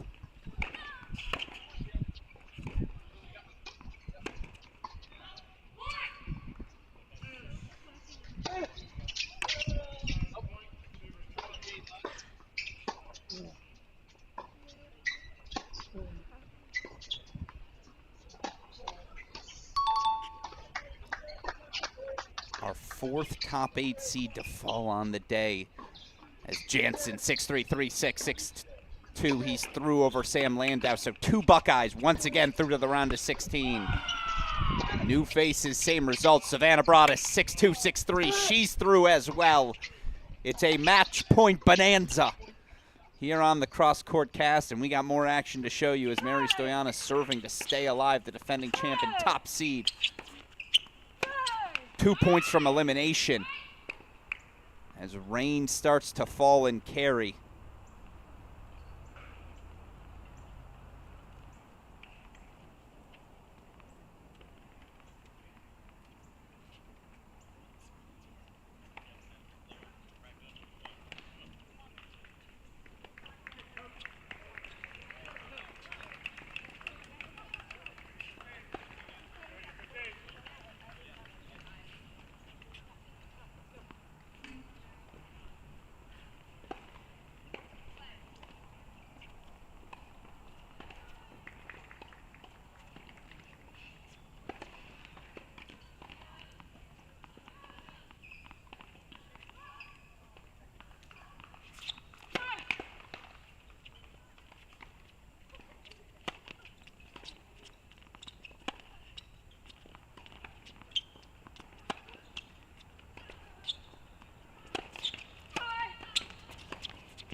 I think Stoyana found the line.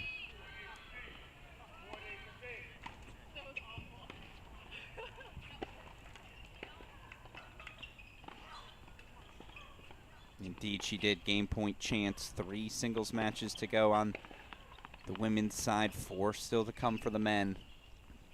Bring us back to Braswell Forbes here in a second.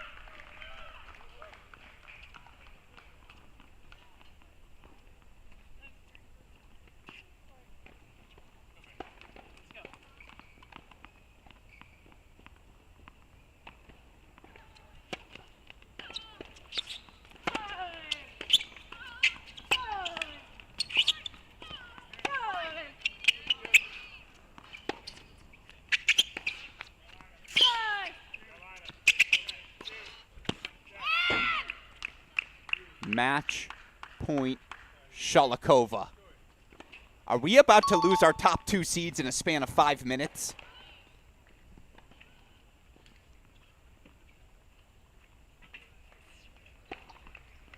As you see, Braswell up an early break in the second on Forbes, so we're going full screen for it. Defending champ, #1 player in the country, player of the year, Mary Stoyanova, down match point.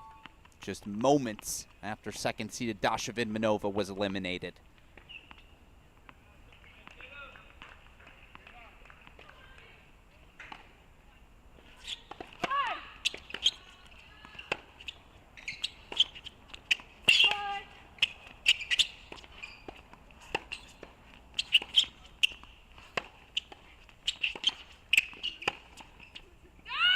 The top 2 seeds have fallen.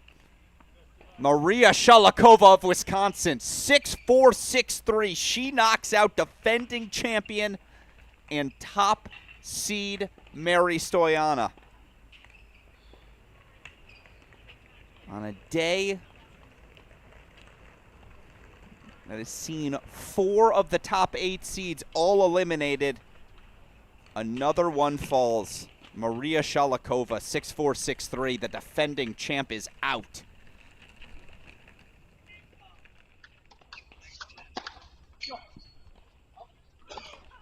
See how much longer we can withstand the rain in Cary. We've got 2 more main draw singles matches to show you, so I'm going to put them both on screen just because, again, I think we might have a limited availability for these Cary matches moving forward.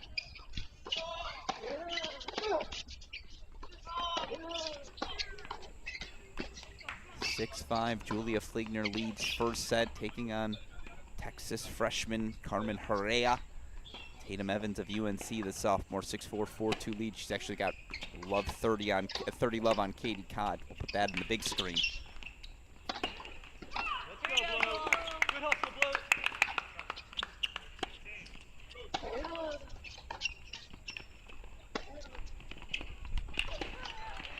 Point chances Evans. What a day it might be for the heels. And keep in mind, Crawley, Yarlagata, Scotty, Riley Tran, that experienced class of 2024, all those players off to graduation. Time for players like a sophomore Thea Rabins, like a sophomore Tatum Evans to step up, and boy, are they.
Evans now a game away. Let's go over to that opening set. Julia Fligner, or excuse me, Carmen Herrera.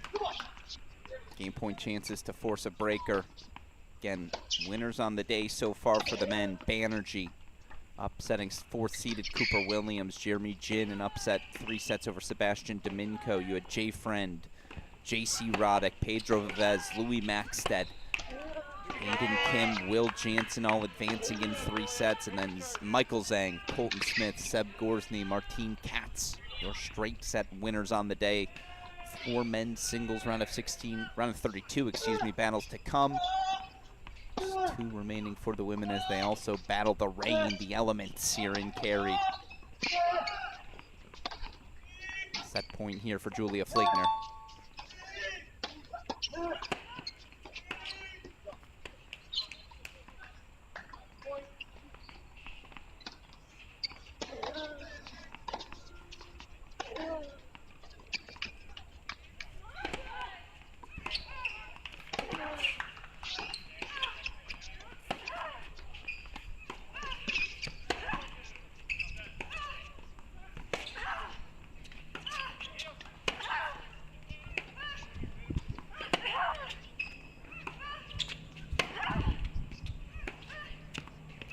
That's how you clinch a set.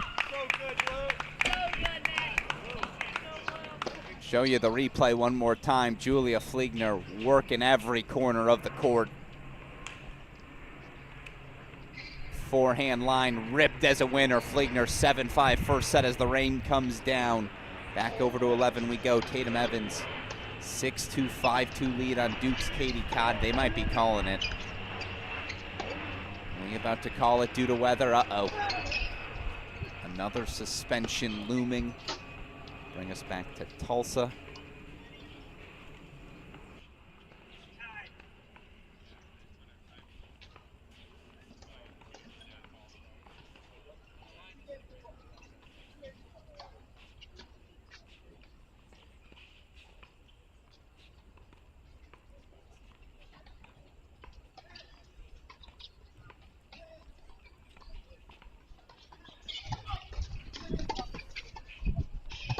Yeah, I think the decision's going to be to suspend play.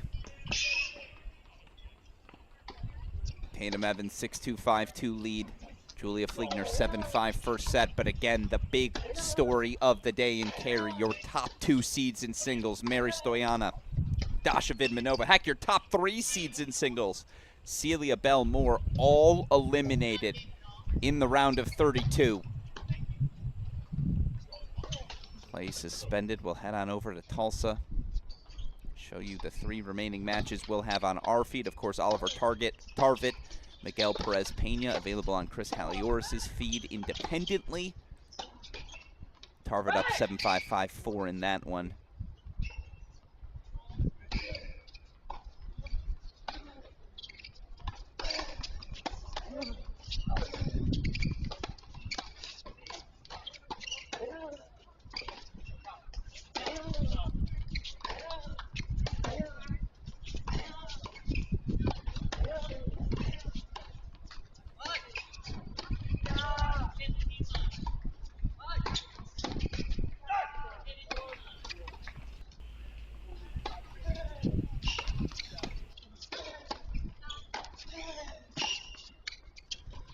South Carolina's Casey Houle, 5-2 lead. Takes on NC State senior Braden Schick.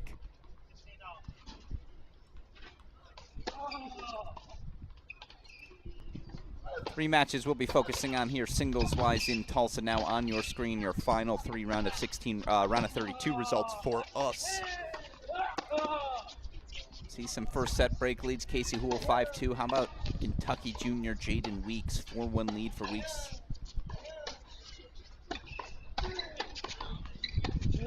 Weeks taking on Corey Craig. Craig a qualifier into the main draw. Florida State newcomer. 3-set win over Daniil Panarin. Let's head over to that one.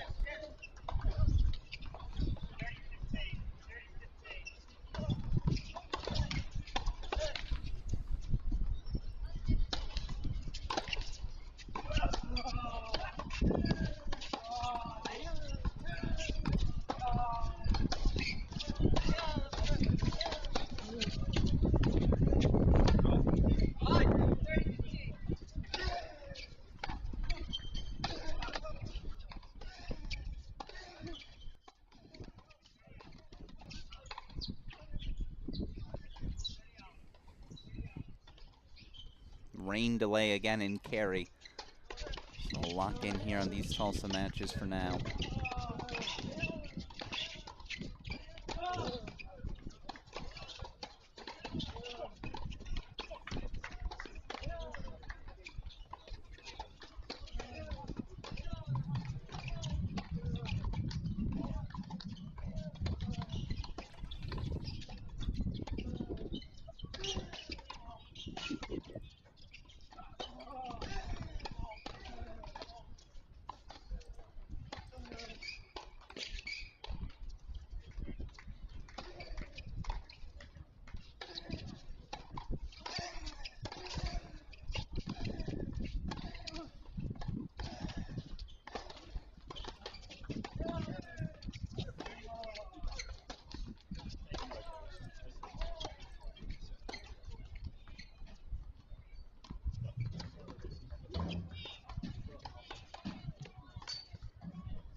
Muncie, Oklahoma.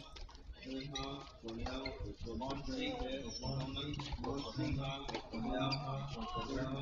Cornell, Muncie, Oklahoma. Minha, Cornell,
Matt Forbes continues to fight. Meanwhile, Casey Houle's got set points.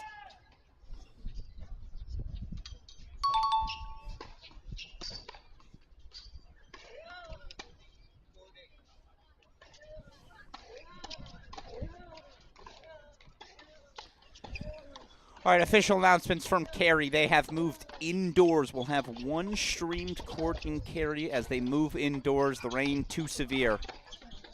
So the decision has been made to move inside. Believe we'll have the ending of the Evans match when they do resume play.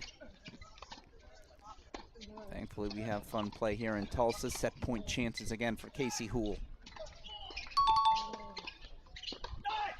It's a 6-2 opening set for Casey Houle, striking the ball well. Offense working to perfection.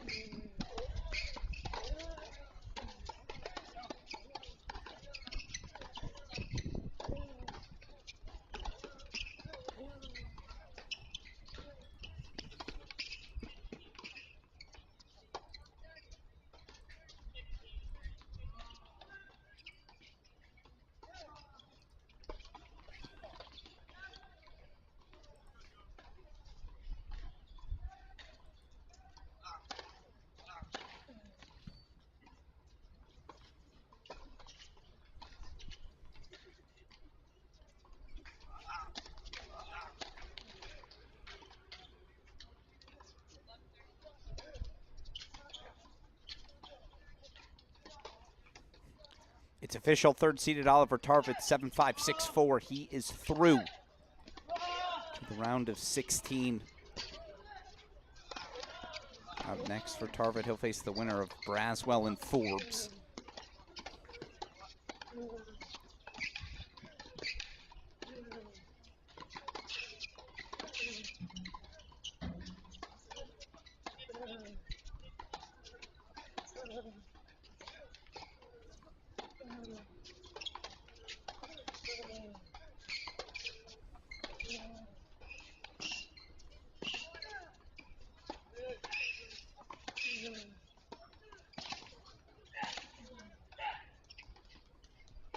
Breakpoint chances for Craig to get back on serve here in the opening set. Second set about to get underway in Schick and Houle.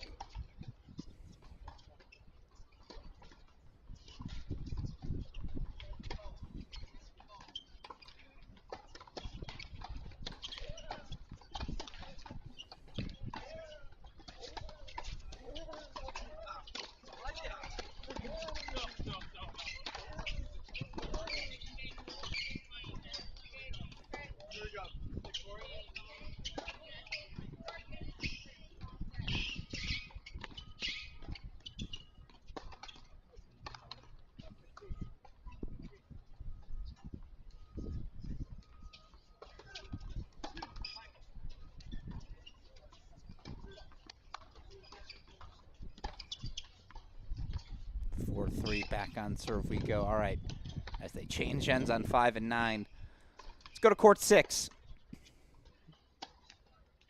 South Carolina's Casey Houle. In a battle yesterday, Houle ultimately able to grind out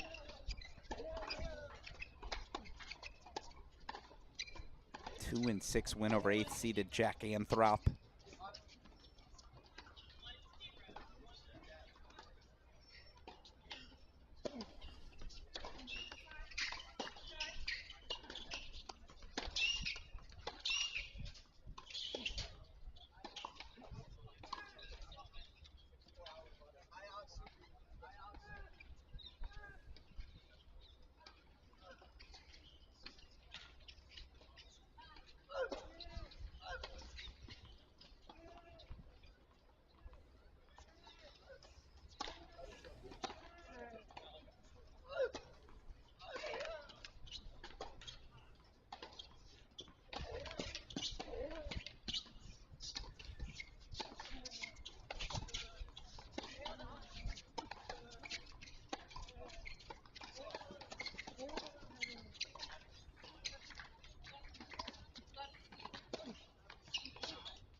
It's a strong response there from Casey Houle. Big serve into the body, fights off the first break point, deciding point to come.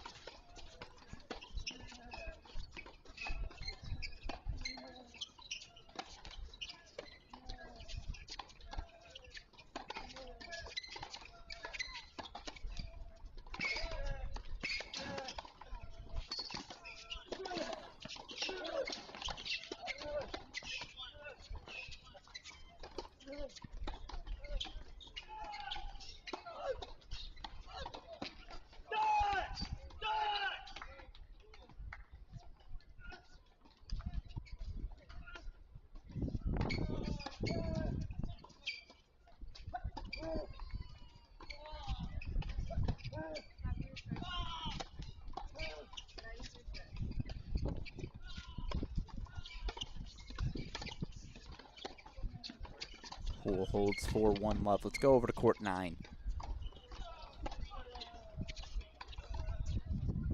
Forbes holds for 2-4. Braswell, though, still out in front by a break.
That's much better. The open court +1 forehand, perfectly executed by Jonah Braswell.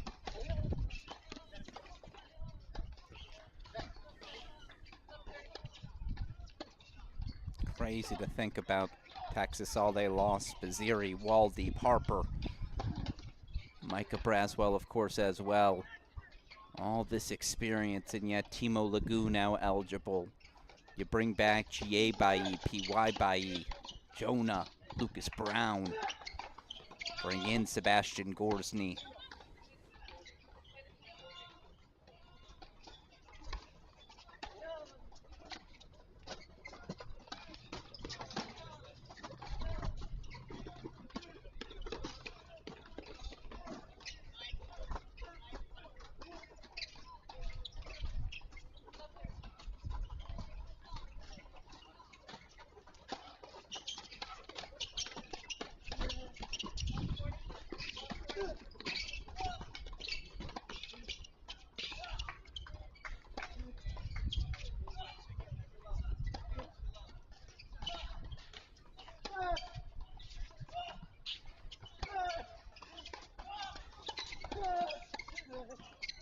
Yeah, this Matthew Forbes, though, hits a lively ball. Forehand backswing's a little bit big, but the elevation, the action on that ball. Break point chances to get back on serve here for Forbes. As you see, I believe that's Ben Becker, new Texas associate head coach, of course, former Michigan associate head coach, former standout player during his time at Baylor. Back into the college ranks, hired by head coach Bruce Burke.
What a strange point.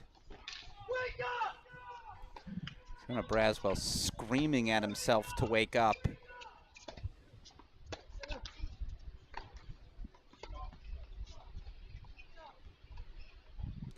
Micah Braswell holds for 5-2, holds on to his break lead. Meanwhile, how about Corey Craig, the newcomer for Florida State? Manages to flip things around.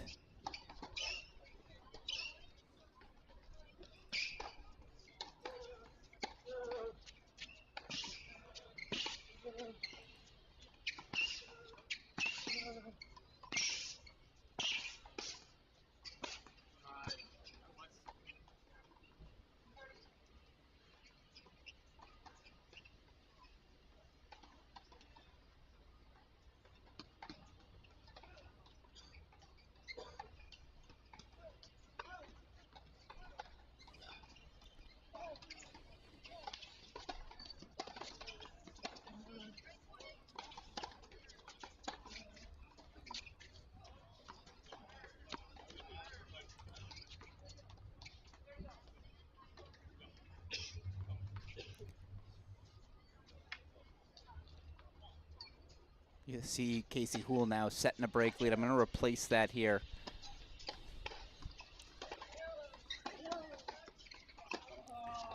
Tatum Evans closing in on the win.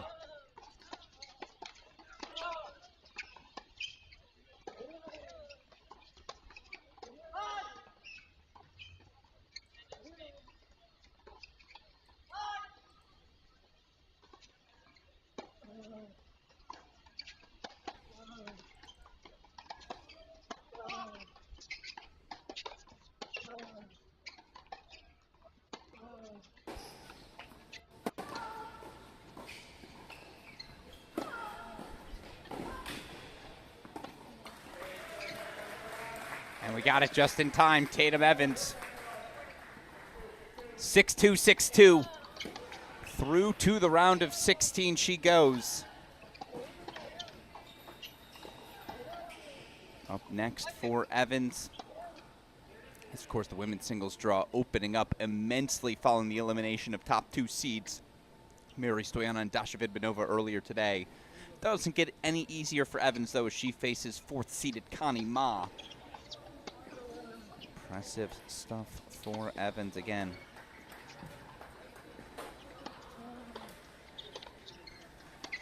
Straight set win, 6-2, 6-2. Okay. God, good day for both Evans, not related, Tatum and Kaylee. In the meantime, back over to Craig we go, back over to Tulsa we go.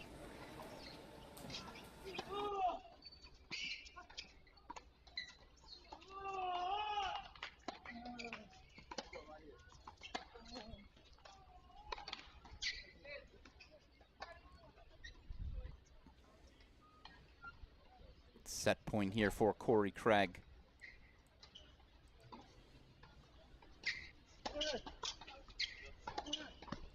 Junior transferring over from BU, I should say Boston University.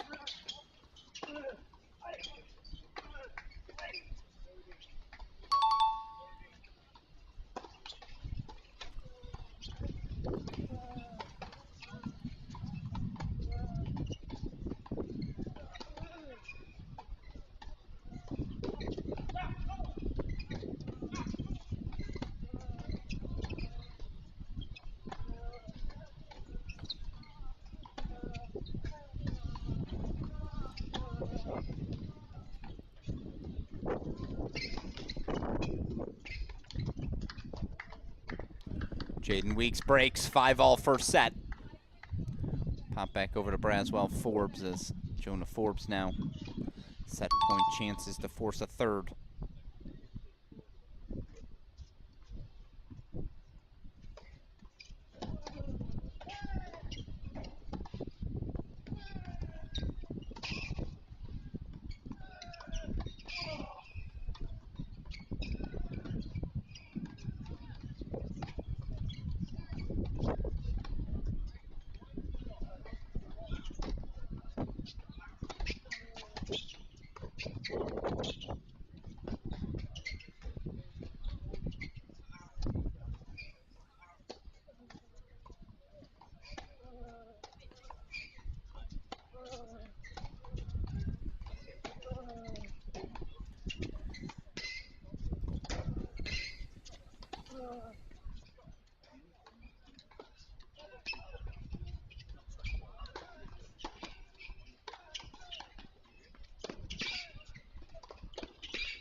Jonah Braswell does force a third, 6-2. He takes it. Just apologies for that delay. Got an update from our friend Zach Pullman at the ITA. Thank you to him. We've got one round of 16 singles match left, one round of 32, singles match left for the women. Julia Fliegner up a set 7-5 on Texas freshman Carmen Herrera. Camera being moved to that court, so we'll be able to show it to you as they are now indoors due to rain in Cary. Meanwhile, Casey Houle running away, 6-2 4-love lead for South Carolina Gamecock. Go split screen as we get ready for that third set to start.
Breakpoint chances for Craig as he looks to serve for the set again.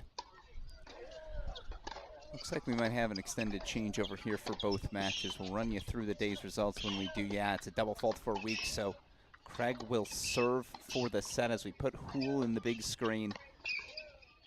Get ready for the third set to begin between Forbes and Braswell.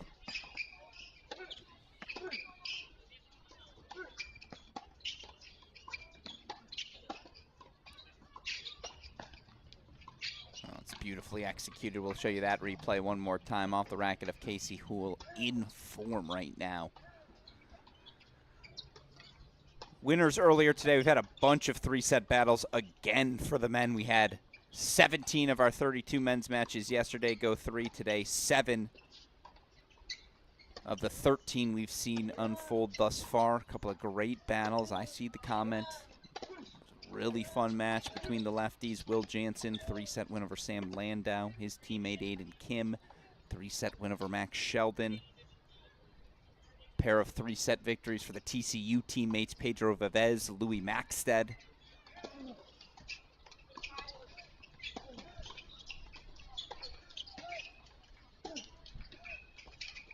Just keeps pressing forward. As did Seeds, J.C. Roddick, Jay Friend, each of them 3-set winners on the day. Your 2 upsets for the men. Stanford's Samir Banerjee was excellent. The junior, 5-2 over 4th-seeded Cooper Williams. And then Florida sophomore Jeremy Jin, 6-4 in the third. He knocks out Sebastian Domingo. Remember, you reach the round of 16 in the main draw. You are now 1 victory away from clinching one of the 8 main draw qualifying spots into November's NCAA Individual Championships. Game point chances here for 5-love Houle as Craig begins his service game. We'll go back to the split screen.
4-1 Hool broken, so Braden Schick at least somewhat staying alive. We'll go full screen.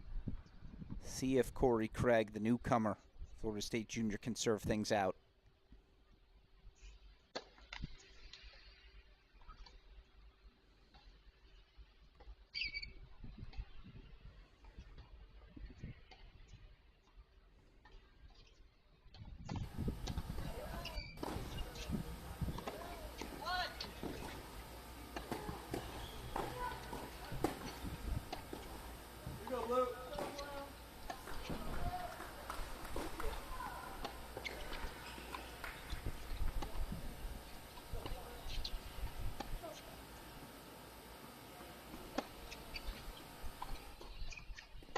Turn down that hissing, I apologize.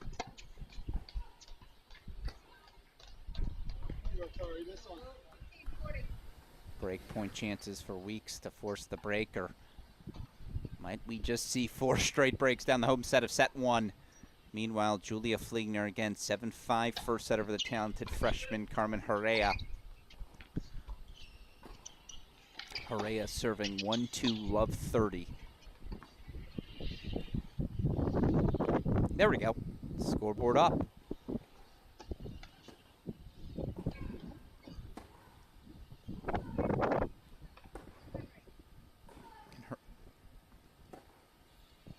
Now breakpoint chance coming for Fligner. Excuse me, Herrera serving 2-1, but now love 40. Weeks does break, so we go to a tie break. Casey Hool up 4-1. We'll hold here in the split screen for a moment. Third set just getting underway between Forbes and Braswell.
Deciding point now coming up.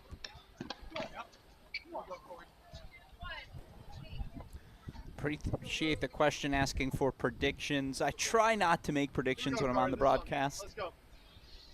Don't want anyone accusing me any more so of bias than I already received, but I want to hear your predictions. If you're tuning in, send us in the chat. Round of 16 looming. Who you got taking the title? Who you got earning those qualifying spots?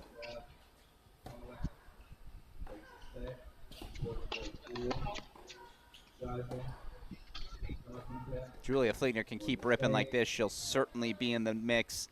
Associate head coach Justin Bush can give it a second look. Chair umpire confirms, though, Fligner breaks back for 2-all. All right. So bring back Hool. 6-2, 4-1 lead for the Gamecock.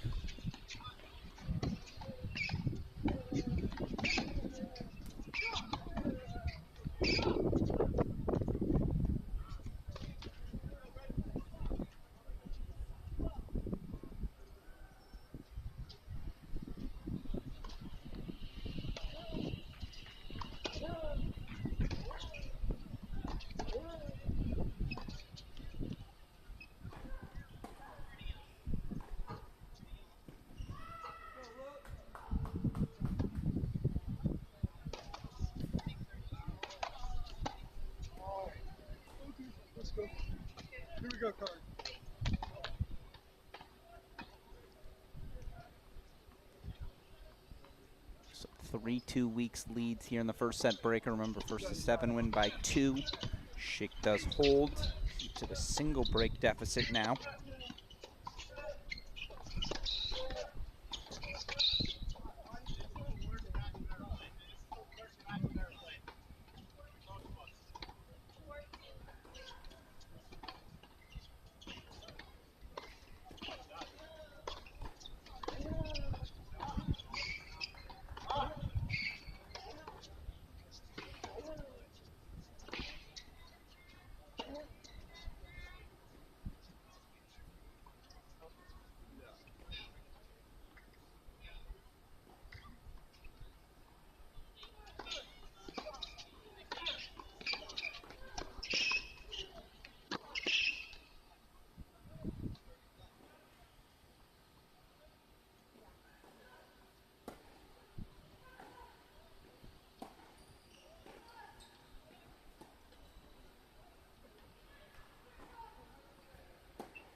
Two on the turn. Weeks mini break lead.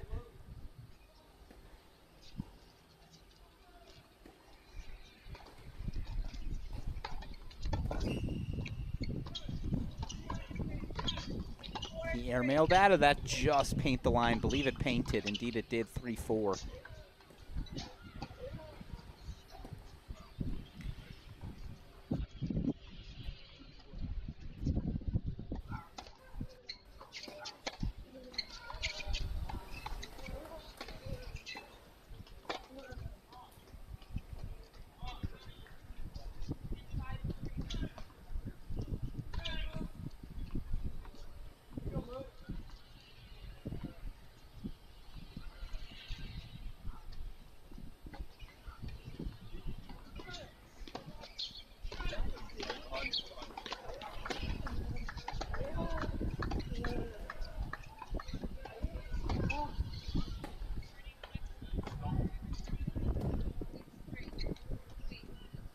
Set points coming for Jaden Weeks. Come on, Corey.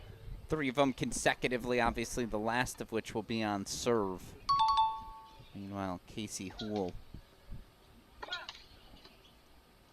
pushed in a service game. 4-2-30 all. Fliegner facing break points top left in her 2-all service game as they move indoors at Carey due to rain.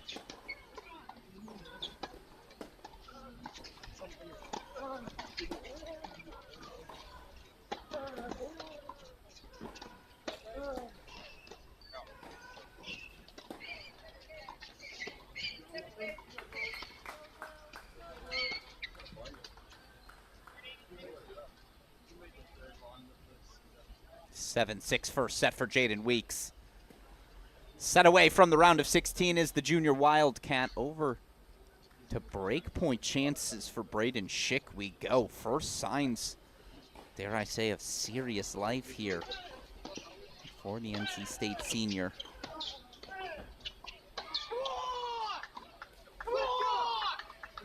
And Braden Schick does break. So back on serve in the second set for the first time today.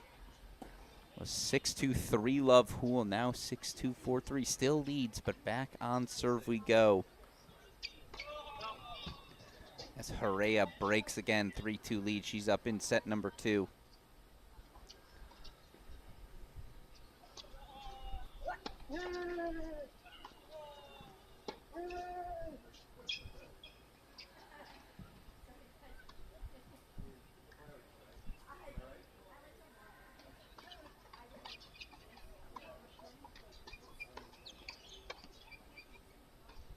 Scoreboard behind Braswell held for 1-love.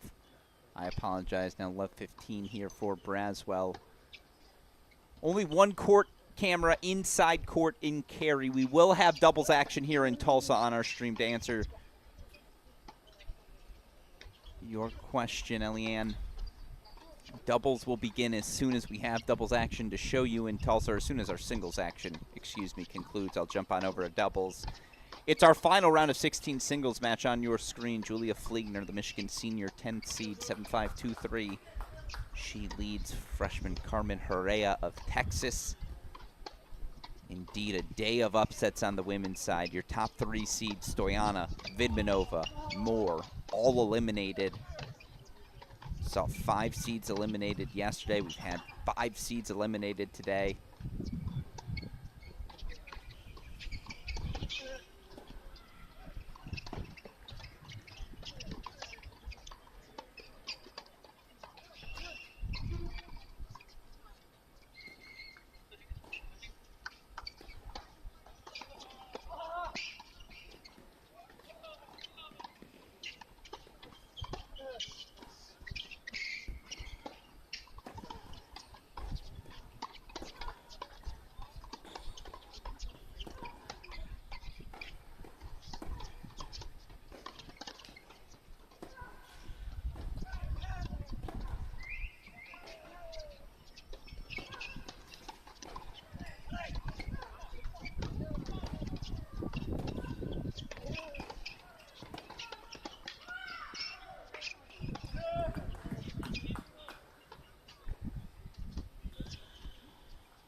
Excuse me.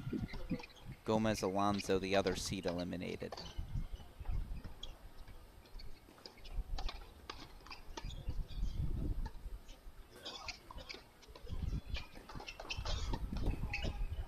So just 5 seeds remaining in the women's singles draw. The men's side, 11 seeds upset, 5 already through to the round of 16.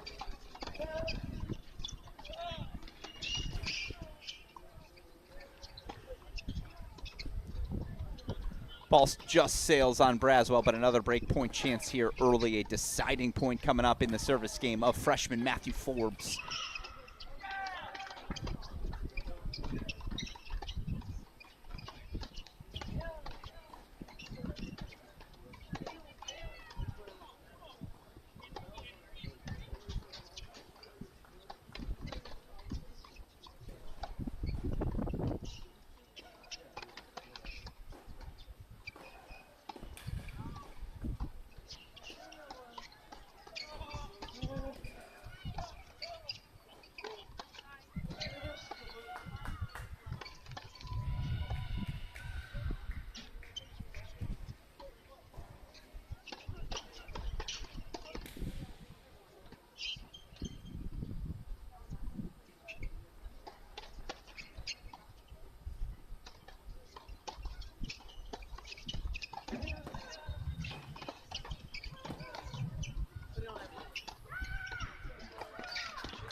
All right. Schick holds for 4-all. Let's go back over there.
Casey Houle fights off 2 match points, holds for 5-all, and you hear the roar.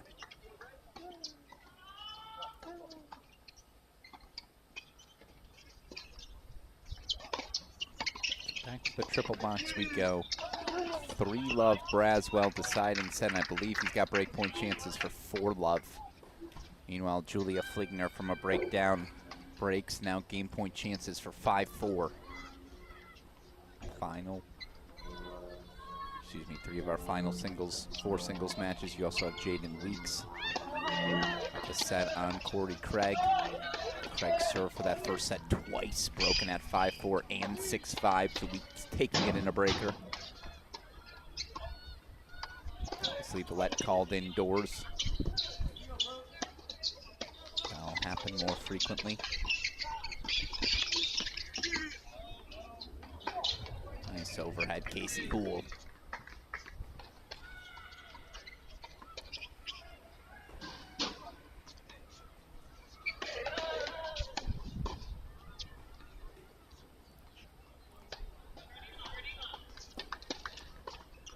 Gripped and ripped by the freshman.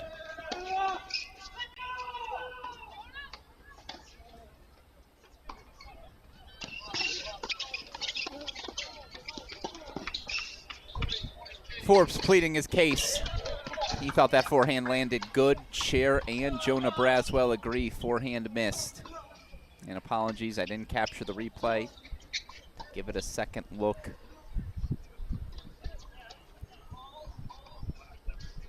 Call confirmed by the chair, so 4-love Braswell back over to Fleekner. Hooray, we go.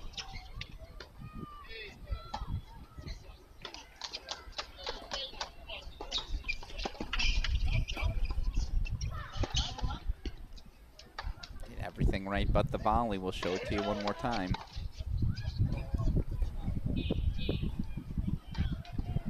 Great spot on the serve. Great spot with the forehand. Good response from Hooray, but just not quite enough on the volley there.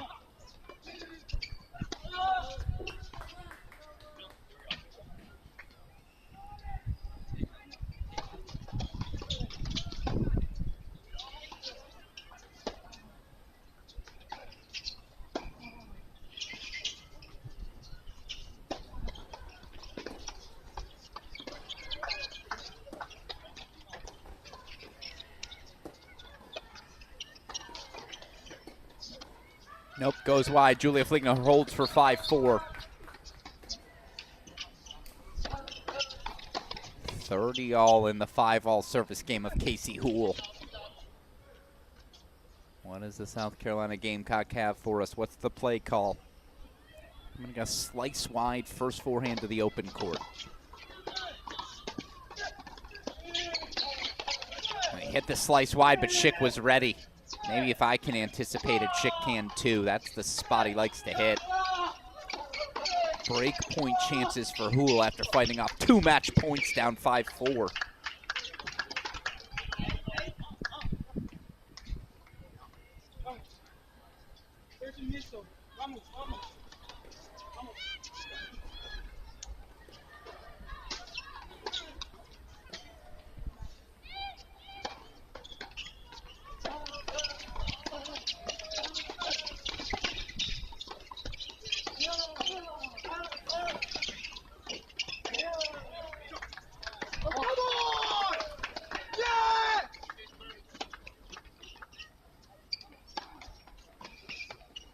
Braden Schick breaks.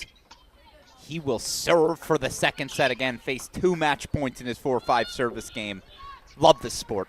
Absolutely love it. You never know when the turnaround's going to come. Meanwhile, can Julia Fligner close out the freshman Carmen Herrera, make it 2 Wolverines through to the round of 16?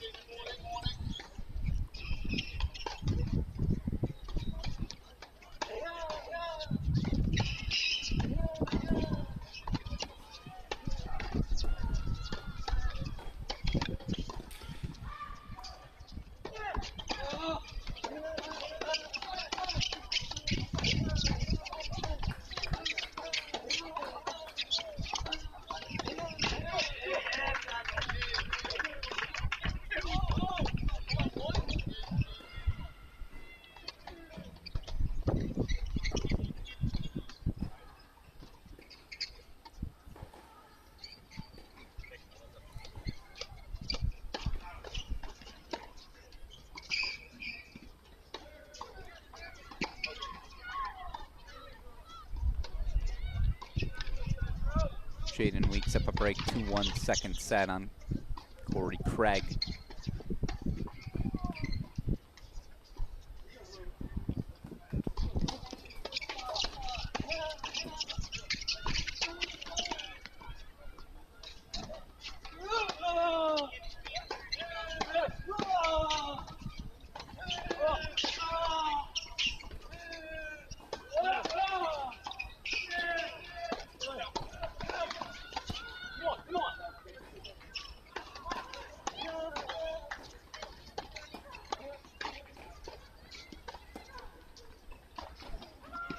Julia Fligner 2 points away.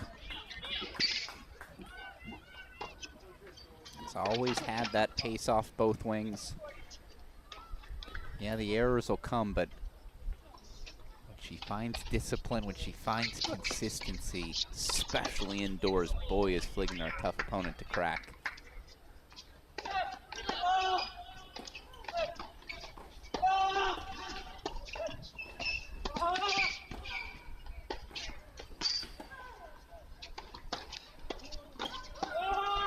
Match points to come as Matthew Forbes gets a break back.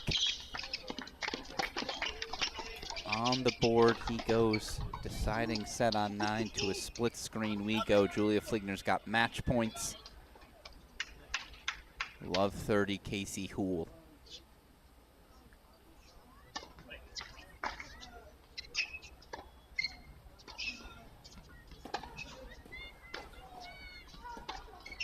Julia Fligner through to the round of 16.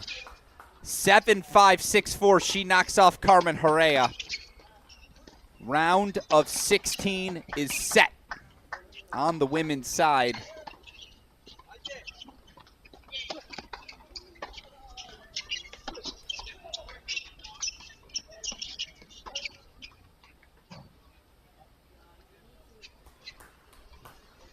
Run you through all of our results here in a moment. In the meantime, 15:30 Houle serving. Let's get you back to all 3 of our matches in Tulsa.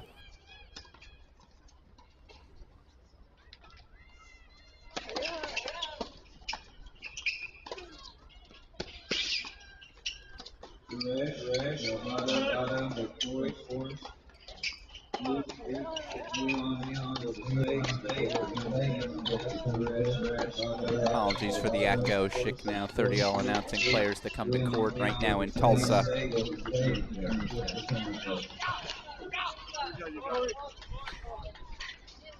All right, a fascinating round of 16 in the All-American women's singles main draw. 8 spots on the line tomorrow for the quarterfinals. Those quarterfinalists are all going to receive qualifying berths into this year's NCAA individual singles tournament. Run you through those matchups here in a moment. First, again, 6-5, 30-all. Schick serving to force a third. For the meantime, we're going to go full screen, actually, for this 30-all moment.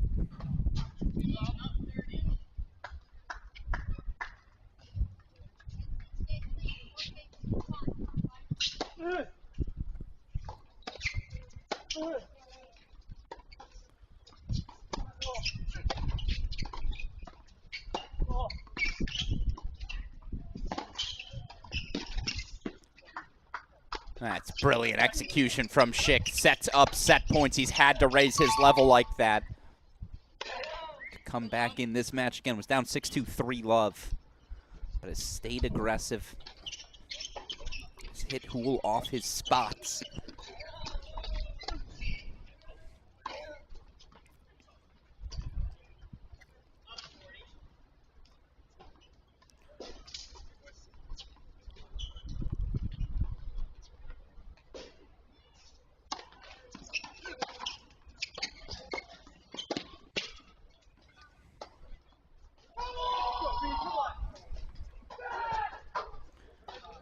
Braden Schick forces a third from 2 match points down, 4-5, 30-40. 7-5. He takes the second set. Check back in on that one in a little bit. In the meantime, Craig got the break back. Now he's got game point chances for 3-2 in the second. Remember, Craig served for the opening setup, 5-4, up 6-5. Weeks now, though, forces a deciding point. Meanwhile, Braswell, more break point chances. This time it would be for 5-1 in the third.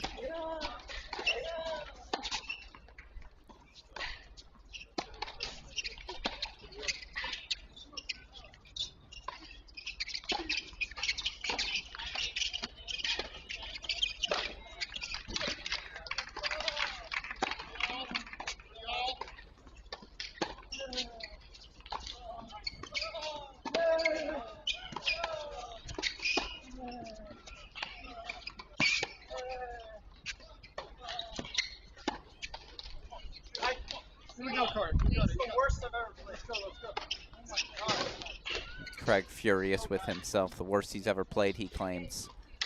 I don't know about that, but Jaden Weeks back up a break 3-2. They exchange breaks. We'll go full screen now. Break point chances here for Jonah Braswell.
Oh, come on.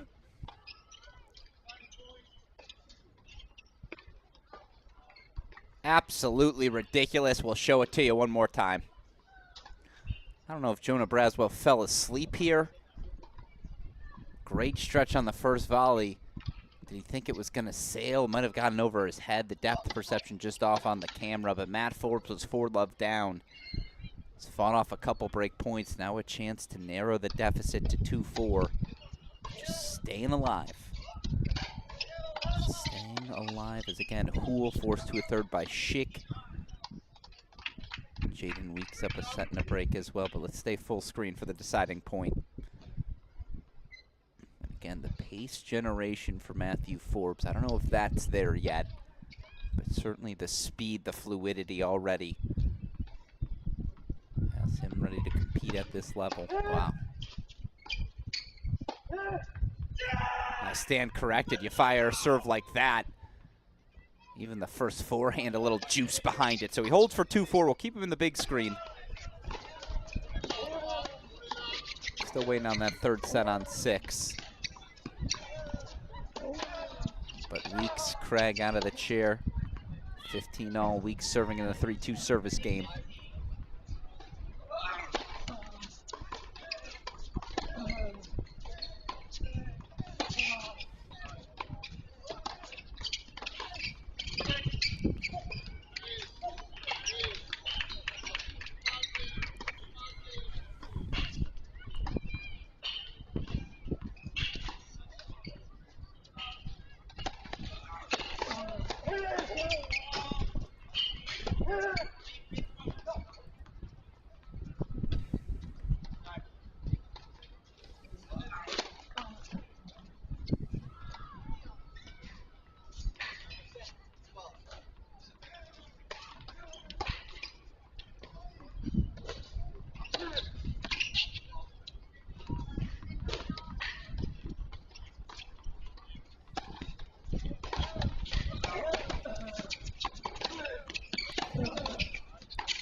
Make it 4 straight breaks on court number 5. Craig breaks right back, 3-all second set.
Nice, Corey.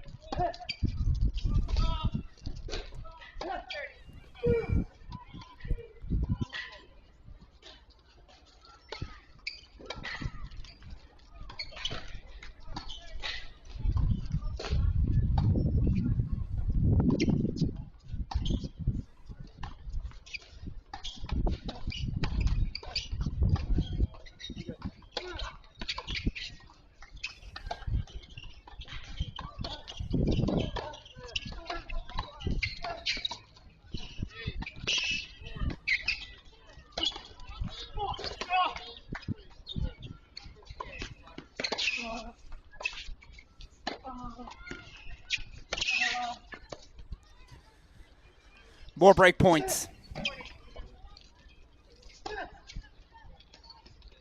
Jaden Weeks a chance to make it 5 breaks in a row. Did Braswell go wide there? No, finds the line, so he fights off a break point chance.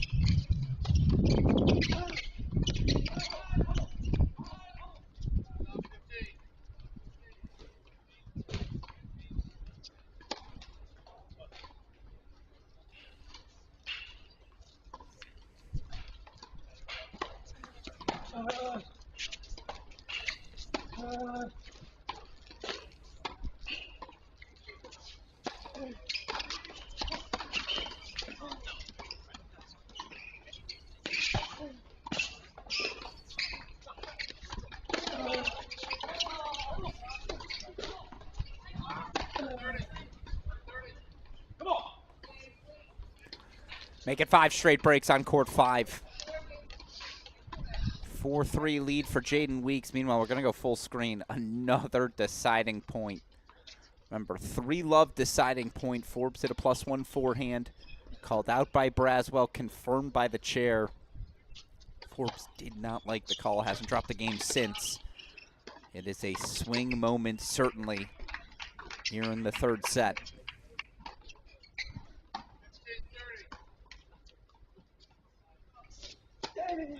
Charlotte, Golden Million, Horak, Alameen, MTSU, work for tournament desk, Charlotte, Golden Million, Horak, Alameen, MTSU, work for tournament desk. Got a little cute with the drop volley. But the overhead cleanup from Jonah Braswell, we'll show it to you one more time. Smart to come forward behind that backhand. Probably has to do more with that first backhand volley moving forward, but follows it up so well. The pivotal hold for 5-2. Jaden Weeks to serve 4-3. I've done a power ranking of the 8 round of 16 matchups.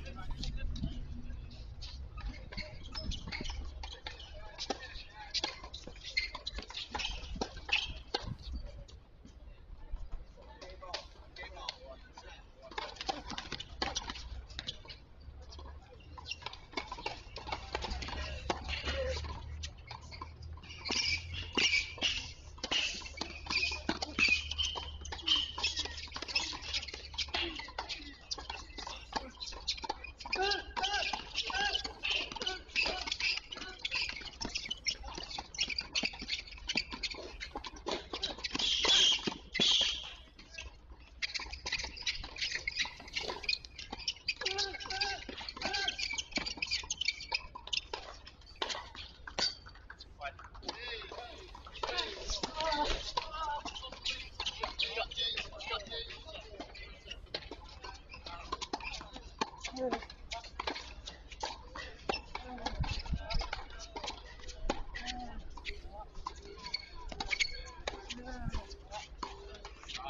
Good job. Let's go.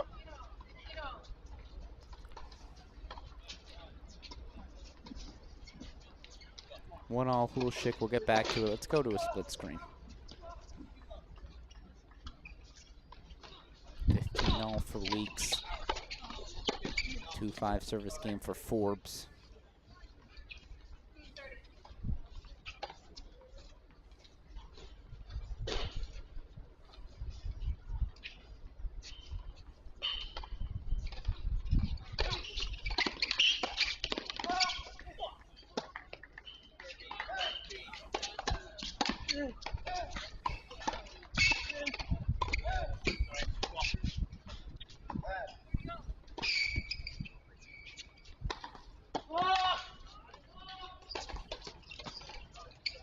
Here we go. This one. Let's go. Come on.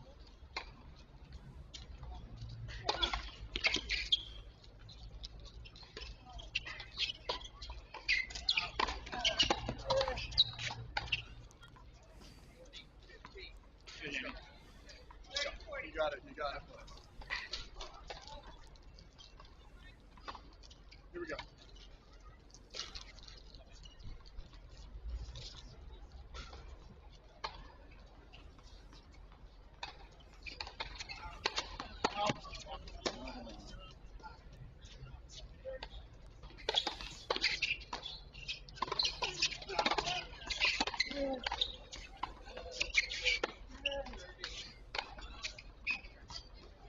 Let's go.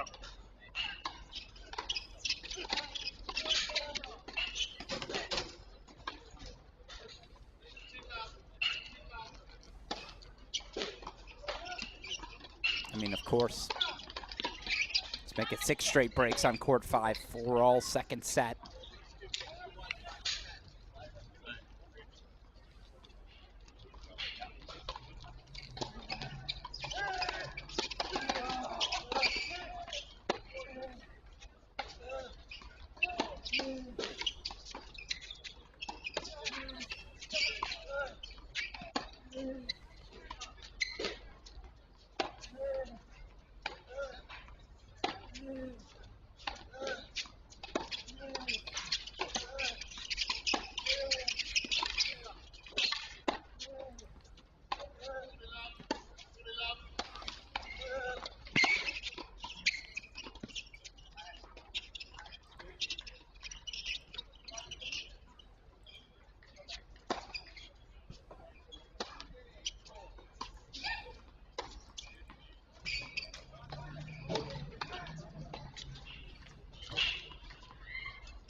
All right, Forbes holds for 3-5. We're going to put that in the big screen.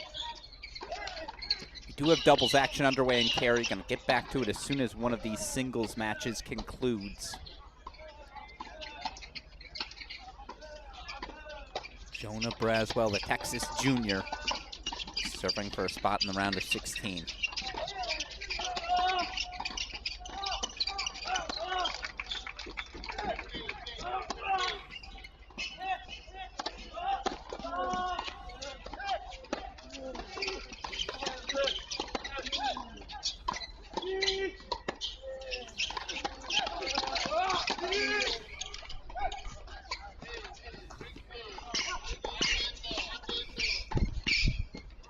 Learned from his first one.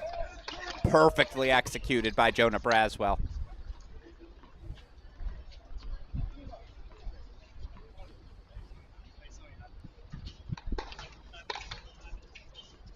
Yep, just like that.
streak is snapped. Craig holds for 5-4. We're going to go full screen here.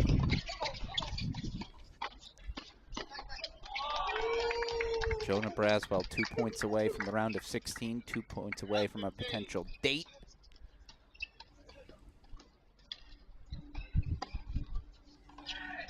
With third-seeded Oliver Tarvett.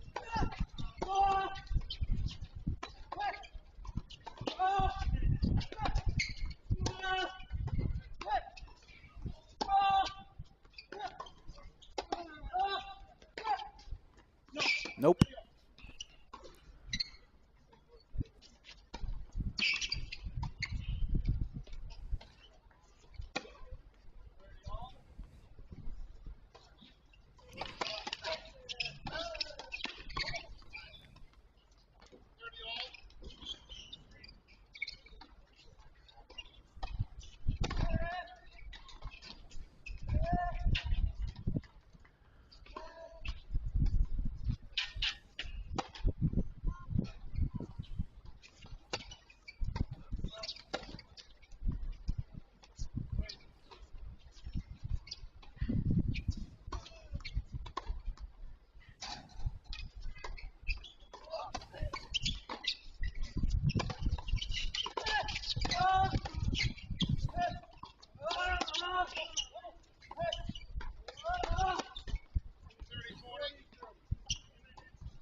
Another one. Another deciding point to decide this match. It's also a match point for Jonah Braswell. What's the serve call? What's the side choice? Forbes on the no ad point gets to choose. Back to the ad side. Opens up the kick serve. +1 inside. +1 forehand combination. Braswell hits so well. I'd probably go deuce side. Try to take that serve away. But no, Forbes says let's do the ad again.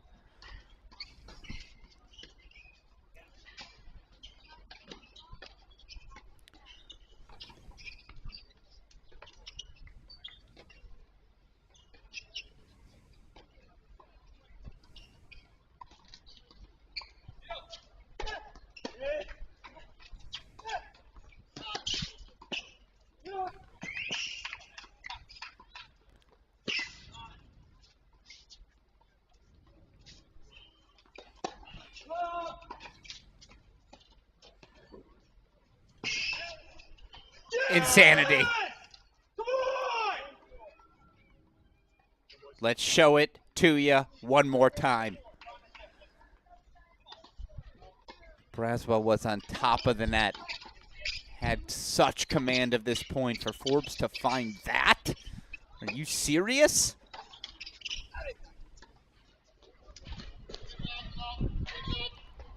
Four 4-5 as we make it just in time for a set point for Craig.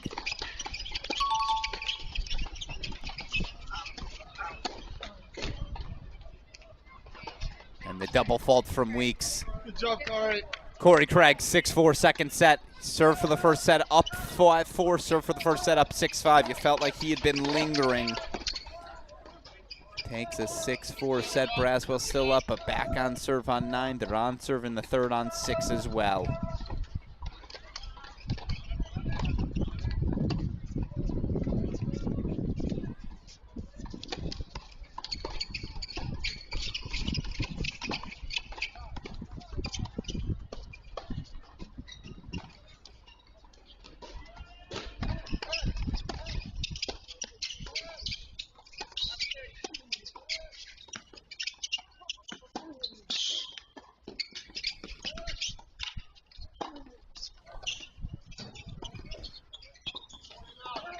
That's well done. For those of you just joining us, NC State senior Braden Schick was down 6-2-3 love. He was down 2 match points, serving 4-5.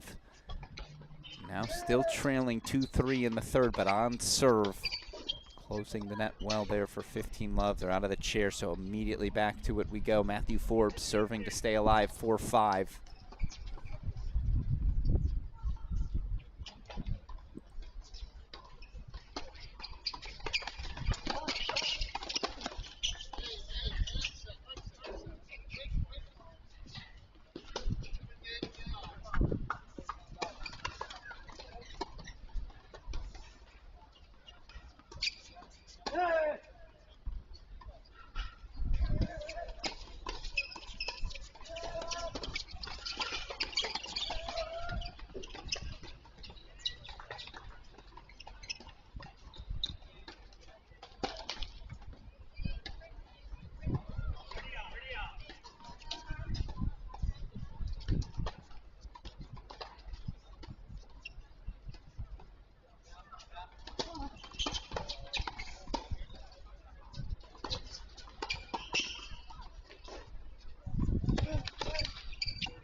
Schick holds for 3-all, so we're going to go back full screen. 3 more match points for Jonah Braswell. Ben Becker, a few words of wisdom. I'd listen.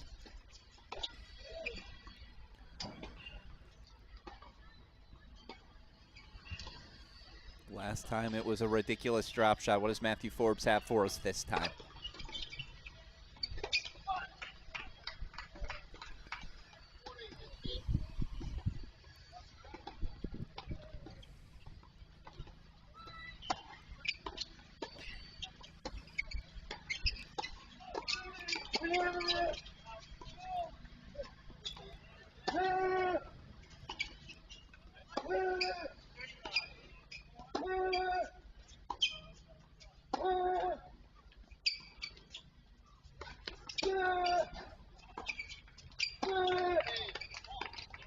Sure.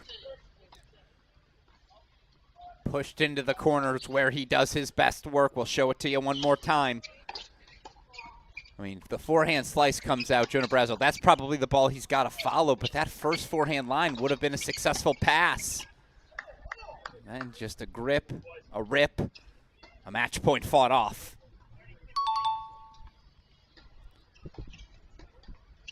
Jonah Braswell, what?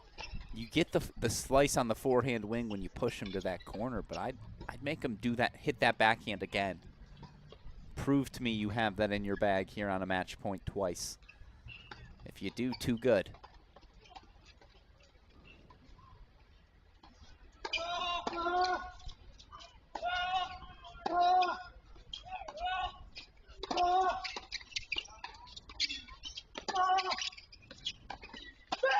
That one sails on him.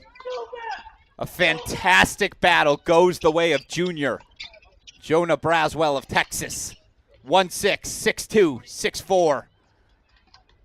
The 18's Kalamazoo champion, Michigan State freshman Matthew Forbes, has a bright college tennis future ahead. But today, the day belongs to Jonah Braswell. We'll show you the match point clinch one more time. Played through the backhand corner. And the forehand goes astray. All right. Just 2 singles matches left to go here on day 2. 14 of your 16 round of 16 players qualified in the men's side.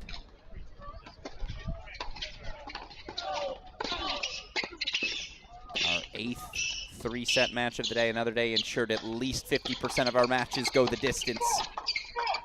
Braswell joins his teammate Seb Gorsny in the round of 16.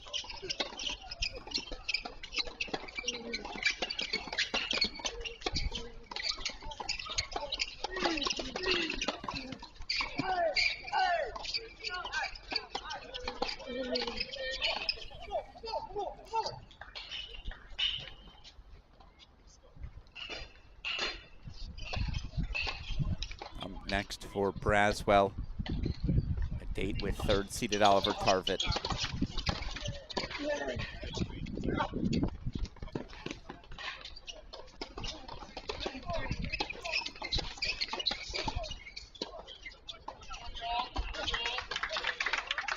Braden Schick's got break points. We'll put him in the big screen. Want to bring back our action and carry again. Doubles play underway. Apologies for the lack of scoreboard. 3-1 lead for TCU's Otway and Pascual over Vanderbilt, Celia Bell Moore, Sophia Webster.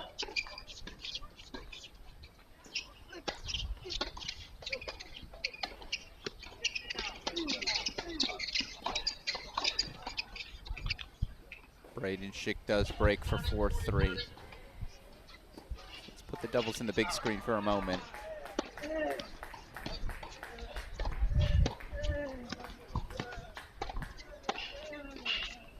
Again, rain moves us indoors in carry. Only have 1 camera available today for us. 8 round of 16 doubles main draw matches still to play in carry. Show you as much of it as we can. Of course, we'll have first ball, the last coverage of the main draw play in Tulsa as well.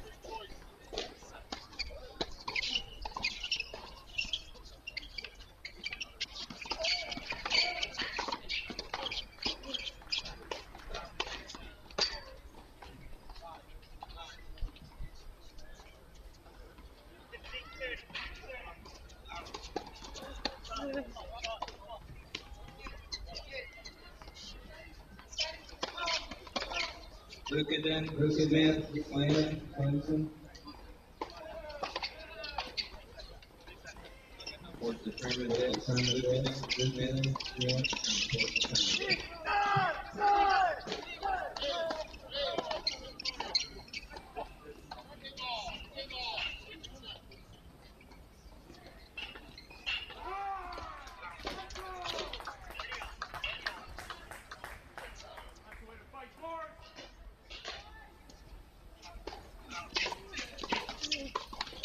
Vanderbilt breaks back, 2-3 back on serve, opening set.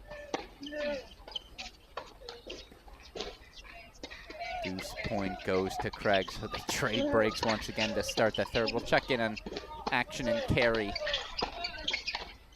in a little bit. Tough to do, obviously, without a scoreboard, so let's focus on these 2 singles matches first. Braden Schick fought off 2 match points. Now he's up a break, 4-3. Schick gonna show him a spot where he says he thinks he sees a mark. Not sure that's gonna convince Hool, but away we play.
Apologies, I know you all can hear that wind swirling in the background.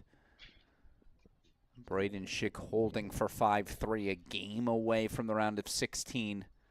By the way, these two final matches, they play the winner of one another in the round of 16. Of course, you advance to the round of 16. Now you're playing for a spot in NCAAs. More breakpoint chances for Weeks. It's been a theme of late in that battle.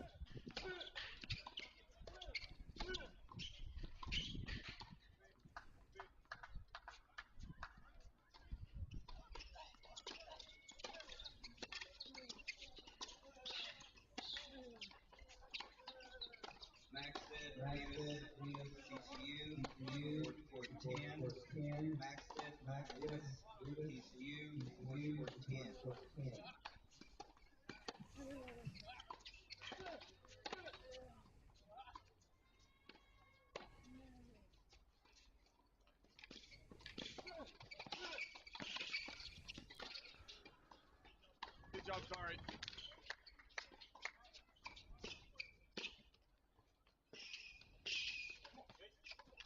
Casey Hool must have just nicked the line.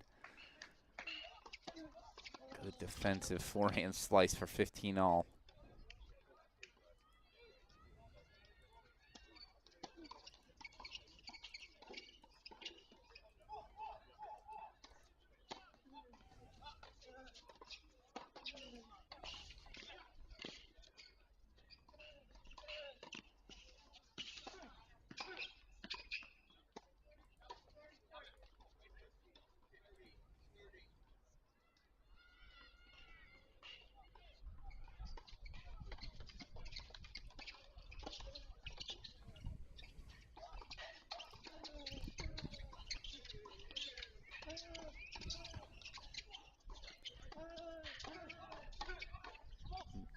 You have to ask, has Casey Hool lost his legs? Just not the full extension there here on the serve.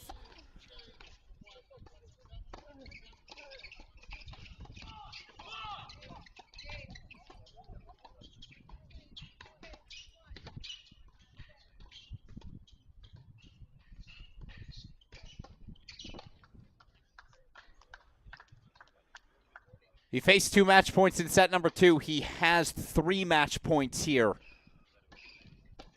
In set number 3, Braden Schick, the NC State senior, 5-3, 15-40. As Weeks breaks for 2-1, 3 straight breaks to start the deciding set on 5. We go full screen to court 6 for the match point.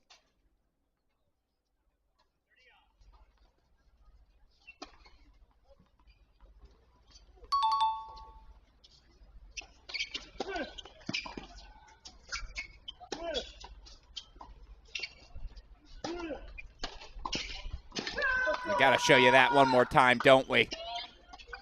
Was serving 4-5, 30-40 in the second set. This is how he ended it. Good spot from Hool, good approach forward as well. But Braden Schick says, no, today's my day. 2-6, 7-5, 6-3.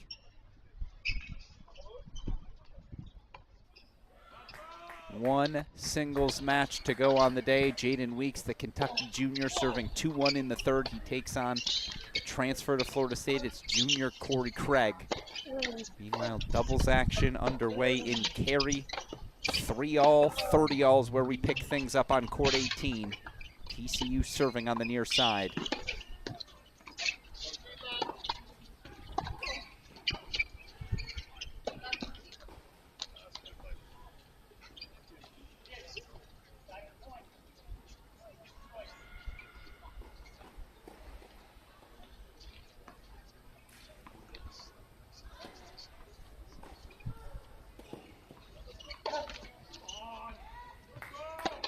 Carolina, Warren, Washington, Colby, Baltimore, Georgia, with the turn of that. Carolina, Warren, Washington, Colby, Baltimore, Georgia, with the turn of that.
Here, associate head coach Matt Gordon trying to will Weeks forward. As TCU holds for 4-3, we'll go full screen.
Yeah, I'm gonna call her.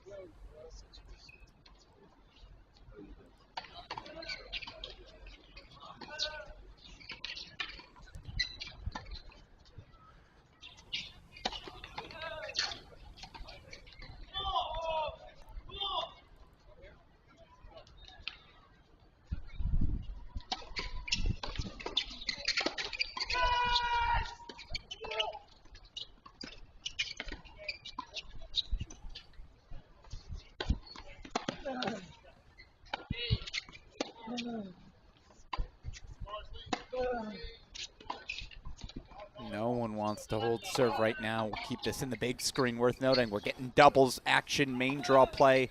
About to get underway in Tulsa. Vivez, Maxted, each 3-set winners in singles.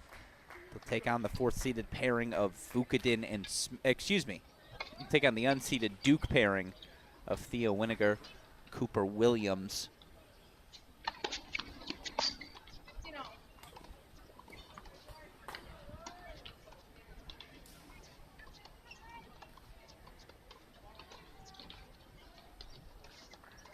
Theo, of course, the transfer coming over from Columbia. Williams, the transfer coming over from Harvard. A lot of attention in the best way being given to the offseason additions of Duke. They brought in such a strong class with their additions via the portal. Cooper obviously knocked out earlier today. And a fantastic performance from Stanford junior Samir Banerjee. Again, Vivez maxed at each 3-set winners earlier today. Won their doubles match yesterday as well. All is going well for the defending champs. We got good tennis ahead. As soon as they get underway, we'll bring them on screen in the meantime. Back to the split screen we go. 4-all now, 15-all in the service game of Isabel Pascual, Jade Otway. TCU on the far side, Vanderbilt rocking the all-black uniforms on the near side. Celia Bell Moore, Sophia Webster. 15-all point coming up there again. 4-all. There we go. We got a scoreboard. We're good to go.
It's a deciding point hold for TCU. 5-4, they lead opening set.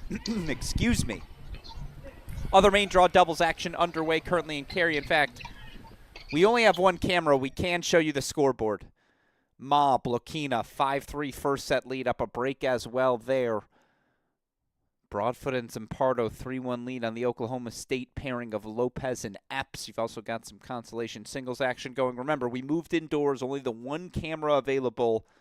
Thanks to our scoreboards, though, it can keep you up to date. Meanwhile, a bunch of doubles action getting underway, all of it backdraw action. Obviously, we saw Braswell knock off Forbes 6-4 in the third. Maxted a winner earlier. Weeks and Craig still grinding away. Our final singles match of the day. Put them in the big screen. Weeks looking to put his first hold of the set on the board.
TCU holds for one love. We'll get back to that in a little bit. Let's go split screen.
FBO, here we go.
It is another break of serve, and it gives junior Corey Craig the opportunity to serve for a spot in the round of 16, our final singles match of the day.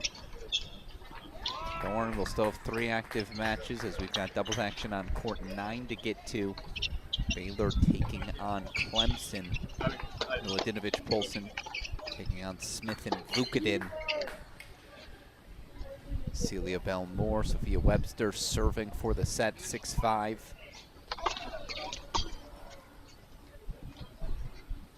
Might be playing 2 back here on the serve.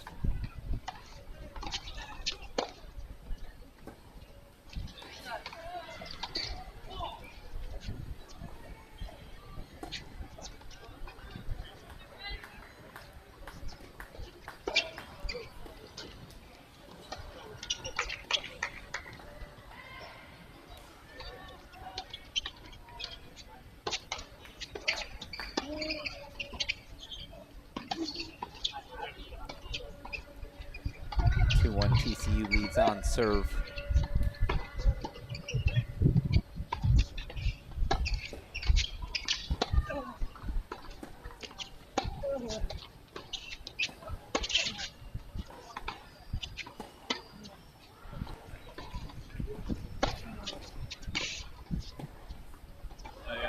Craig serving for it, but given the amount of breaks we've seen, this match is far from over.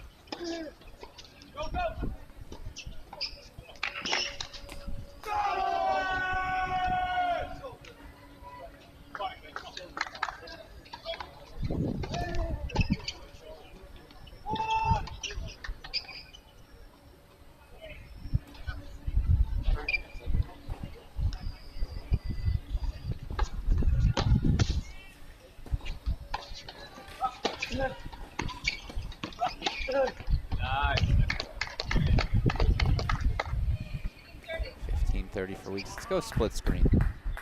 By the way, fixed our scoreboard for us. Top left of your screen should look good for the doubles now moving forward. Believe it's a deciding point, set point coming up. Indeed it is on your left.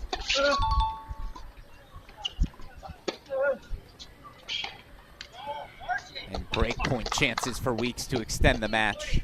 Can't say we didn't see that coming.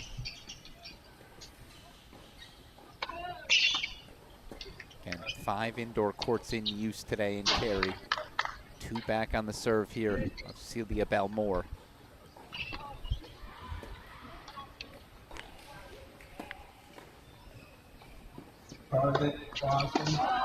Show it to us one more time.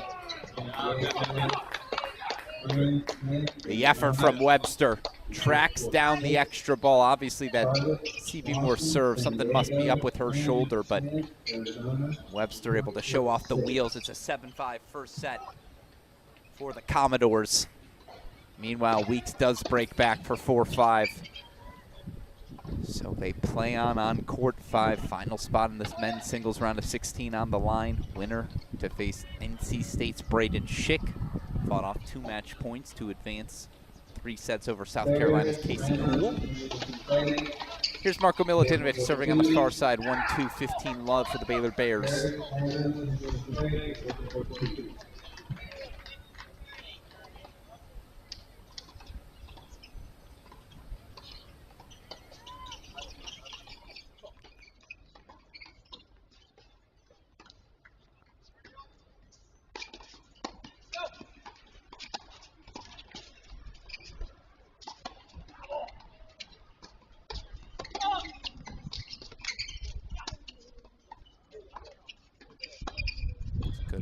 It's a good cover. Obviously want to make sure we don't miss the 4-5 service game of Jaden Weeks. So back to it we go. In fact, you know what? Let's go full screen for it.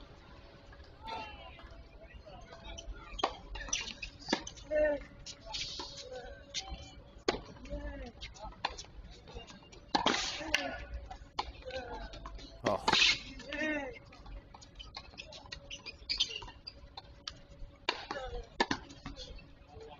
Paints 2 lines on his way to that point. Let's see if we can catch the first. Yeah, that's the second line he painted. Good patience here. Lets that ball drop. Couple adjustment steps. Enough with the overhead for 15 love.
Here we go.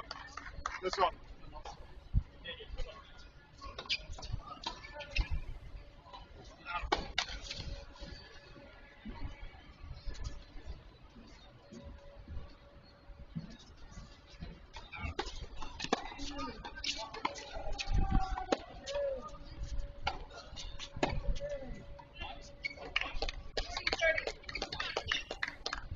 Alex. Alex. Let's go.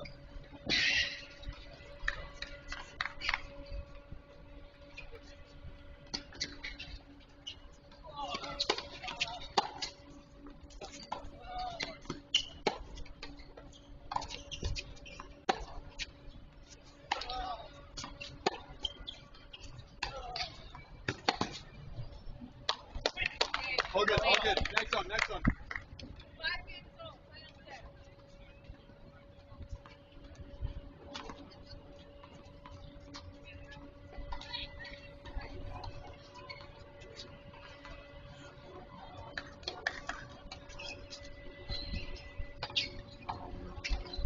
This one, this one.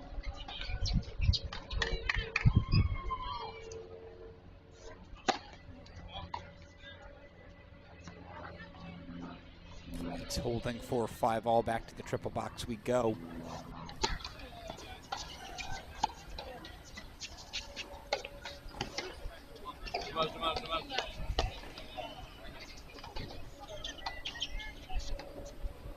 Here we go.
this one, Kari.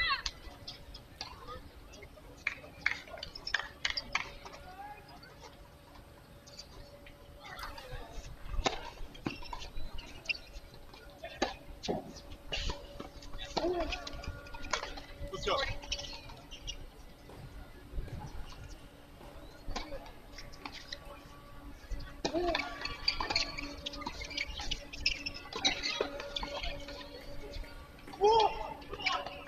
Here we go.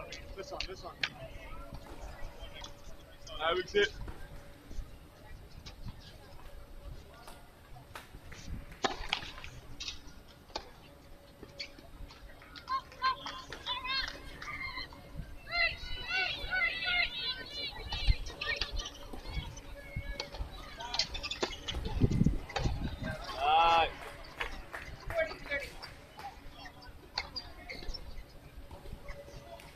Oh, good. Here we go. Here we go.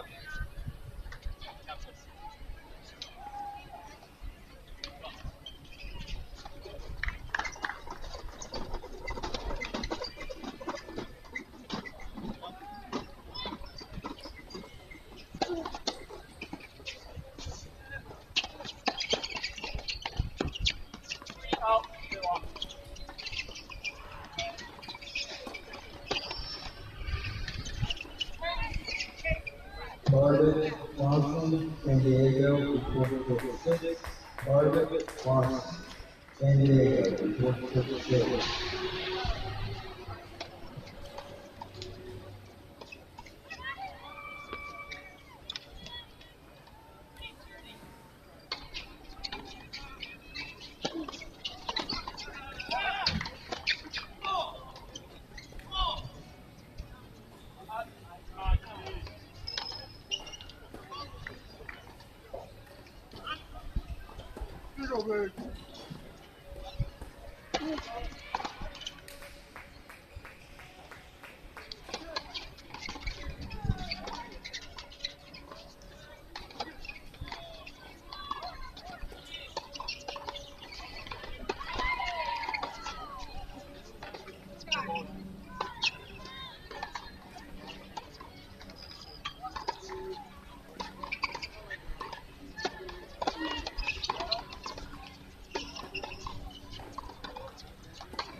Love 30 Here crack. you go, Kari. This one.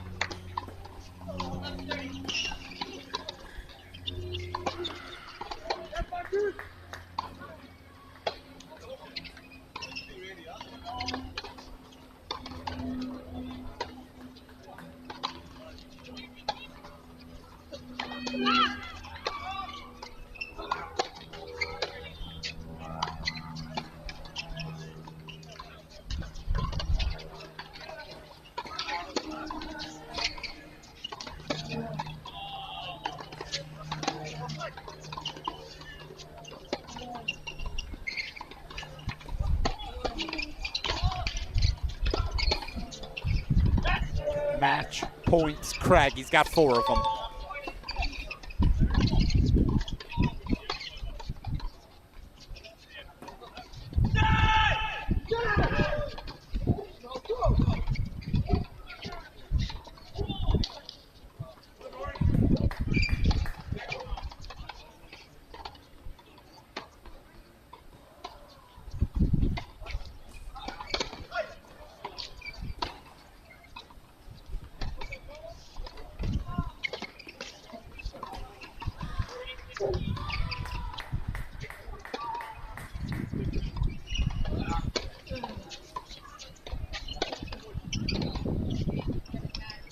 Your round of 16 is set.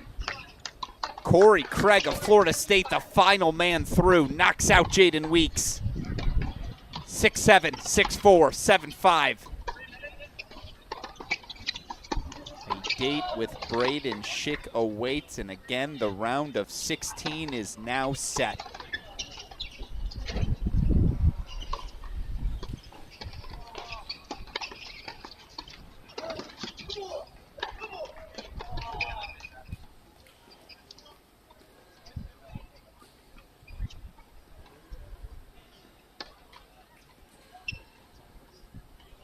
Changeovers on each court.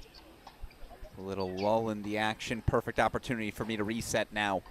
Run you through our 8 round of 16 matchups up for both the men and the women. I have them ranked for what it's worth as we put Carrie in the big screen. Let's start with our women's round of 16 matchups. My favorite on the day, and there are a lot of good ones, but my favorite on the day, I think pretty clear. Sarah Hamner, the 8th seed, the 2021 All-American champion, taking on Stanford freshman Valerie Glasman. You've got Savannah Broadus versus Sophia Johnson. Connie Ma versus Tatum Evans. Julia Fligner versus Thea Rabman. Obi Kajuru taking on Catherine Aaliyah. Grace Piper versus Elza Tomase. Kaylee Evans versus DJ Bennett. And then, of course, top seed Mary Stoyana, knocked out earlier today, the defending champion, defeated by Wisconsin's Maria Shalikova. Shalikova taking on Michigan's Piper Charney. 8 fantastic women's round of 16 battles. Again, those are how I said in my ranked order. Hamner, Glasman, Broadus, Johnson, Ma, Evans, Fligner, Rabman, my top 4. Kachuru, Aaliyah, Piper, Tomase, still excellent. Evans, Bennett, Shalikova, Charney, fun as well. On the men's side, round of 16 now set. It might be a de facto final championship match. Colton Smith of Arizona taking on Texas's Sebastian Gorsny.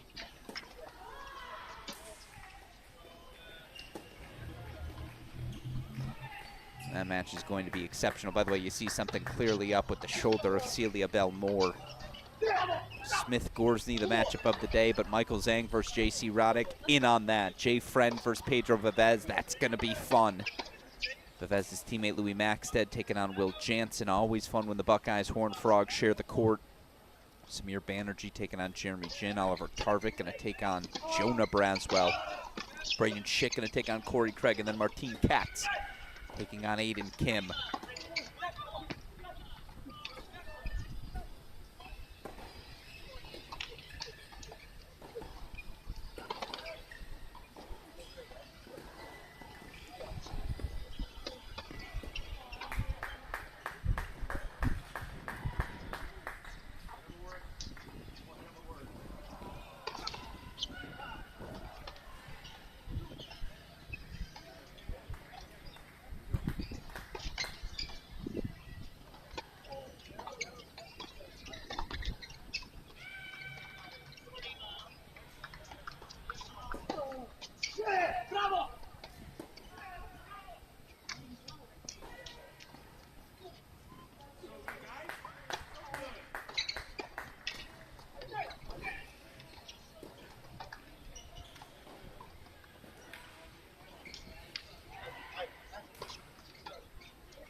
Gonna go full screen here as you see cameras temporarily down.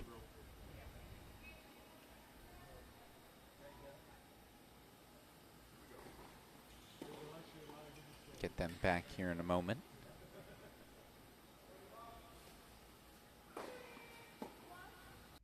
Oh, my apologies.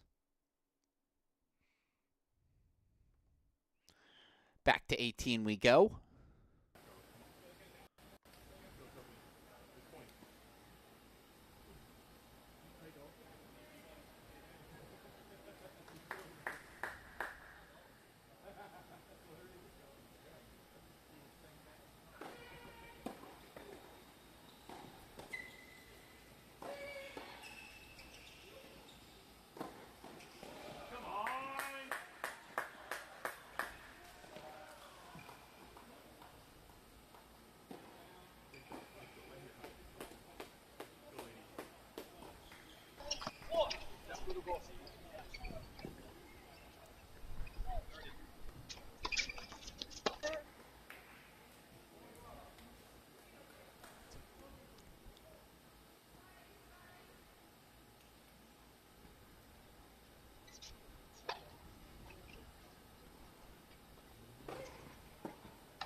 Some more. Webster, break for 4-3.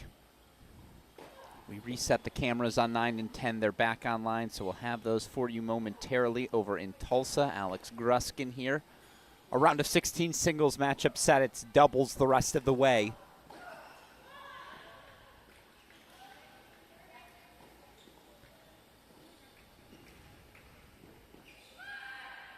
All right, we should have court 9 back for you.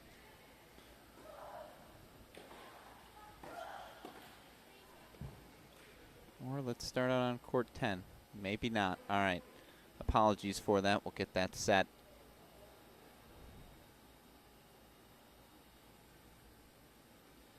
In the meantime, scoreboard update for all of you. Let's show you what's going down in Cary. 5 indoor courts in play. Zampardo and Broadfoot up a set. You see Blokina and Ma through with a 3-3 win, so another 2-0 day for 4th-seeded Connie Ma, the highest-seeded player remaining in the women's singles draw. Wagle and Hans a 5-2 lead. Tomase and Leah out on court. We got a lot of good tennis being played as we get into the doubles portion across the board. You see it's currently a breaker first set between Smith, Vukic, and Miladinovic. Brostrom will try to get back there here in a moment.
Somehow, some way, even with a debilitated Moore, they continue to fight their way through, but deciding point coming up. Other main draw doubles matches in action on court number 2. Aristoteles Thanos, Ozan Barish serving 4-2. Up on the A&M team of Tokatsin Parego. Meanwhile, court number 6, San Diego's Tarvit Clausen. 4-1 lead on the Arizona pairing of Colton Smith, Jay Friend.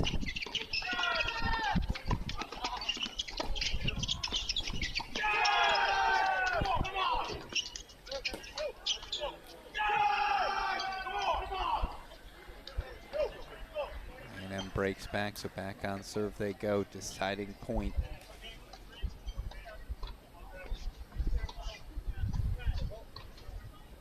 Going the way of Otway and Pascual, so back on serve here on court 18, or the indoor court, I should say, here in Cary.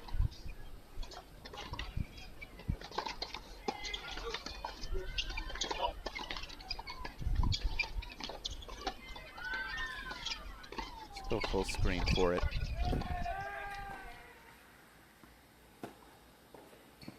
Well, there you see how they got the break back.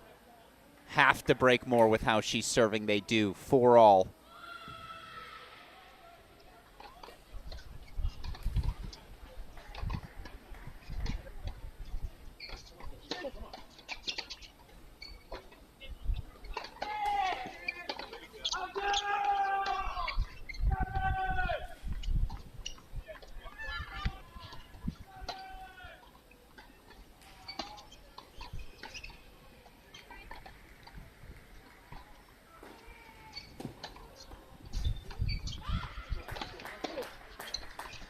Seven-6 first set to Baylor. Miladinovich, Polson take it over Smith and Vukatin. We'll get back to that one in a moment. You see camera back up on court 10. Vivez, Maxted, 6-1, 3-4 serving.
Cross, great patience. We'll show it to you one more time.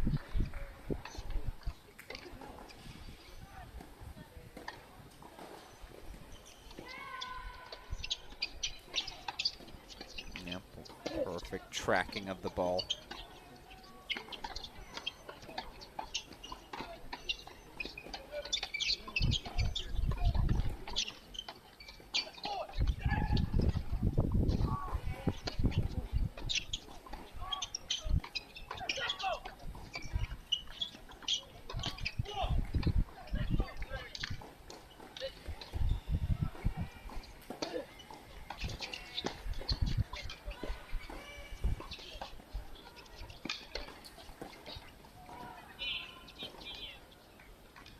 Yeah, the serve's half speed, but able to pronate on that overhead. More break point chances for Vanderbilt. They break, they'll serve for the match. Of course, we already have our first doubles main draw team advancing on the women's side. Duo of Blokina and Ma, straight set winners today. Oh, excuse me, that might have been a back draw. Nope, that's a main draw match. They're through to the second round. Excuse me, to the round quarterfinals. That's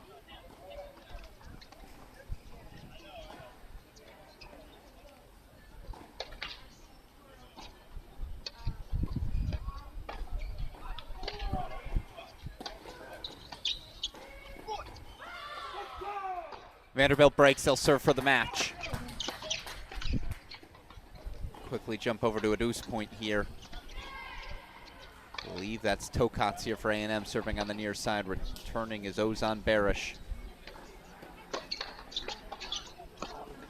Bears, the former junior U.S. Open doubles champion, connects on a return. Michigan State breaks. They will serve for the opening set. Oh, excuse me. Now it's a break point on 18. I apologize. Let's go full screen for it quickly.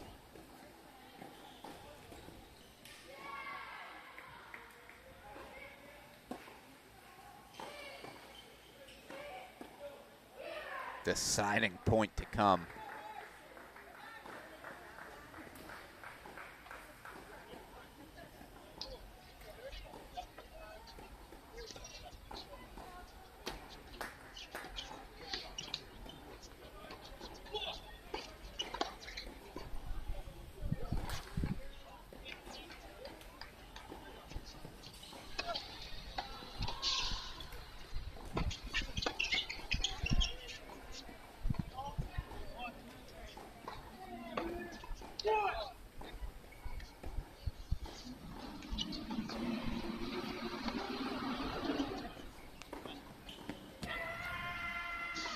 Otway Pascual hold for 5-4, will play on court 18. Spartans trying to close out the set. Let's go full screen to it. Great overhead there from Thanos. Barish serving on the far side, 30-15 Spartans.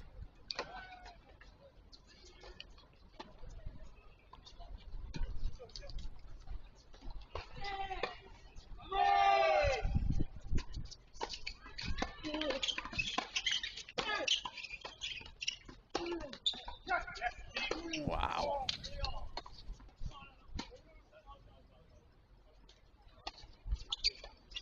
Show that to you one more time. Good spot from Barish. Excellent first half volley. Thanos had the hands ready. Tokat's a little quicker.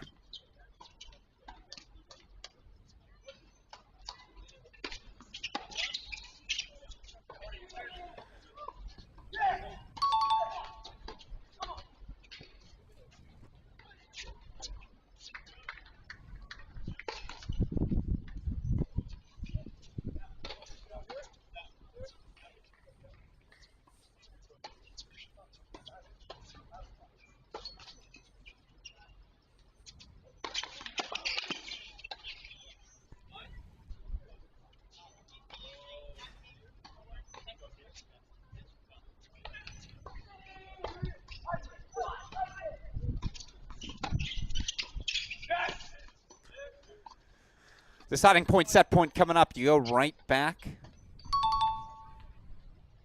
to that ad side.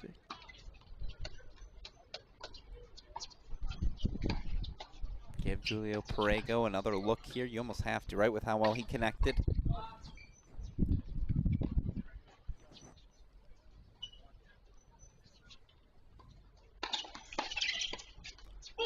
Barish, Thanos, 6-3 first set.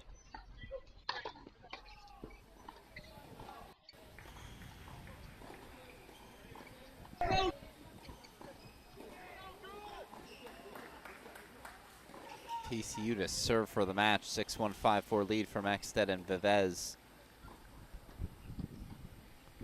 7-6, 1-love lead for Baylor's Miladinovich and Polson. Just wanted to show you that scoreboard.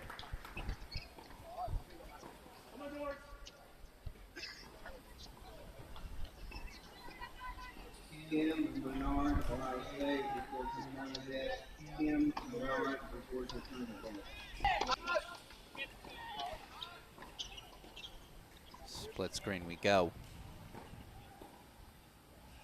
Looks to be Pedro Vivez serving for it. First point to the Horned Frogs, 15-love.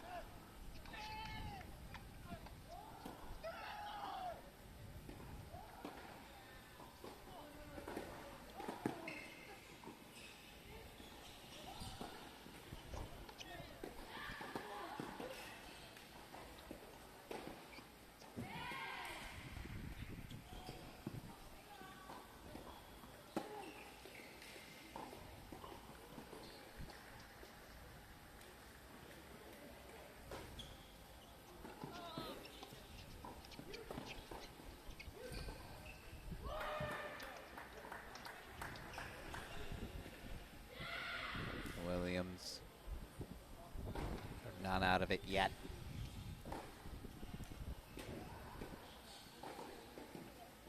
Williams on the ad side, Theo on the deuce.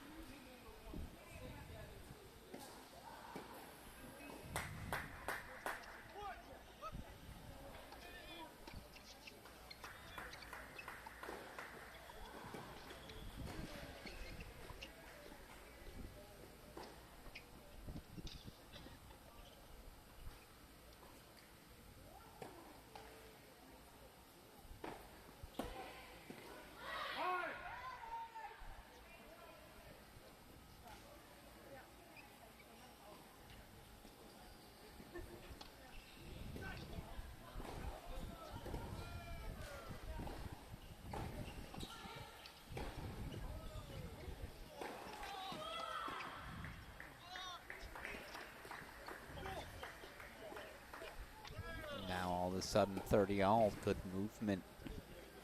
30 all in both courts, excuse me.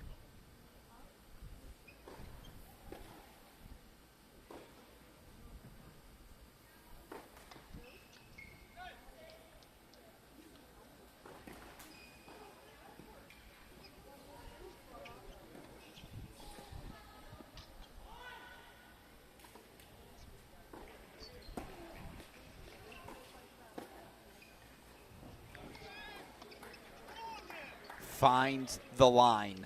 Breakpoint chances back for Duke.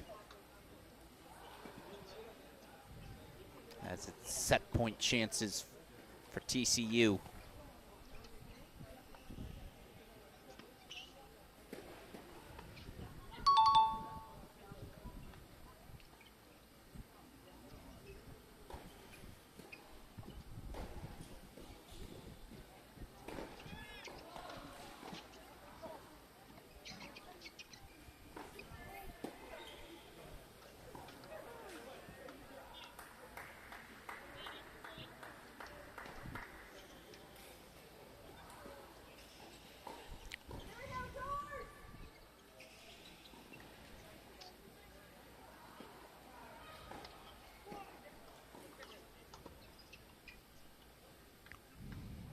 Going the distance on court 18. Let's go full screen for the match point.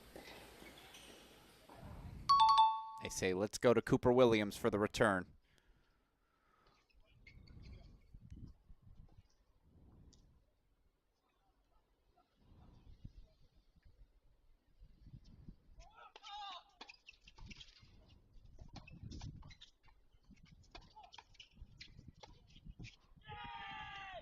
Vivez, Maxted through to the quarterfinals.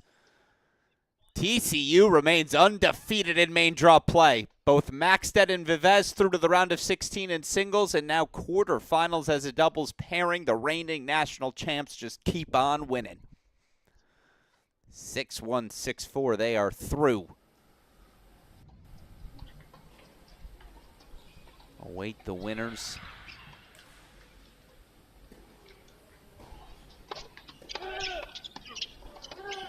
Smith, Vukovic, Milutinovic, Brostrom, Poulsen. Of course, the Baylor pairing you see on your screen.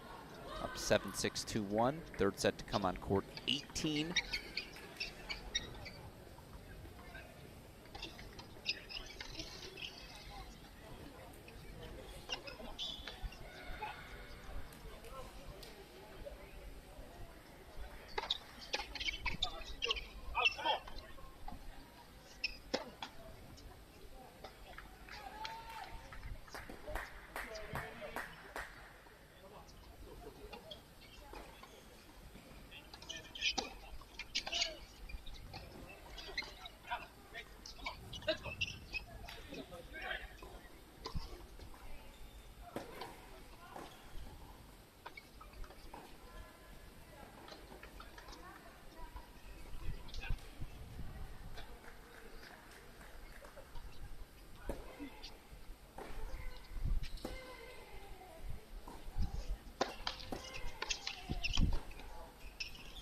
Want to bring in that San Diego, Arizona match. Tarvik Klaassen, 6-1 first set, now up a set and a break as well. The break point chances back for Arizona. Meanwhile, again, this one first to 10, win by 2. After the first changeover, maybe even after depending on the score, we'll go to a full screen, certainly after the second.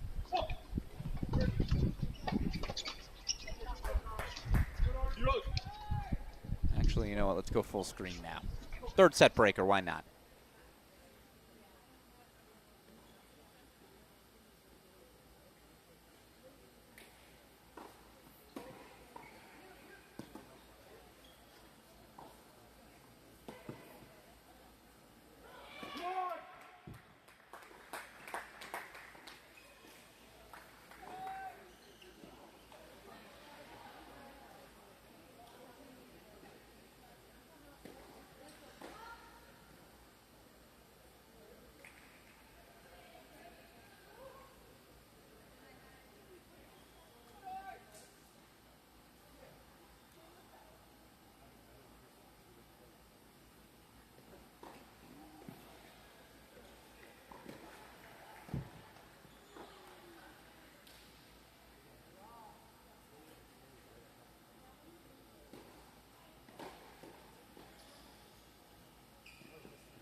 On serve 4-3, and again, Celia Belmore knocked out earlier in 3 sets by Catherine Aaliyah. She's had some shoulder issues today. She's been serving like that for a set and a half.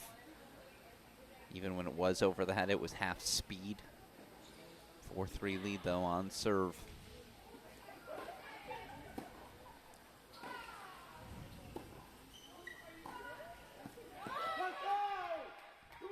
Show you quickly, since we're indoors, we only have one camera.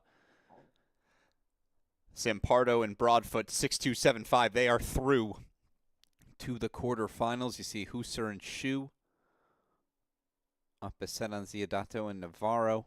Wagle and Hans up a set. Collard, Chervinsky, Fairclough, Piper. That's a great match now underway. Back over we go.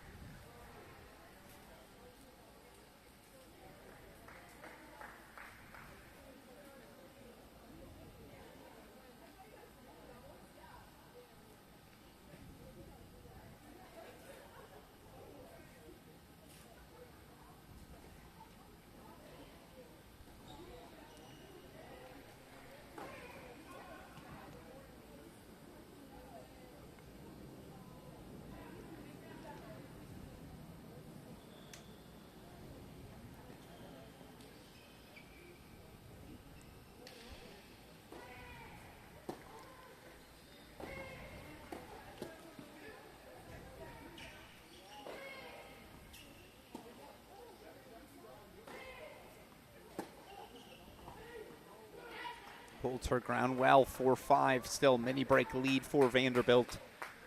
Show you again the other 2 matches we are monitoring. Harvard and Clausen still a set and a break lead. Baylor, Clemson remain on serve in the second.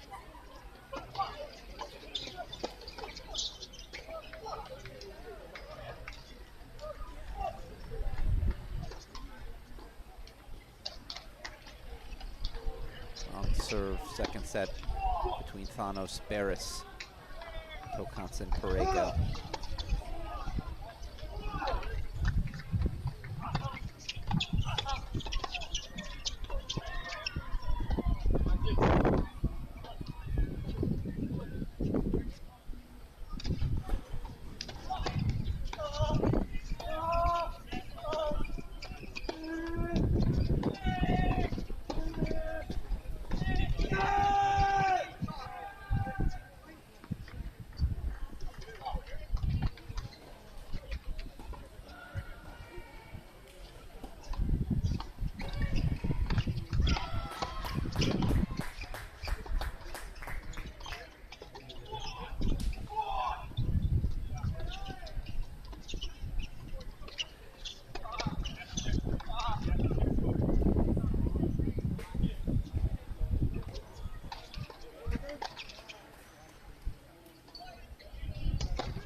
Five on the turn.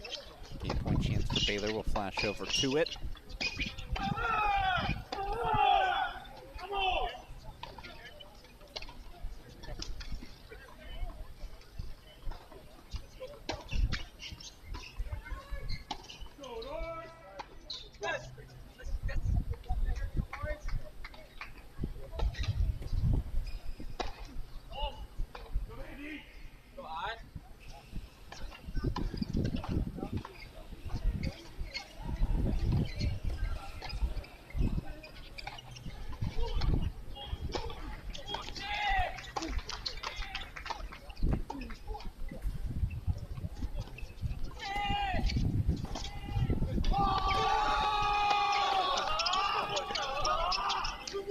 Baylor holds for 4-3. Back over to 18 we go.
Well, it's on their racket, but again, Celia Belmore severely hampered on that serve. Let's see how she can do.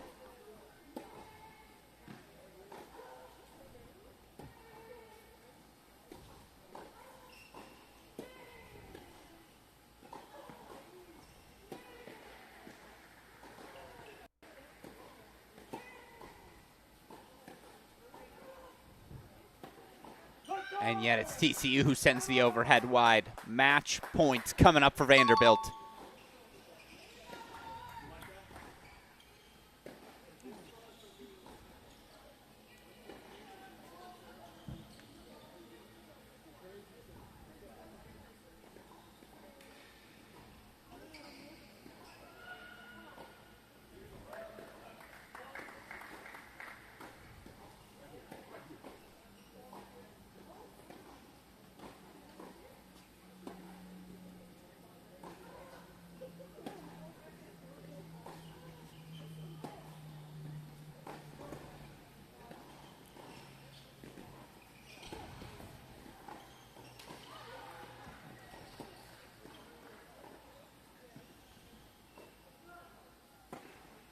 Not shy with that overhead. First match point fought off.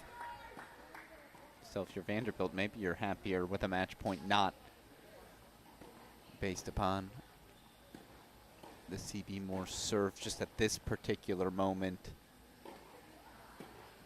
Still 3 match points for the Doors.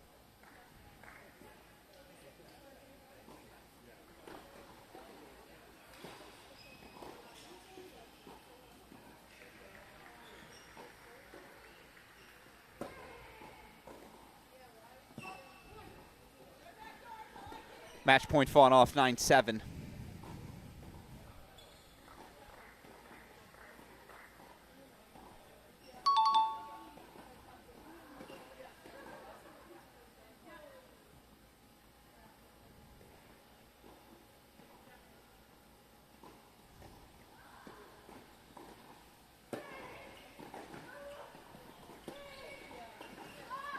Celia Belmore, Sophia Webster through to the quarterfinals.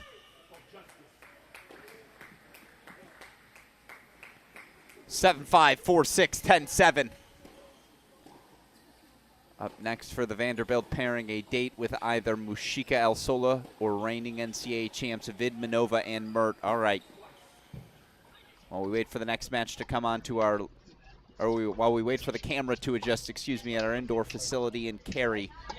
Go 3 wide here.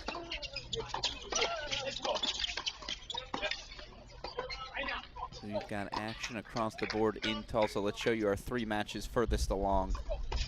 Hop back in to the Michigan State-Texas A&M battle on court 2.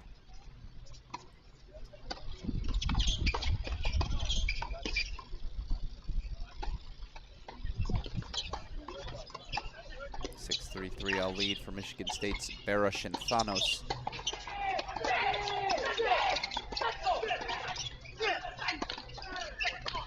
Scoreboard a bit behind here, 4-all, 15-all Baylor serving. Associate head coach Austin Rapp saying, let's keep pushing forward, boys.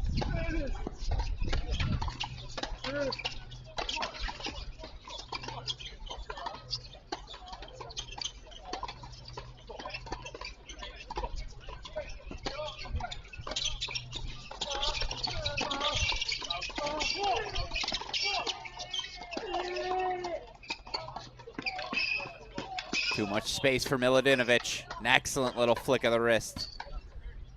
Might have caught it late, I apologize. Let's see if we can show you that replay.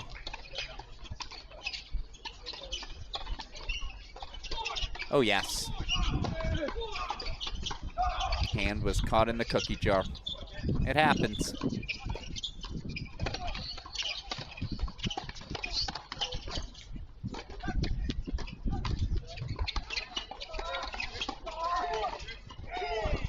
Game point chances coming up for Baylor. Busy moment for the Baylor coaching staff. Not only this team of Miladinovic and Paulson, but the duo of Veltz, Badenhorst currently taking on the Michigan pairing of Young and Kite. We'll get over to that matchup on court 7 in a moment.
Baylor holds over to court number 6 we go. Game point chances for San Diego to extend their second set lead.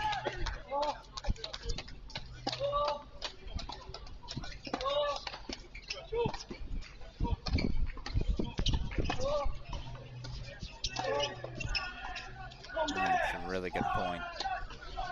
San Diego holds for 4-2. Show it to you one more time. Great push forward from Arizona. I thought they had the better court position, but Clausen firing away.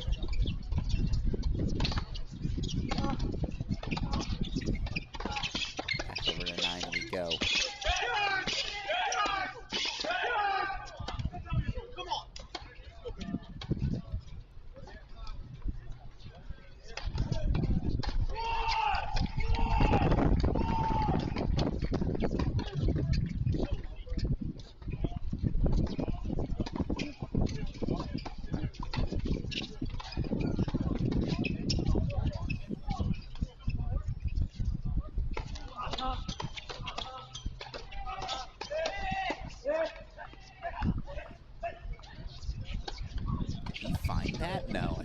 It wide. He did indeed. 30 love here for Clemson.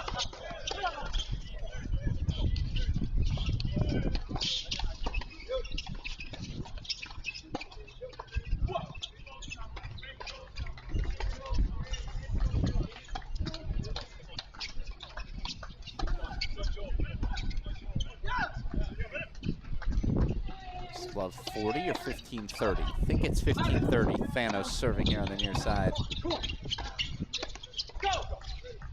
Yeah, and from love 30 to 30, all it goes. And we're playing hopscotch a little bit here with the doubles. Things move fast. 30-15 here, Clemson serving.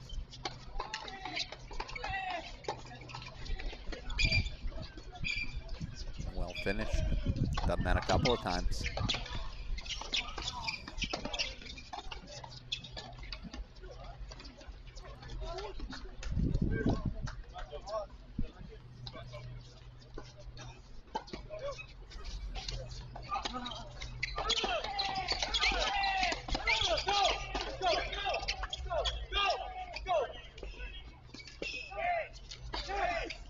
in sync with the movement. You heard the moment they had the look, they went forward, push, go.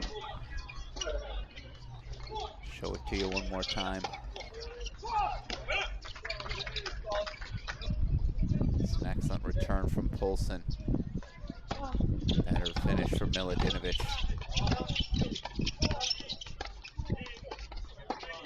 Deciding point, break point coming up on 2. We'll flash there in a moment. Clemson holds for 5 all. Over to 2 we go. Deciding point coming up in the serve of Aristotelos Thanos.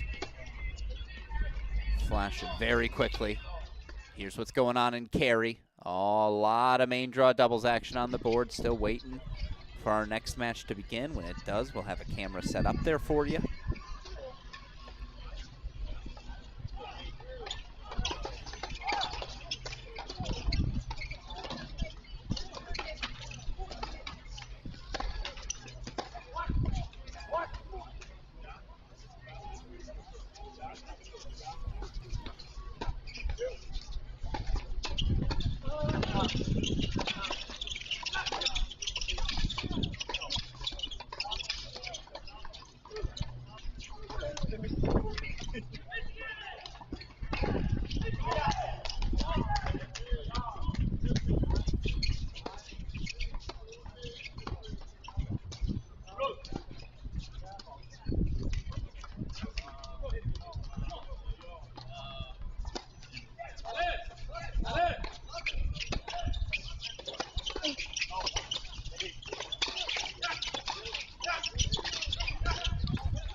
It's just enough to keep Arizona alive.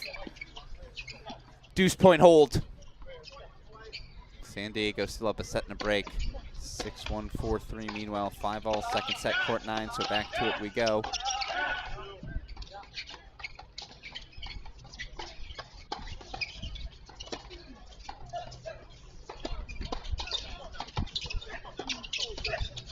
A little bit of a misfire. Head coach Michael Woodson gonna come over a few words, give the play call for the boys. Maybe not, it's just the words of encouragement.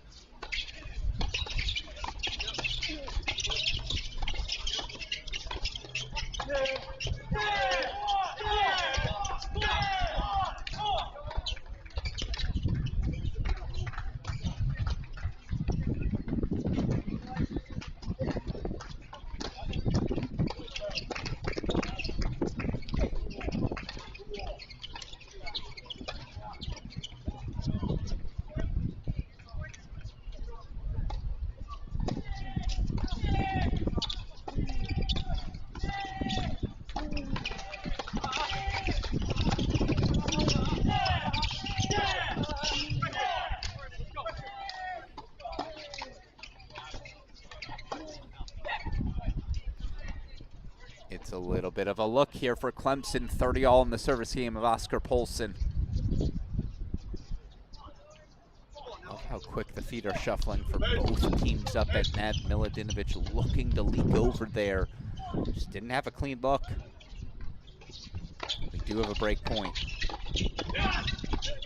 Fallen off by Texas A&M, so deciding point coming up. We stay 3 wide as deep in that second set. San Diego looking to close out Arizona. And quickly pop over to 9.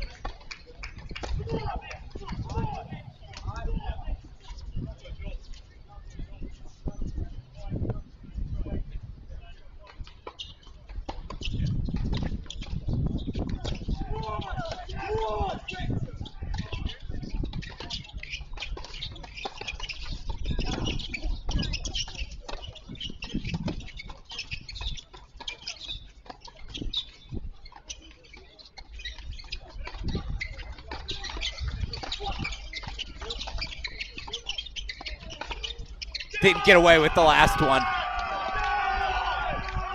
A&M fights off break points. They hold for 5-4. Back over to 9. We race.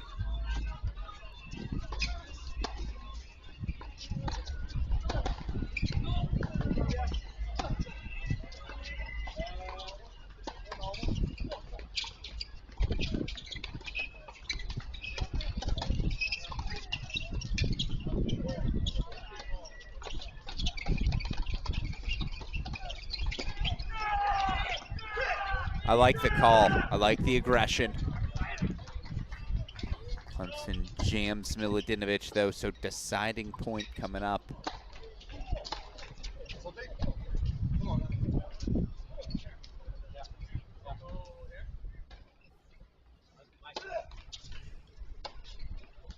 This time, Coach Woodson is going to come over for a play call.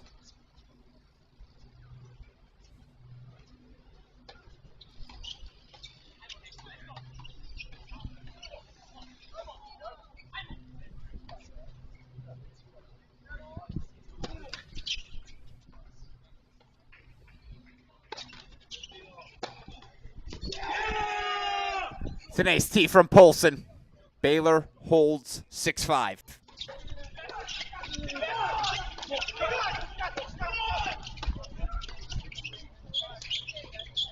We will have one more final match in Cary as we're going to have the Vidmanova Mert NCAA reigning champions from Georgia taking on El Sola Mushik in the round of 16 doubles action. Match points for Lisa Wagle, Kimmy Hantz. They look to advance to the quarters. Remember, 4 doubles qualifying spots available into the NCAA tournament this week, as well as the 10 in singles.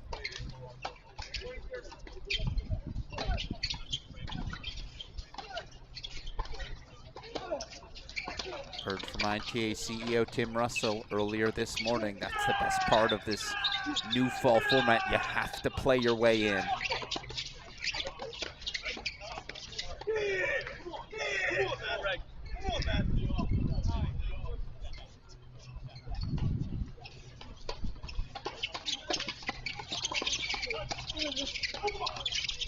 San Diego holds for 5-3, so now a game away.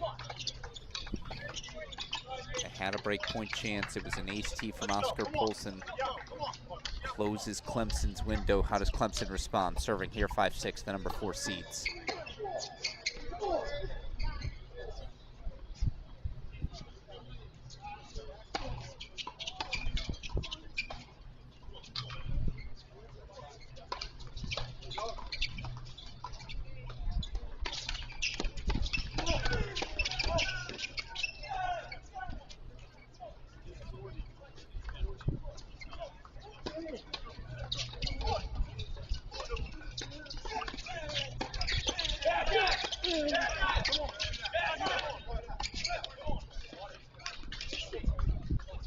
Strong start.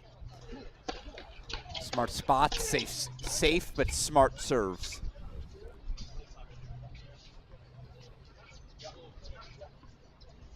As it's 30 up, we'll pop over to 2. Break point chances for A&M, set point chances as well. First one fought off by Barish with an ace wide.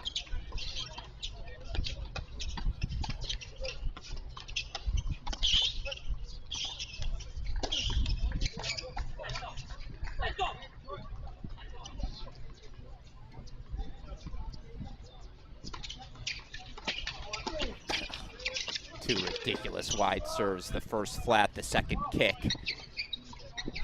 A&M saved 2 break points, now they see 2 break points evaporate. Deciding point, set point coming up. Who takes the return? They say, let's go Tokats. As Wagle and Hantz are through, 6-2, 6-4, they advance. The ITA All-American doubles quarterfinals.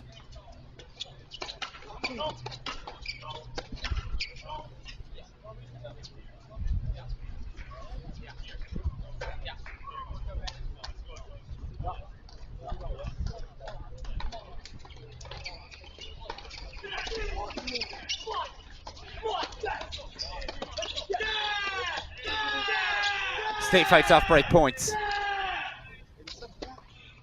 3 excellent serves from Ozan Barish, 5-all now as you see breaker forced on court 9. First, let's go to 6. San Diego's 2 points away.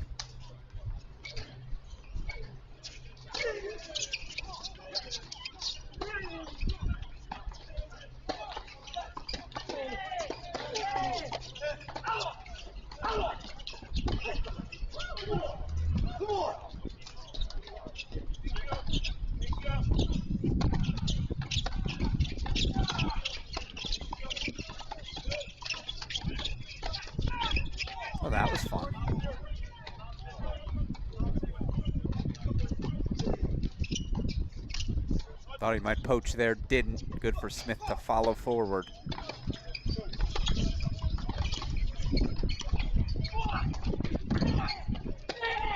Game point chance in the service game with Jay Friend. They hold for 4-5, they ask the question. Still, San Diego's gonna serve for the match on the other end of the changeover.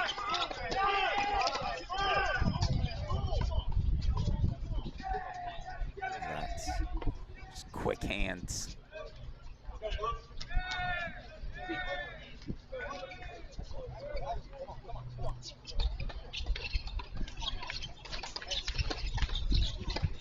Not too shabby, Marko Milutinovic. Mini break lead for the Bears, 2-1.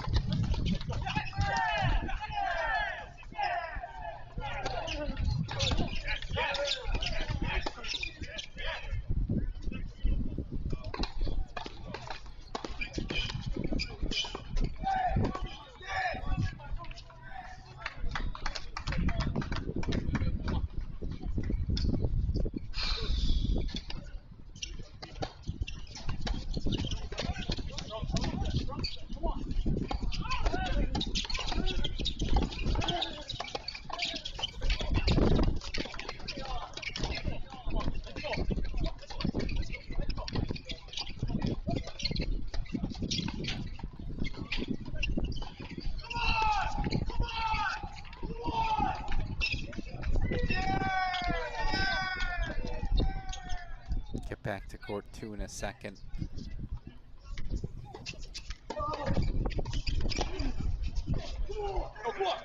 Clemson gets the mini break back. San Diego serving for the match. 15-love start. Believe this is Oliver Tarvett. Nope, this is Stein Klaassen.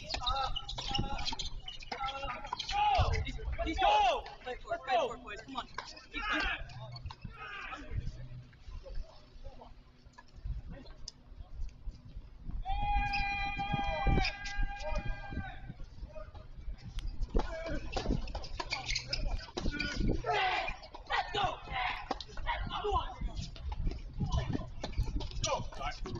What an exceptional angle. Meanwhile, 3-all on the turn on 6.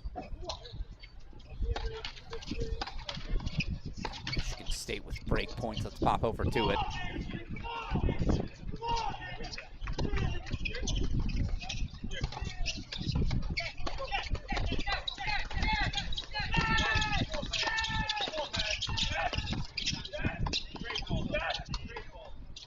First one fought off.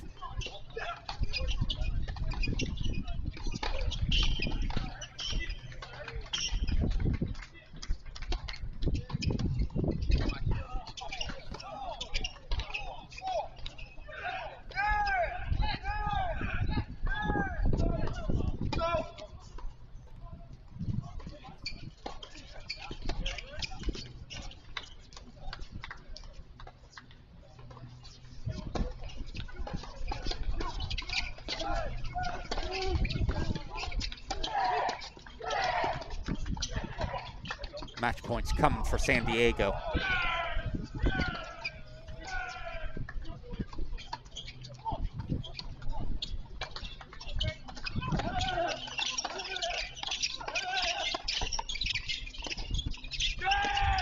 A&M holds for 6-5. We're just fighting off break points on 2.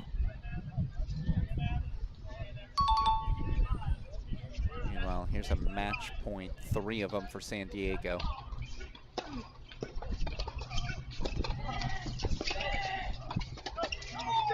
It's an undefeated day for Oliver Tarvett. He and Stein Klaassen through to the quarterfinals. 6-1, 6-4 win over Colton Smith, Jay Friend. Now, it's not a full day loss, a day loss certainly for the Wildcats, as both Smith, Friend through the round of 16 in singles.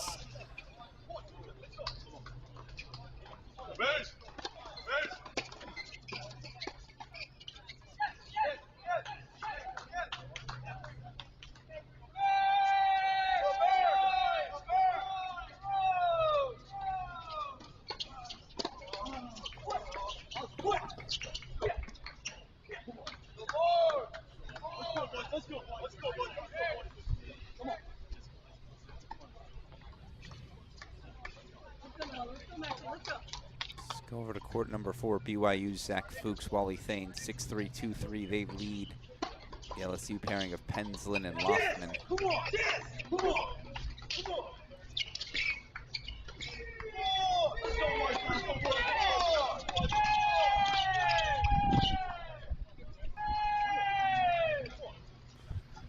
5-4 Clemson serving up a mini break here in the second set breaker. Milutinovic got a little too greedy. A great first return line, but there was no space to work with. Set points Clemson to make it a 3-breaker round of 16 battle. Let's go.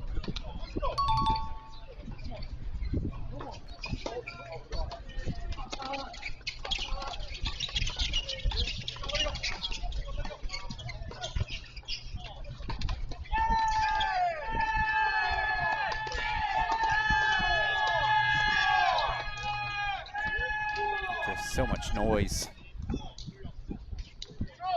They keep the energy.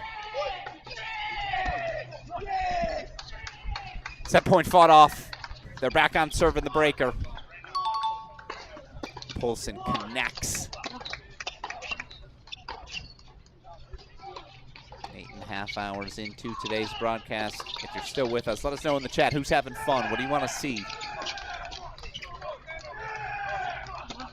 Women forced indoors due to rain, but we got all these options still. I think 5 active main draw doubles matches on the men's side.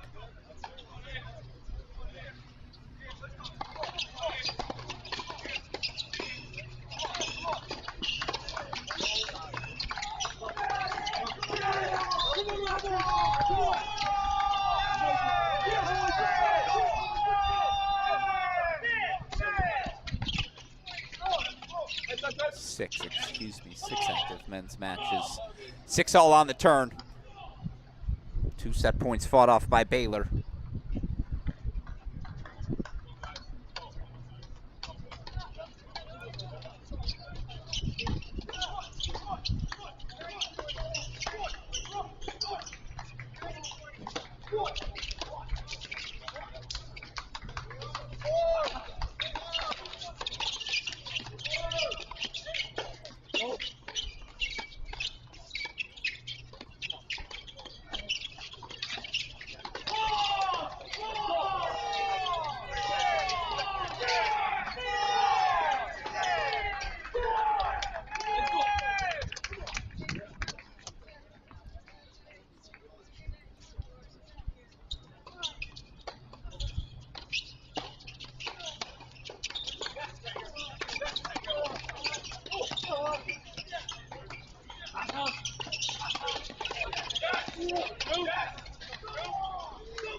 Texas A&M takes the second set. Apologies, we missed it. Match point gets the priority. Let's go full screen for it.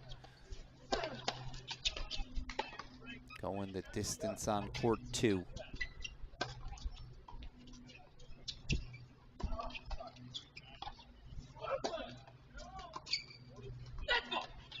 Match point fought off.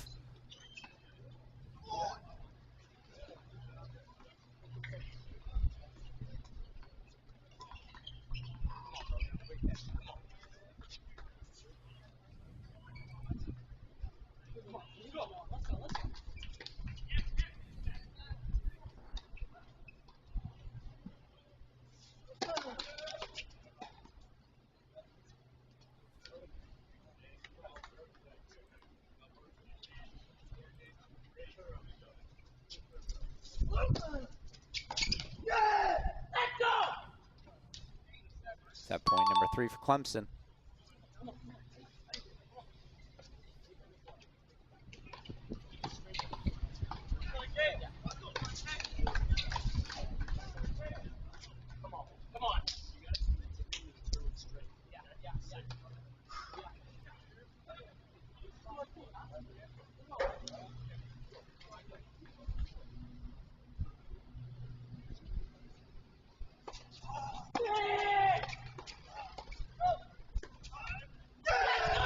Going the distance.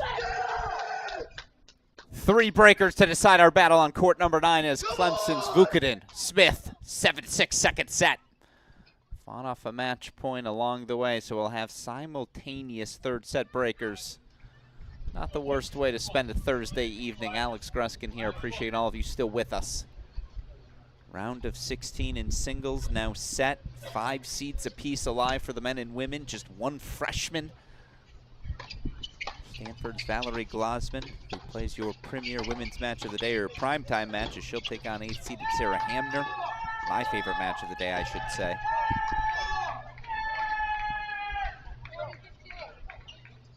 Top 2 seeds in the women's draw, Stoyana Vidmanova, each knocked out today, as was 3rd seeded Celia Bell Moore. Top seed remaining for the women, 4th seeded Connie Ma. On the men's side, fared a little better today. Zhang, Smith each through.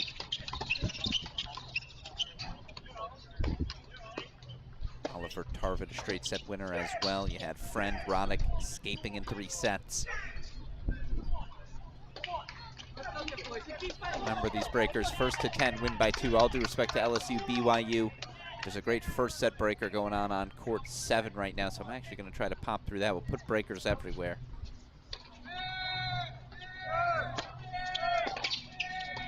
First set breaker between Michigan and Baylor.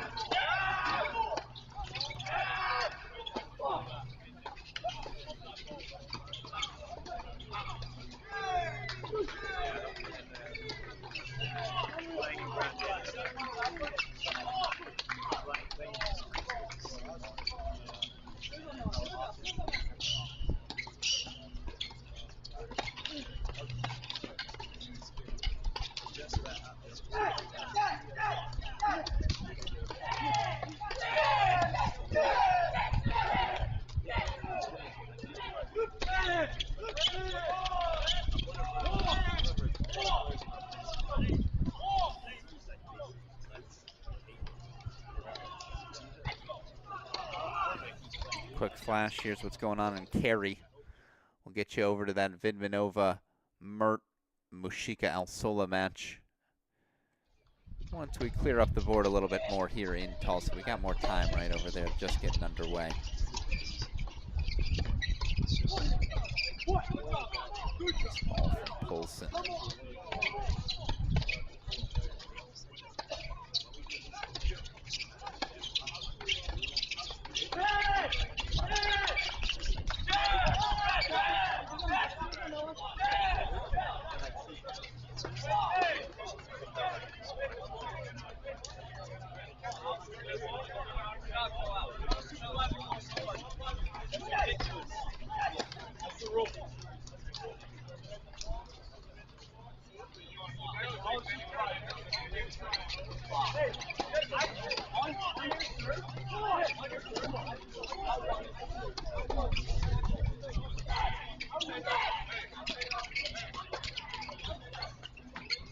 A little conversation about a call there. Goes on pleading the serve was out. It's on the chair to call with electric line calling in action. Not sure exactly what the discussion there involves, though.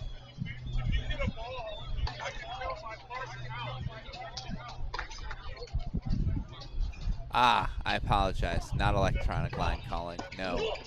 Tokats was telling his partner to leave it because he thought the ball was going out. The ball did not go out. It ultimately landed in. Barris pleading to the chair that there was an out call and that the ball wasn't out, so the chair has to overrule. I see that was the discussion. I think A&M's in the right here.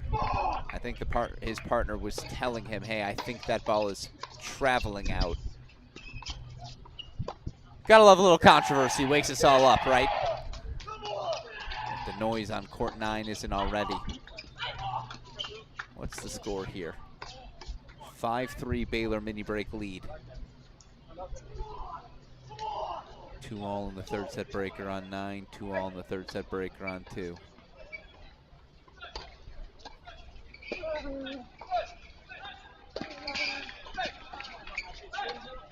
Great return, great first volley from Gavin Young. Back on serve they go. Baylor breakers, that's the theme of the day.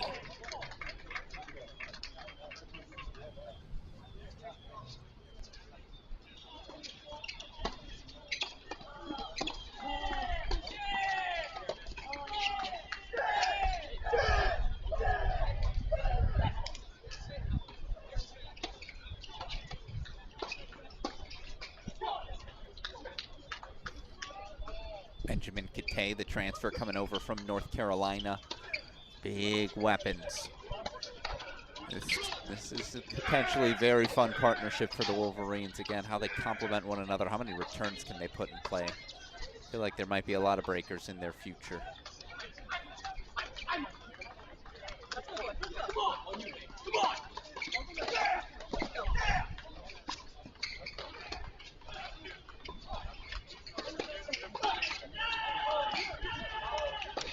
Well, it's interesting footwork on the first overhead from Kittay, but well cleaned up by the Wolverine duo. They've got a set point.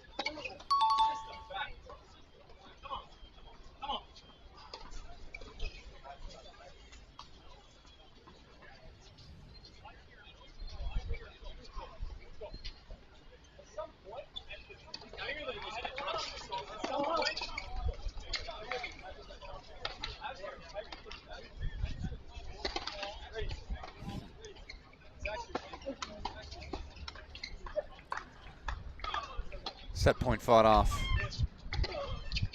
I heard the word integrity being thrown around. We're just going to let that sit.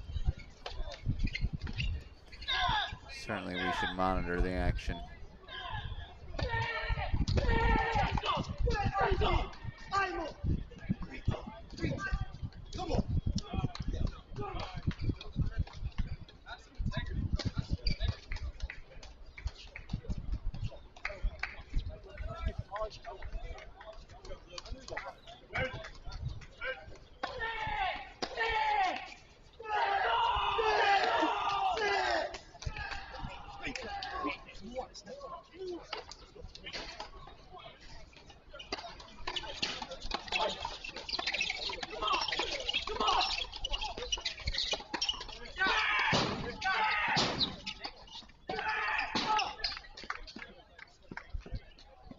Set point coming for Baylor. Look at the soft hands.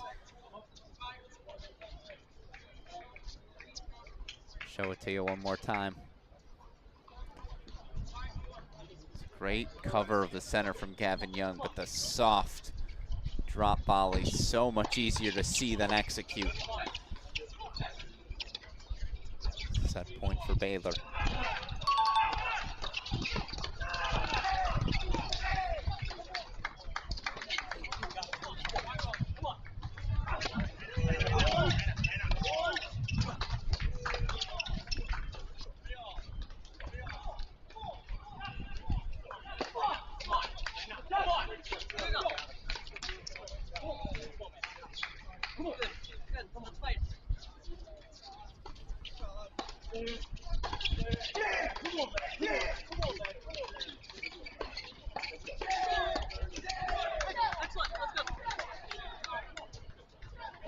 Three Clemson to 6-5 Baylor.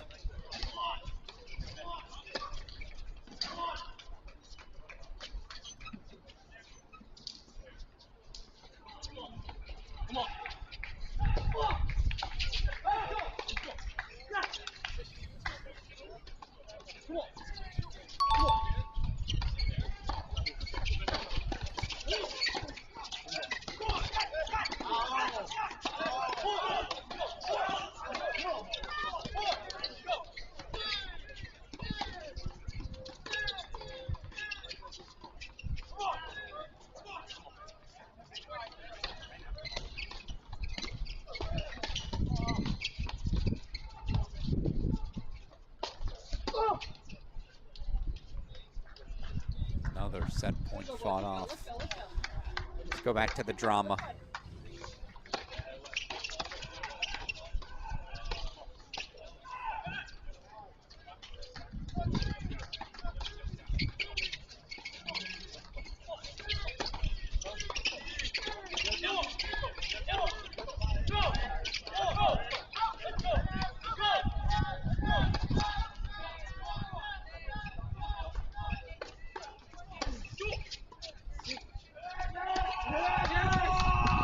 8-5 Baylor.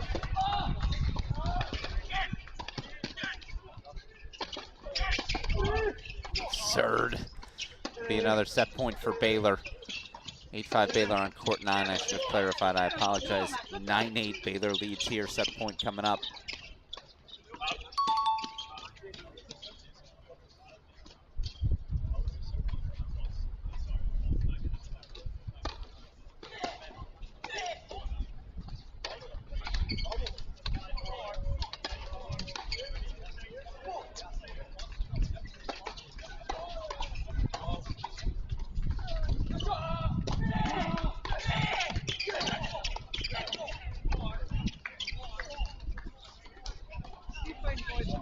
On the turn on court 7. 8-6 Baylor leads here. It's another serve on the racket.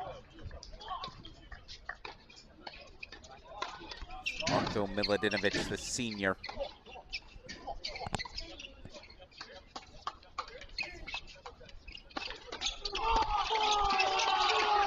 And now they've got 3 match points.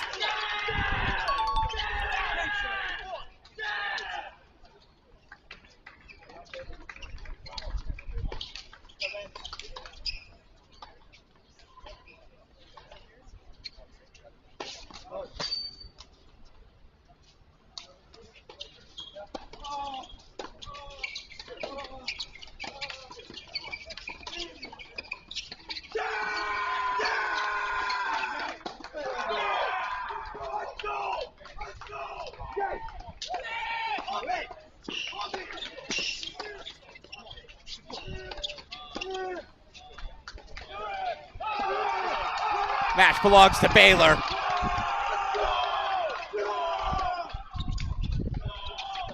How's that for a roar? Milutinovic, Polson, 7-6, 6-7, 10-6. Oh yes, we've got the match point winner for you one more time. Excellent coverage from Polson. Milutinovic gets his look and then the roar.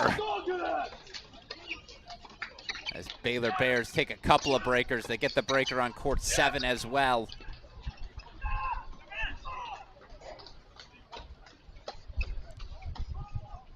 Yes, I believe first set Baylor Bears 7-6, they take it. All right, we're gonna swap out those two.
Good boys.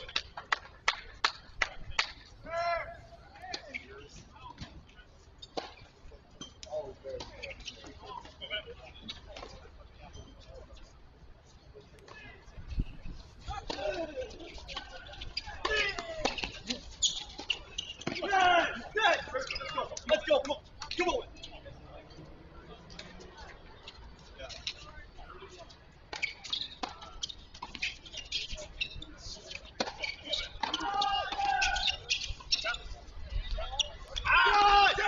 8-6 goes to 8-all here on court number 2.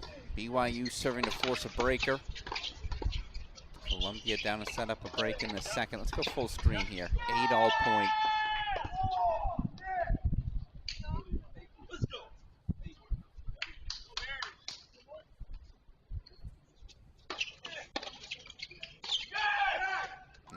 just leaks wide, so match point coming up.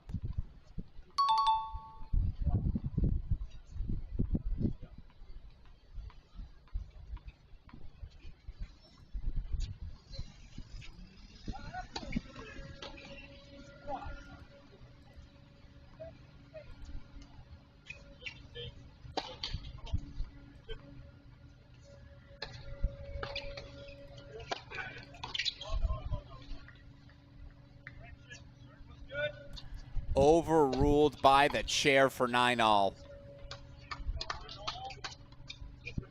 All right.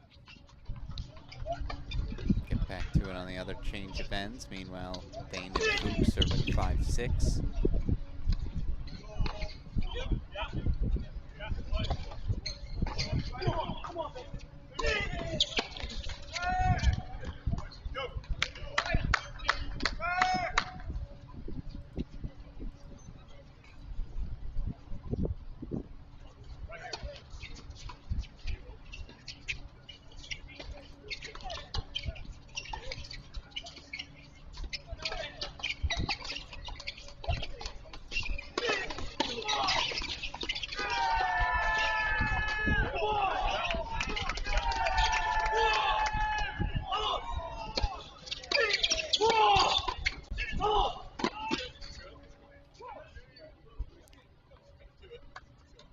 From 8-9 down, match point coming up for Michigan State.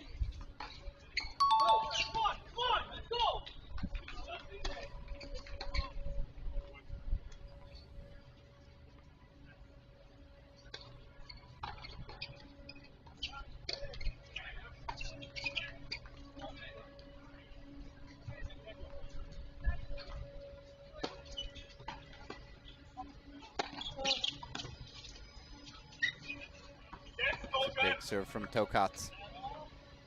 10-all overall. Update on our scores in carry. 4 spots still available in the women's quarterfinals. Tomase Aliyah up a set. Collar Chervinsky up a set. We'll get over to Vidmanova Mert, El Solo Mushika in a moment. Back over to the 10-all point we go. First serve missed long off the racket of Tokats.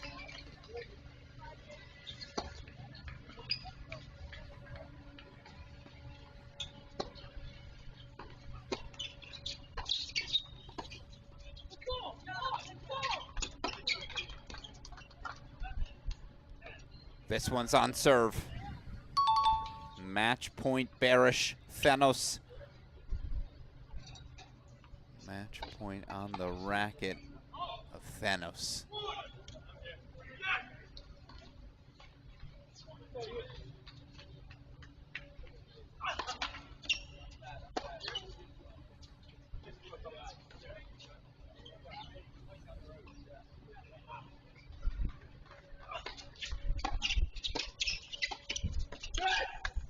Such a great move. Match point down, are you kidding? The secondary poach, if that return gets low on your opponent, they have to pop that half volley up. We'll show it to you again. Extension on the backhand as well. Beautiful contact. Match points falling off both sides now. Ozan says, I see your poach, I raise you one. Maybe not a raise, certainly a call. Match point coming up for the Spartans again.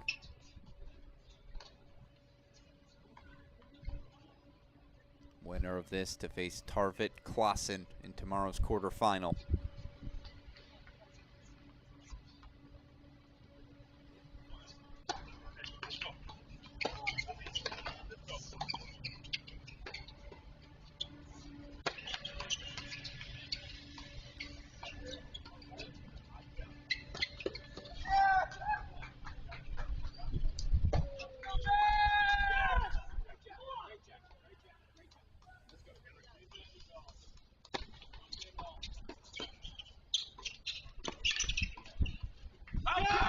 We play on again. 11-all overall. Second set breaker on court 4. Mississippi State now set and a break lead.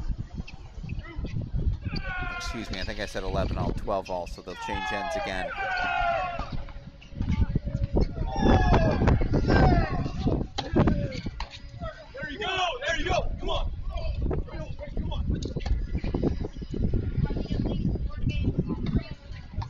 Scoreboard's wrong. Columbia leads 4-3 second set, so they are still on serve.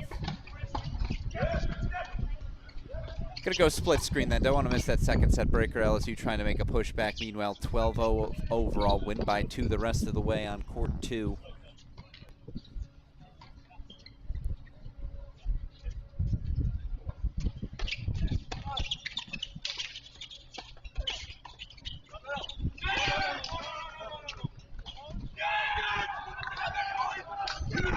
It's an overrule. And that's a match point overrule. Oh my goodness.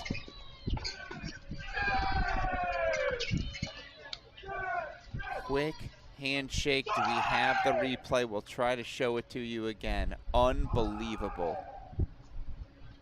It was real close. To do that, though, knowing that next overrule, and you see A&M with the roar, unbelievable.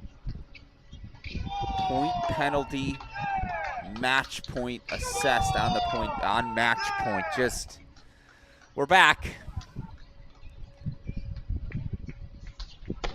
Double dose of drama, so it'll be Tokats, Parego. Through to a date with Tarvin and Clausen in the quarterfinals. NCAA qualifying berth on the line. 4 doubles matches to go.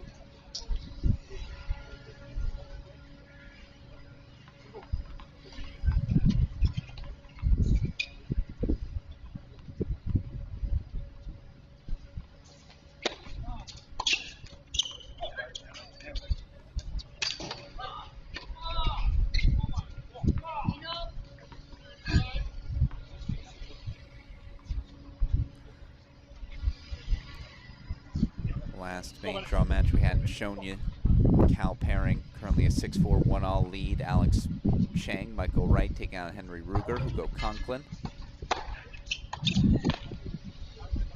Yeah.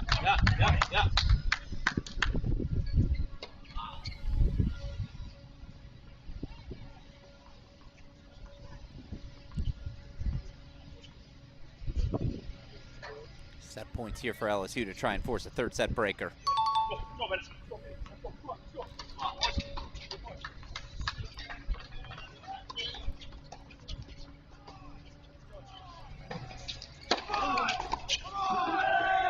Going to a third on court 4. We'll be back here for the full third set breaker. LSU forces it against BYU in the meantime.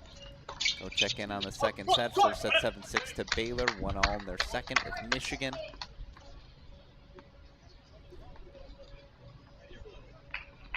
Obviously haven't shown you Vidman over Mert yet. Currently 4-all opening set there, so we'll hop over there, throw that on one of our screens here in a moment.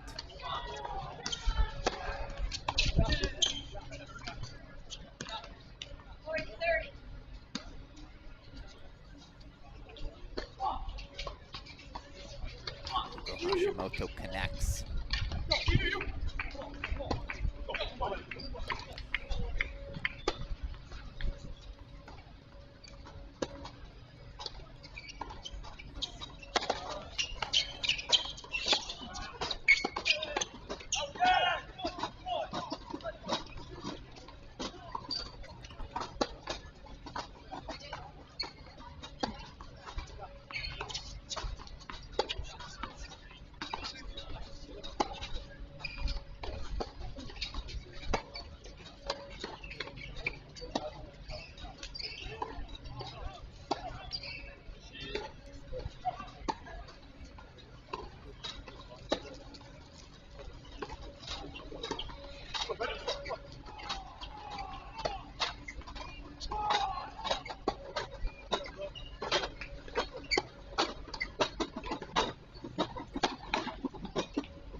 Mississippi State holds for 4-all. Back over to court number 4 we go. Third set breaker almost ready to get underway. First to 10, win by 2.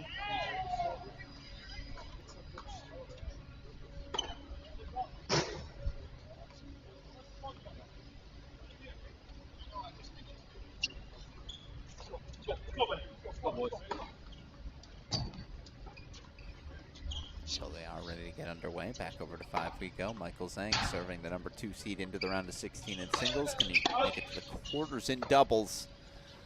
Facing a 4-6-4 all deficit.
I got you. Let's go. Come on, come on. Right here.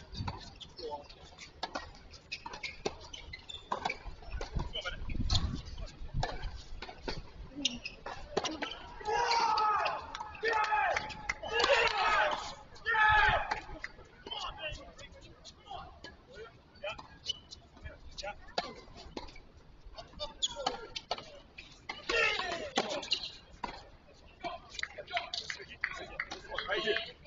Go.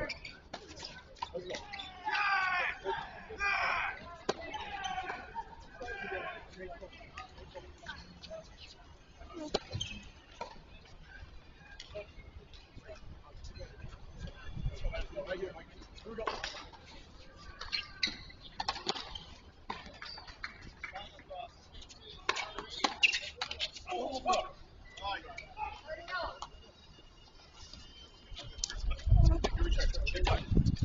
Let's go. This one right here.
8-5 lead here for Thane and Fuchs. You see Mert Vidmanova, your reigning NCAA champions, take a 6-4 opening set.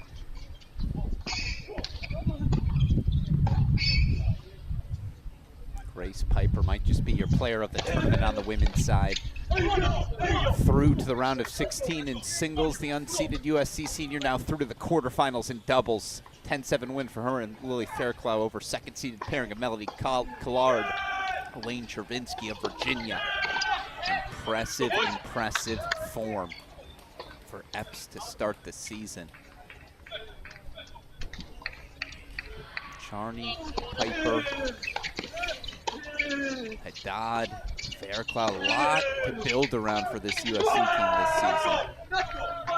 You see Columbia hold for 6-5. Let's go full screen here.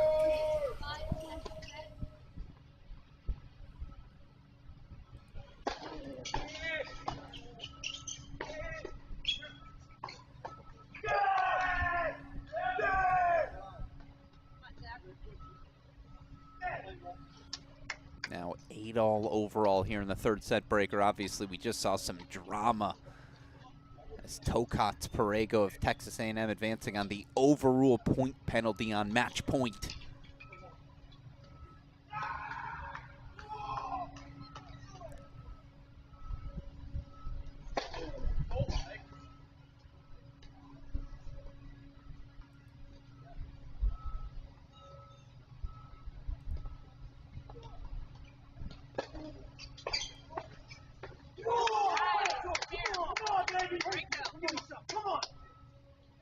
Match point coming up here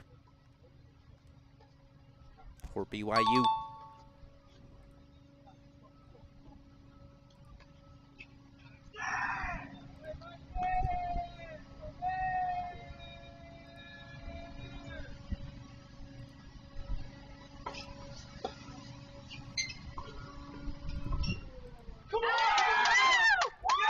Cougars advance.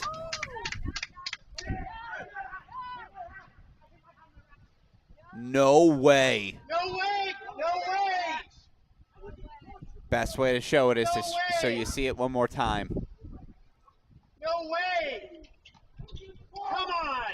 The ball was clear over here. The ball, come on! Call overruled by the chair. It was under our court marker. I apologize. Thane and Fuchs are irate. He's got to call it on himself. Come on! That's match. He's got to call that on himself. No way! No, I hit my hat. I hit my hat. Oh! Oh!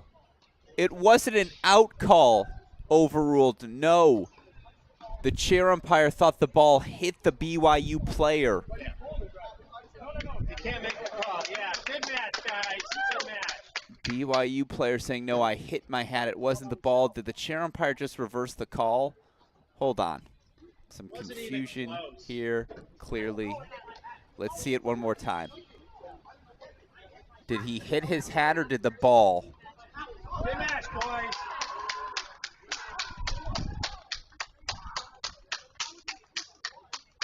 There's a long discussion. Let's get him off the court. Get off the court, guys. Come on, let's match. Get off the court. Don't engage. Don't engage. He's got to call it on himself. I guess we'll show it one more time. You all be the judge. Did it hit his hat or did he hit his hat? Quick reaction there, obviously goes right back at him. The ball didn't change path. For me, that seems to indicate that the ball didn't hit his hat, that there was no obstruction there.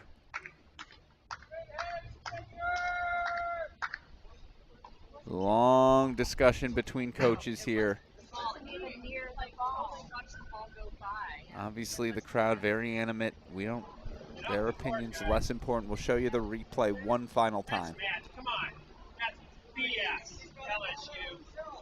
That's BS. No. That's BS. All right. It wasn't even close. What? thought that it All right, we'll go check back in on it in a moment. Don't need to see coach and crowd feud. That's not what we're here to watch.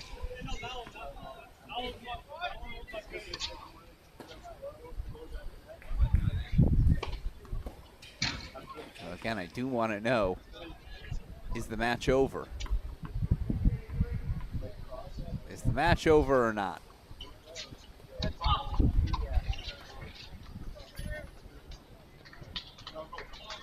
Let's go, Benny. Let's go, boys. Stunning controversy if you're just joining us. On match point, BYU's Zach Fuchs, Wally Thane. They thought they clinched it. Exchange quickly at the net. LSU sends a volley sailing. The initial ruling from the chair, though, the volley tipped the hat of one of the BYU players. BYU adamant that it was his racket, not the ball, that tipped his hat.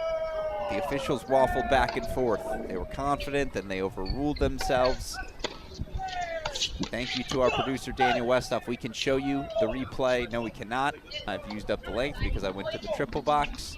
But you got to see it a couple of times. The ball didn't change flight path, but I think the chair is sticking by their ruling. So 9-all overall the call. LSU's at the line.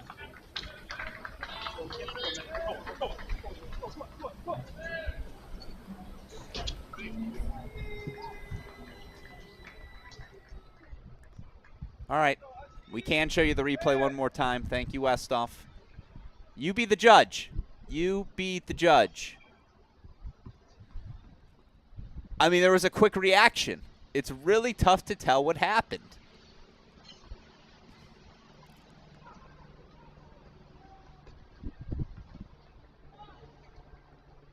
It's a bang-bang call. I apologize. We can't give you the slow-motion close-up. That's Generation 2 of replay. We're just ready to unveil Generation 1. One more time. One more time for the fans at home.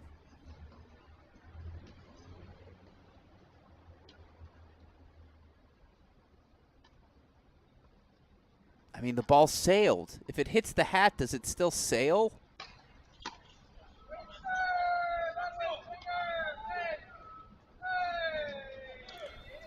We're going to move it to a corner box. 2-1 here. Second set breaker to decide.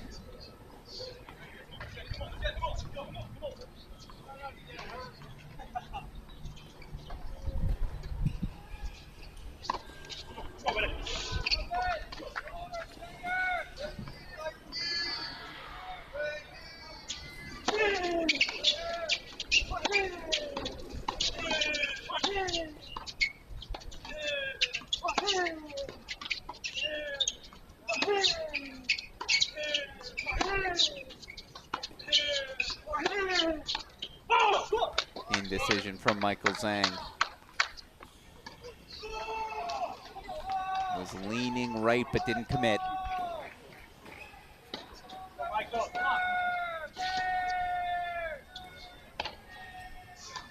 One all. Second set breaker. This one to 7. Win by 2. Still no clear decision on court 4. Oh, good eye. Let's check back one more time. It looks like... Here you go.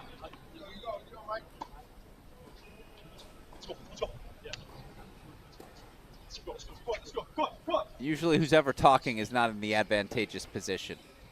So I'm going to assume there was a ruling, something leaning the way of BYU.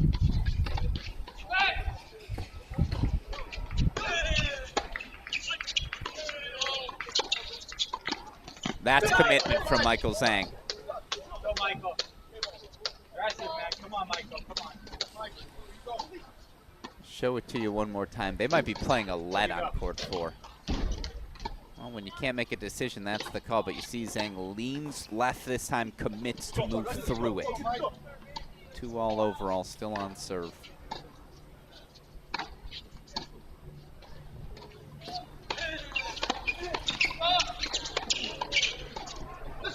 Ivanovic, Sanchez, Martinez stay on the attack.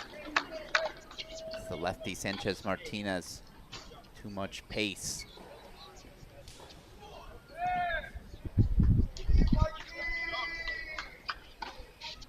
Go, Michael.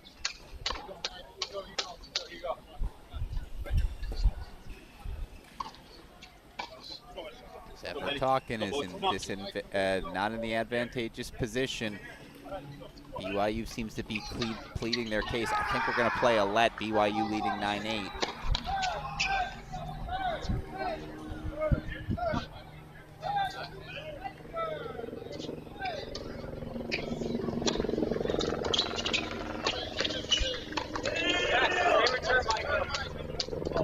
That's how you get the mini break right back. 3-all overall. Reigning NCAA champs Vidmanova Mert. Set, serving 1-2. This is a Sigil Mert, a sophomore.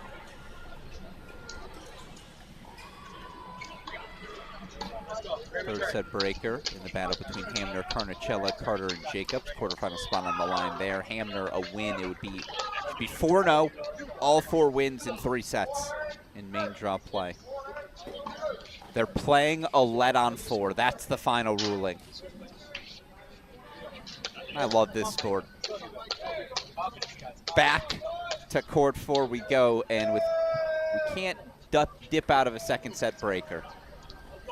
We can dip out of early second set action, so we're going to go split screen.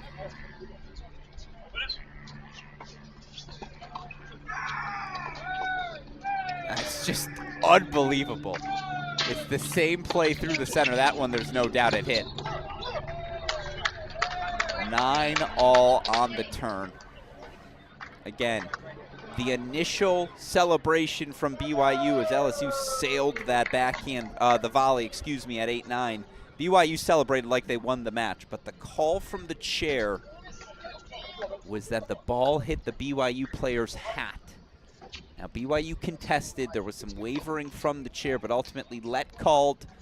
As we say, let's let the ball do the talking. Ball don't lie.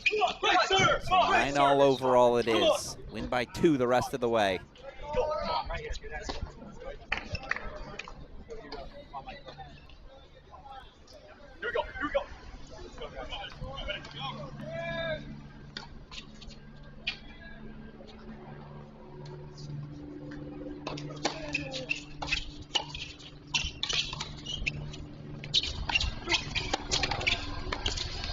Wow, he overcooked it. Why swing?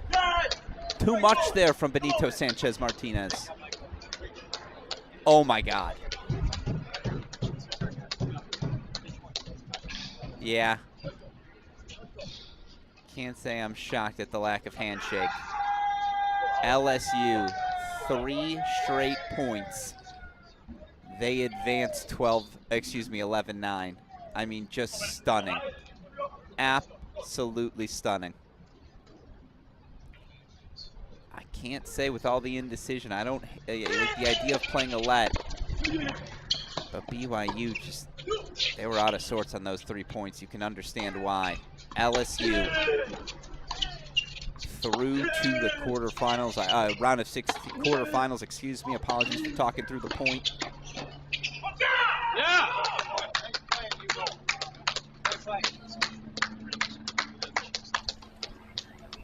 Up next for LSU,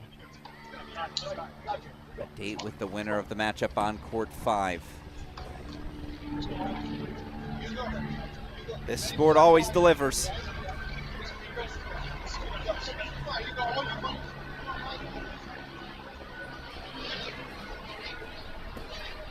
By the way, simultaneously a 4-4 win for Wright and Chang, so the Cal team through the quarterfinals.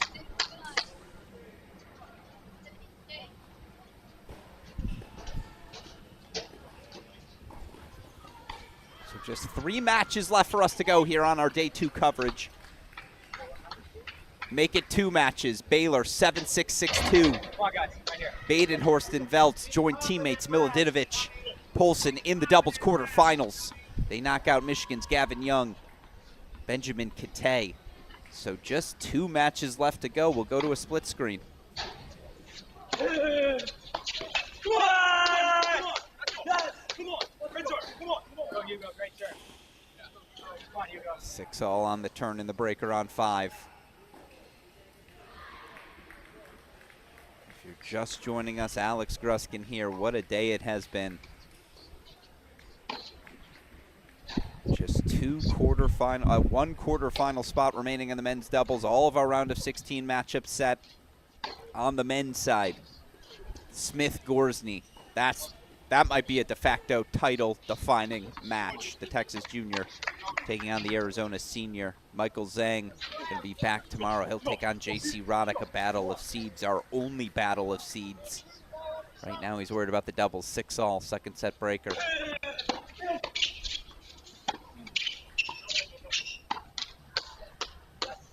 Solid, Michael. This return. Call confirmed by the chair. That sounds like Tennessee's Alex Gruskin, former Columbia teammate of Michael Zhang, Hugo Hashimoto. Sticking around, cheering for his friends. Why not? Gruskin would have stayed at Columbia for his final year of eligibility, just not offered in the Ivy League. So off to Tennessee he went.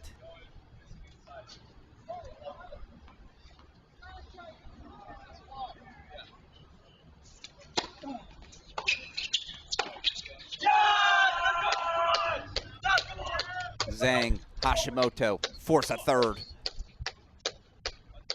7-6, they take the set. All right, back over to Carey we go again. Forced indoors due to rain in the middle of the afternoon. We've been playing on 5 courts all evening.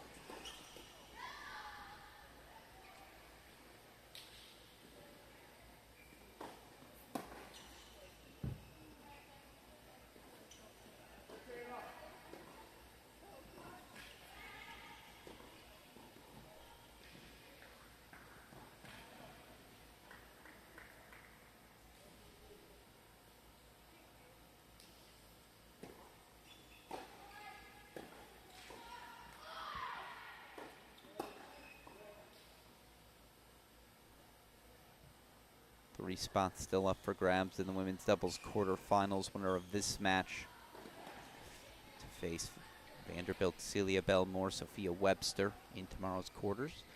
Of course, tomorrow qualifying Friday, as we've got 14 singles and double spots, 12 singles and double spots on the line to qualify into the NCAA tournament. Middle solves the riddle. Excellent overhead there from Mushika. All right, we don't want to miss a second of that third set breaker. We're out of the chair. First to 10, win by 2. You know the deal by now.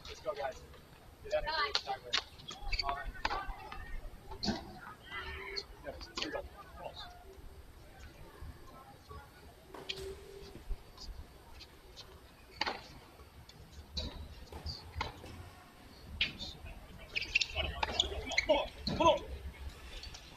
Go, boys.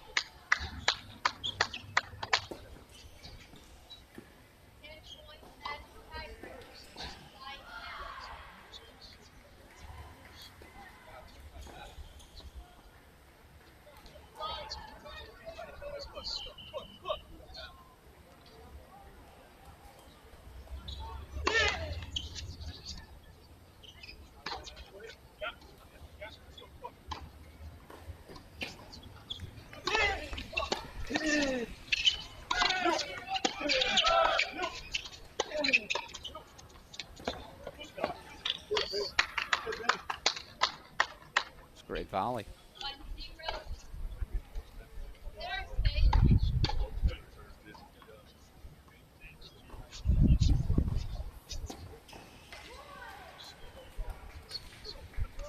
As Mushika and Alsola break for the 4-2 lead. We'll go full screen a little bit later in our third set breaker. Right now, just again, early action, so we'll keep it split screen. Love 1, Michael Zhang serving on the near side. Switch sides every 6 points.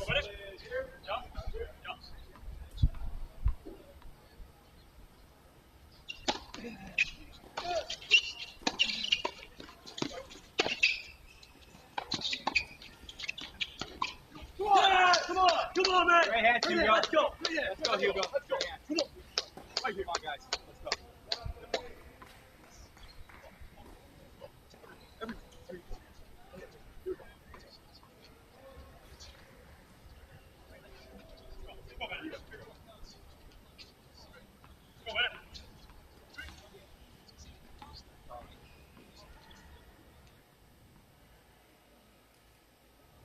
All right, I'll get that reset for us. I apologize.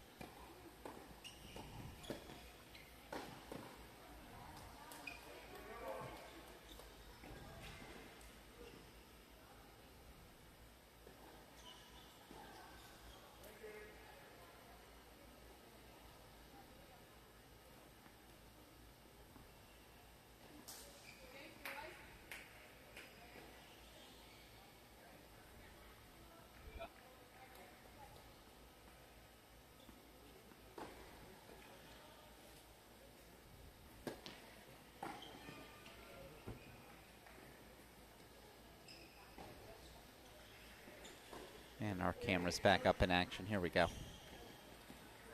No, a little bit of a pause. Nope, we're back.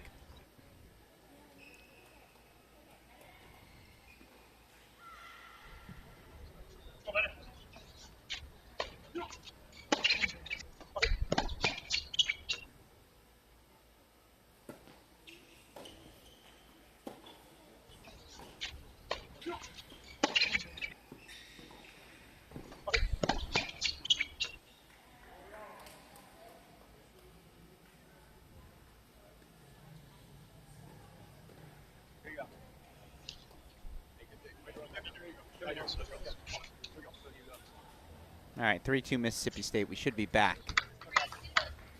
Indeed, we are. Apologies for that.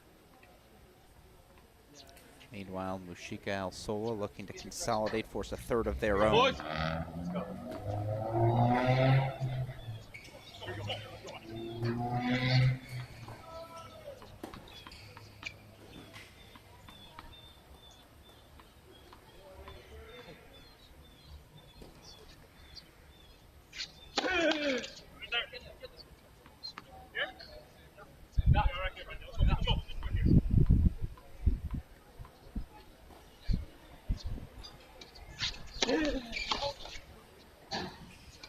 Mini break seated 4-2 on the turn.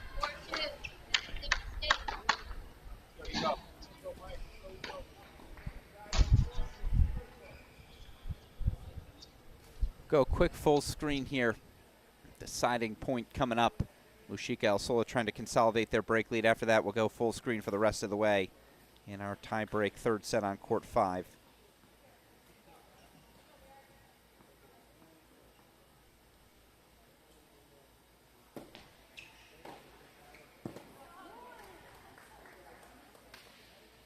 A 5-2 lead for Cal. All right, full screen we go.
Five-3 Mississippi State. Thrown out of the chair again. Cal's Mushika El-Sola game away from forcing a deciding third set.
Let's go, boys.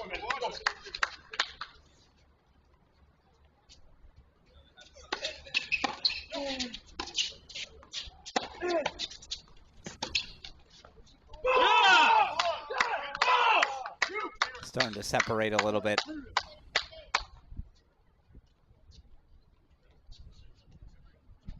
It's a double mini break, 7-4 lead for Sanchez, Martinez, and Jovanovic. Now we'll change ends after this point. Is it safe to call this a must-have return here for Colombia and Michael Zhang? The lefty, Benito Sanchez Martinez, serving on the near side. Let's go, boys. Let's go, Mike. Here we go. Go, go.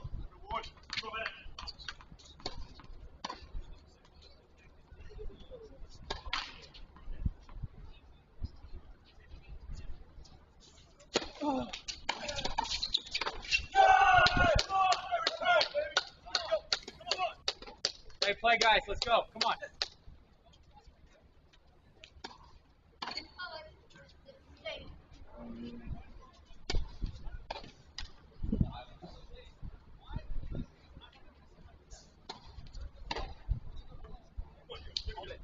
Let's go. Come on. Here we go. Hold on. Let's go. Let's go, guys. Let's go, Michael. Let's go. Great play, fellas. Right here. Our court. Right here. Come on, man. Come on. Here we go. Let's go, Mike. Let's go. You go.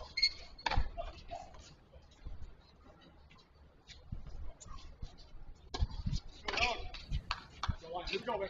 Let's go. Come on. Right here. Let's go.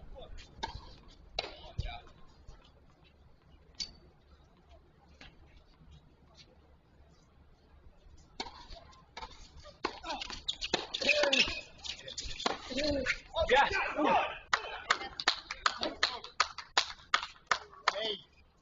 Missed it long. Coach seemed pretty confident, so 8-5.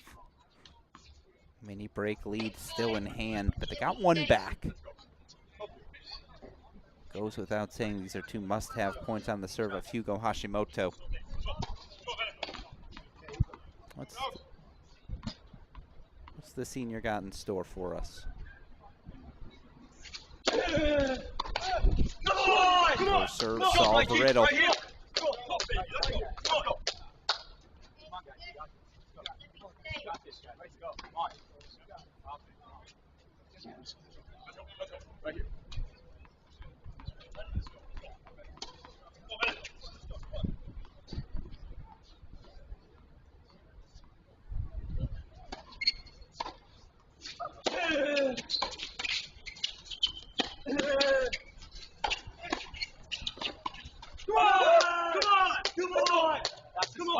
Had to have him. They got him.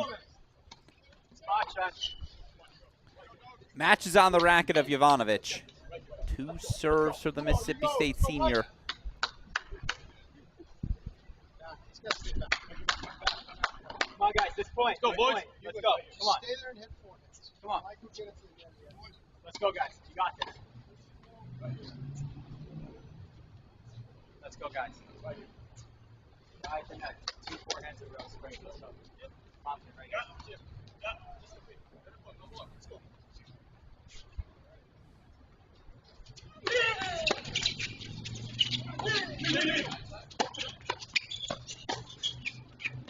Ridiculous.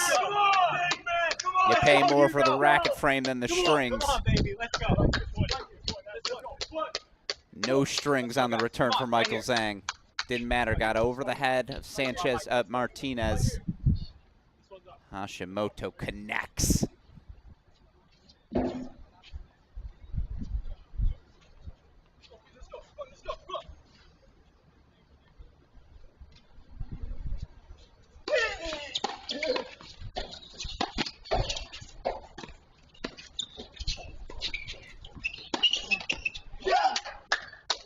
like 10 next words. All good. Let's go. Come on, right here. Right here, guys. Take it away. Hey, consider the play here. Consider the play here. With the serve from the team. Whatever you guys think. Hey, trust me. Whatever you guys think. Come on, go for it. Right here. Come on. Let's go. Let's go, guys. Come on. Let's go. Make him think, Hugo. Make him think. Come on.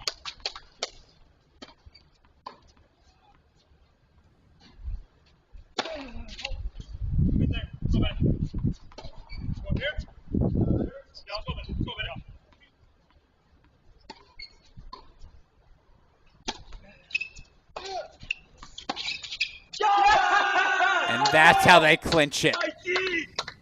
Unbelievable. Zhang through to the round of 16 in singles, quarterfinals in doubles with Hugo Hashimoto. 4-6, 7-6, 10-8. I think we've got that replay for you one more time. Yeah, you'll see it. Ripped line. Thank you very much. All right, one match to go.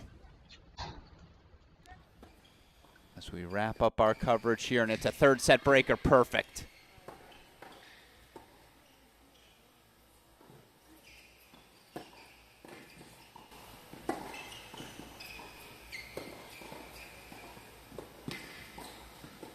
Oh, yeah.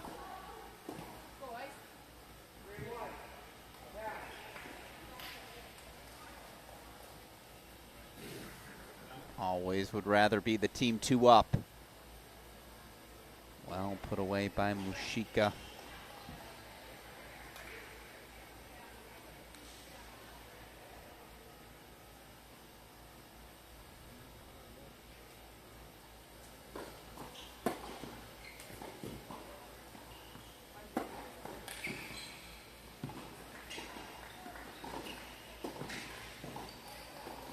Vidmanova had the angle she wanted.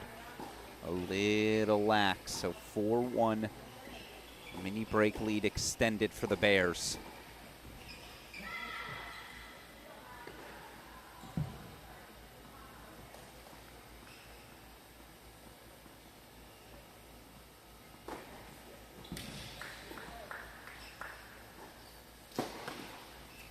Yeah.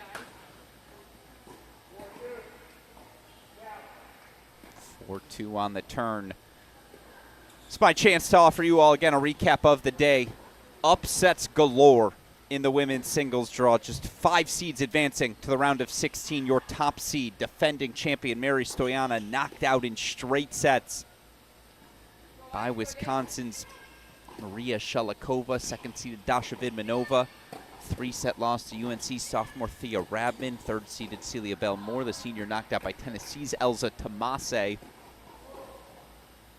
EJ Bennett, the straight set win over 7th-seeded Nicole Kieran. You also had Piper Charney of Michigan, 5-6. She knocks out 14th-seeded Kimmy Hance. Mert serving 2-4, third set breaker.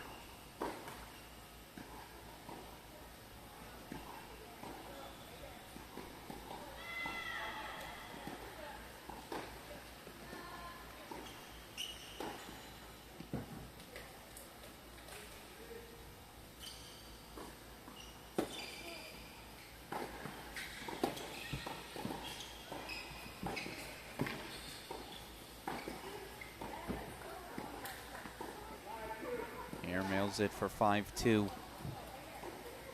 Those were your 5 upsets on the day. Seeds advancing. 4th-seeded Connie Ma, 6th-seeded Savannah Broadus, 10th-seeded Julia Fliegner. All straight set winners on the day. You had 5th-seeded Obi Kajuru, 8th-seeded Sarah Hamner advancing in 3 sets.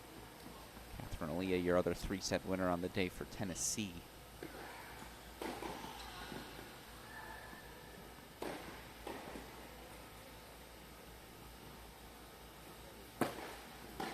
Good day to have the last name Evans. Both Kaylee of San Diego, Tatum of UNC advancing with straight set wins.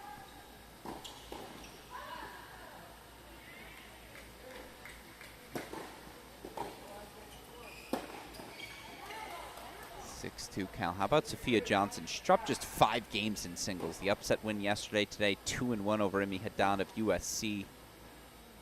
Valerie Glassman, the Stanford freshman. Only freshman either draw through the round of 16 in singles. And then Grace Piper, still alive in both events as the USC senior, through in straight sets over Lily Jones. Those are your women's singles results on the day. Preview our quarterfinals after this match.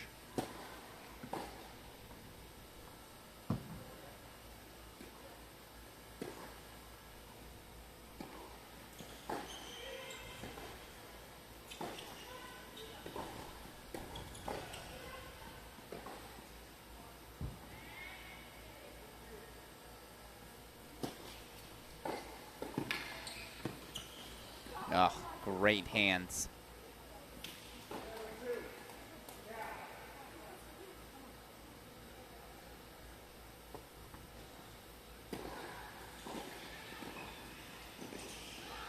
Sola with the soft touch, 7-2 Bears. Two must-have points on the racket of Dasha Vidmanova, reigning NCAA doubles champions, in some serious trouble.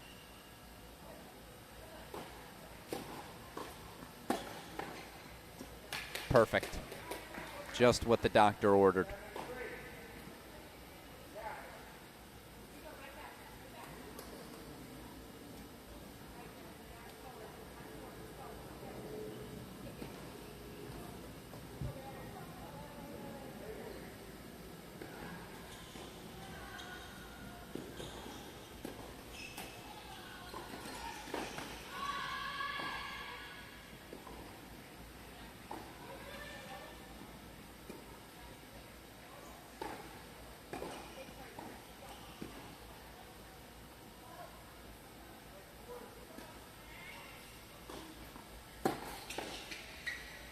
Two sound volleys from Asigi Mert. They get the 2 Vidmanova points they need. 7-4 Cal Bears. 2 serves on the racket. It looks like Jessica Alsola. See what the Cal seniors got for us. They'll change sides after this point.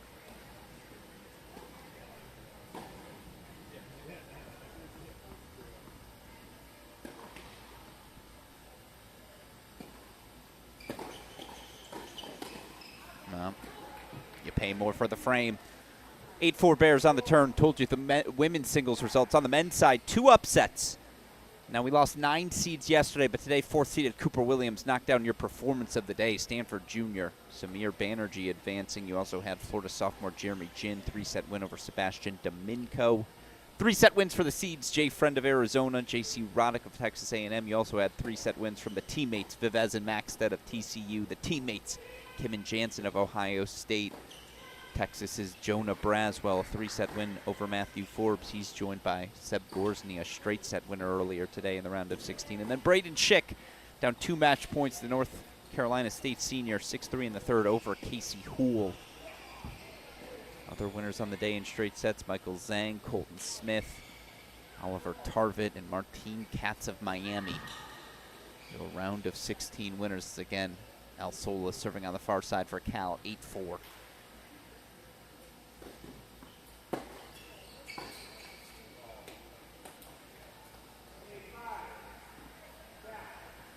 That's 1. Deficits can narrow real quick. We just saw it happen. Michael Zhang, Hugo Hashimoto down 7-4. We're able to overcome that deficit.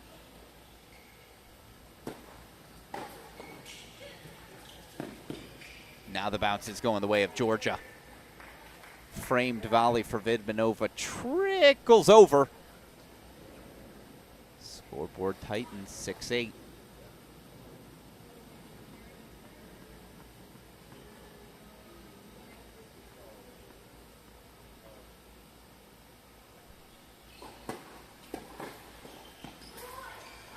And that one's into the net, so 3 match points now for the Bears.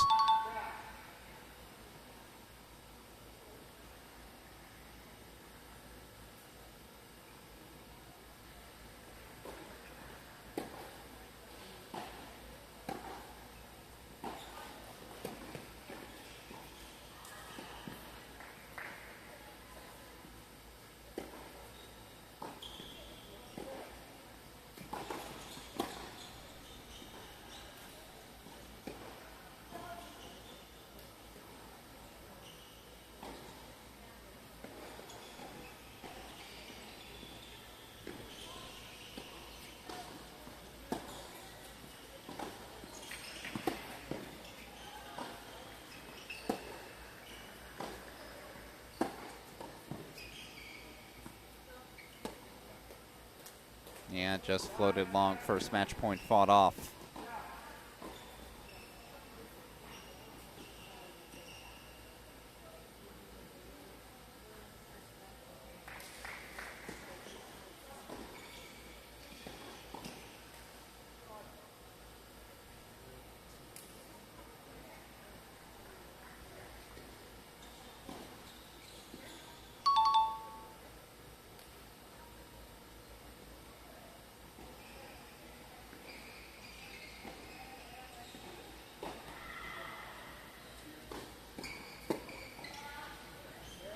They're through to the quarterfinals. Jessica Alsola Mamushika. 4-6, 6-2, 10-7. The reigning NCAA champs fall. They'll still need to find a way to qualify if they hope to defend their title in late November.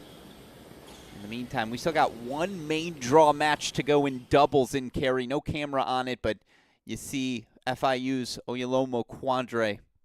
Malakova, 6-2-4 all. They lead Ellie Coleman, Chevette Kim Hee of Duke.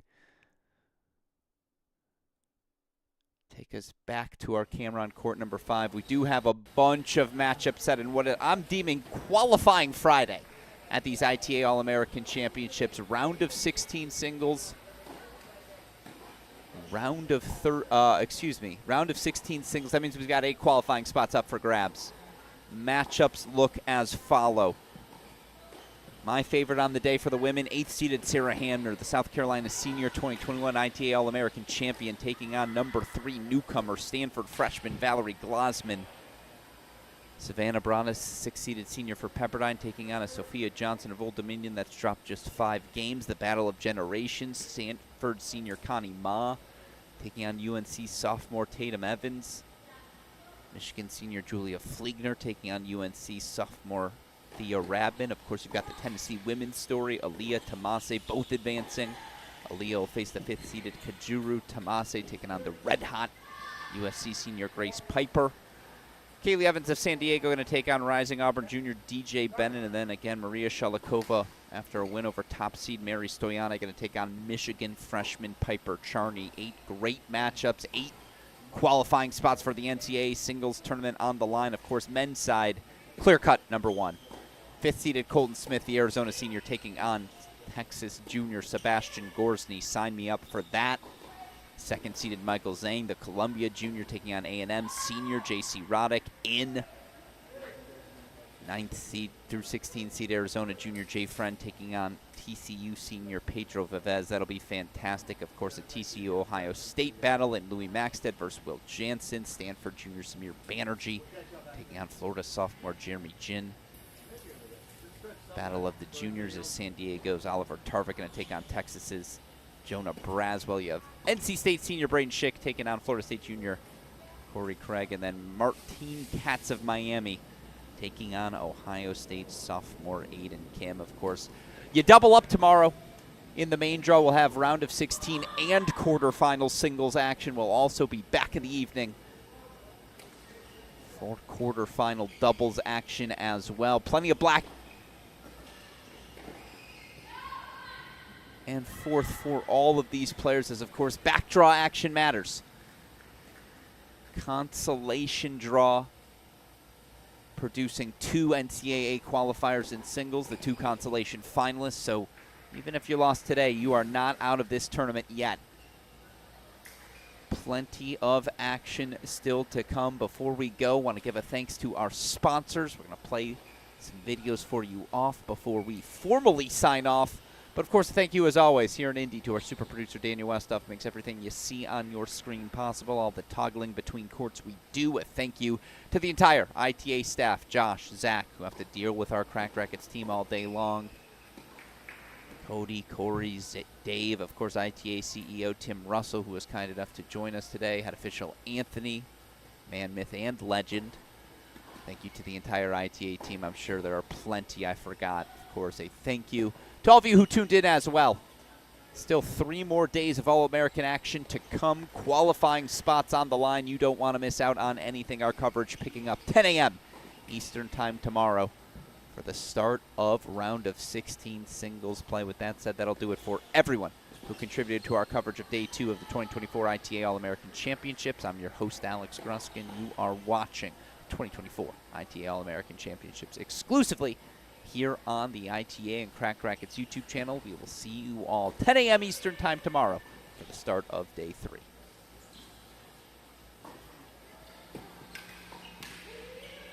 Balls, please. At Dunlop, we've been making tennis balls for over 100 years. Balls played at more tournaments globally than any other brand.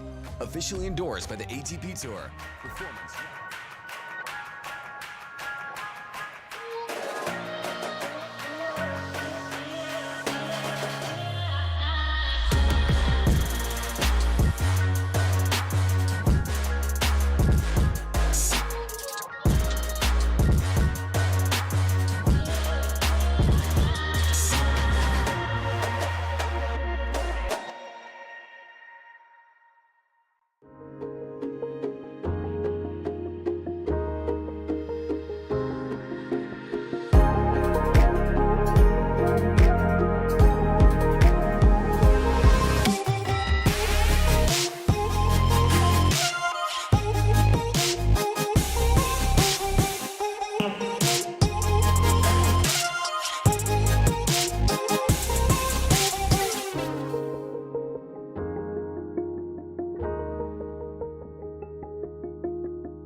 I've always loved the game of tennis. Everyone's a big family here. It's about camaraderie because it's family. I consider my tennis family part of my overall family. That's what I like about it more. So friendships you develop. I look so forward to coming to these events and seeing my friends that I've made through the years. If you love the game, give back to the game. You become the calm in the storm. You can decide how much you want to work and how much you don't want to work. You never stop learning. Every time I work an event, I always learn something. It takes time, it takes experience. Find your niche. We need you, and I think you will find it very rewarding. Get out there, start trying to do it, and see if you like it.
New balls, please. At Dunlop, we've been making tennis balls for over 100 years. Balls played at more tournaments globally than any other brand. Officially endorsed by the ATP Tour. Performance runs through our DNA. Dunlop, the #1 ball on tour.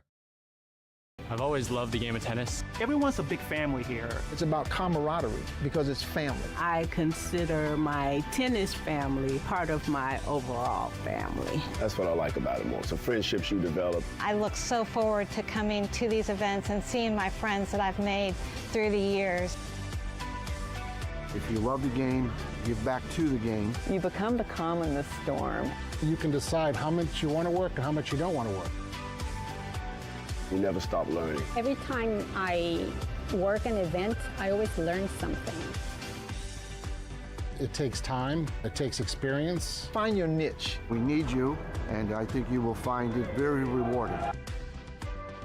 Get out there, start trying to do it, and see if you like it.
New balls, please. At Dunlop, we've been making tennis balls for over 100 years. Balls played at more tournaments globally than any other brand.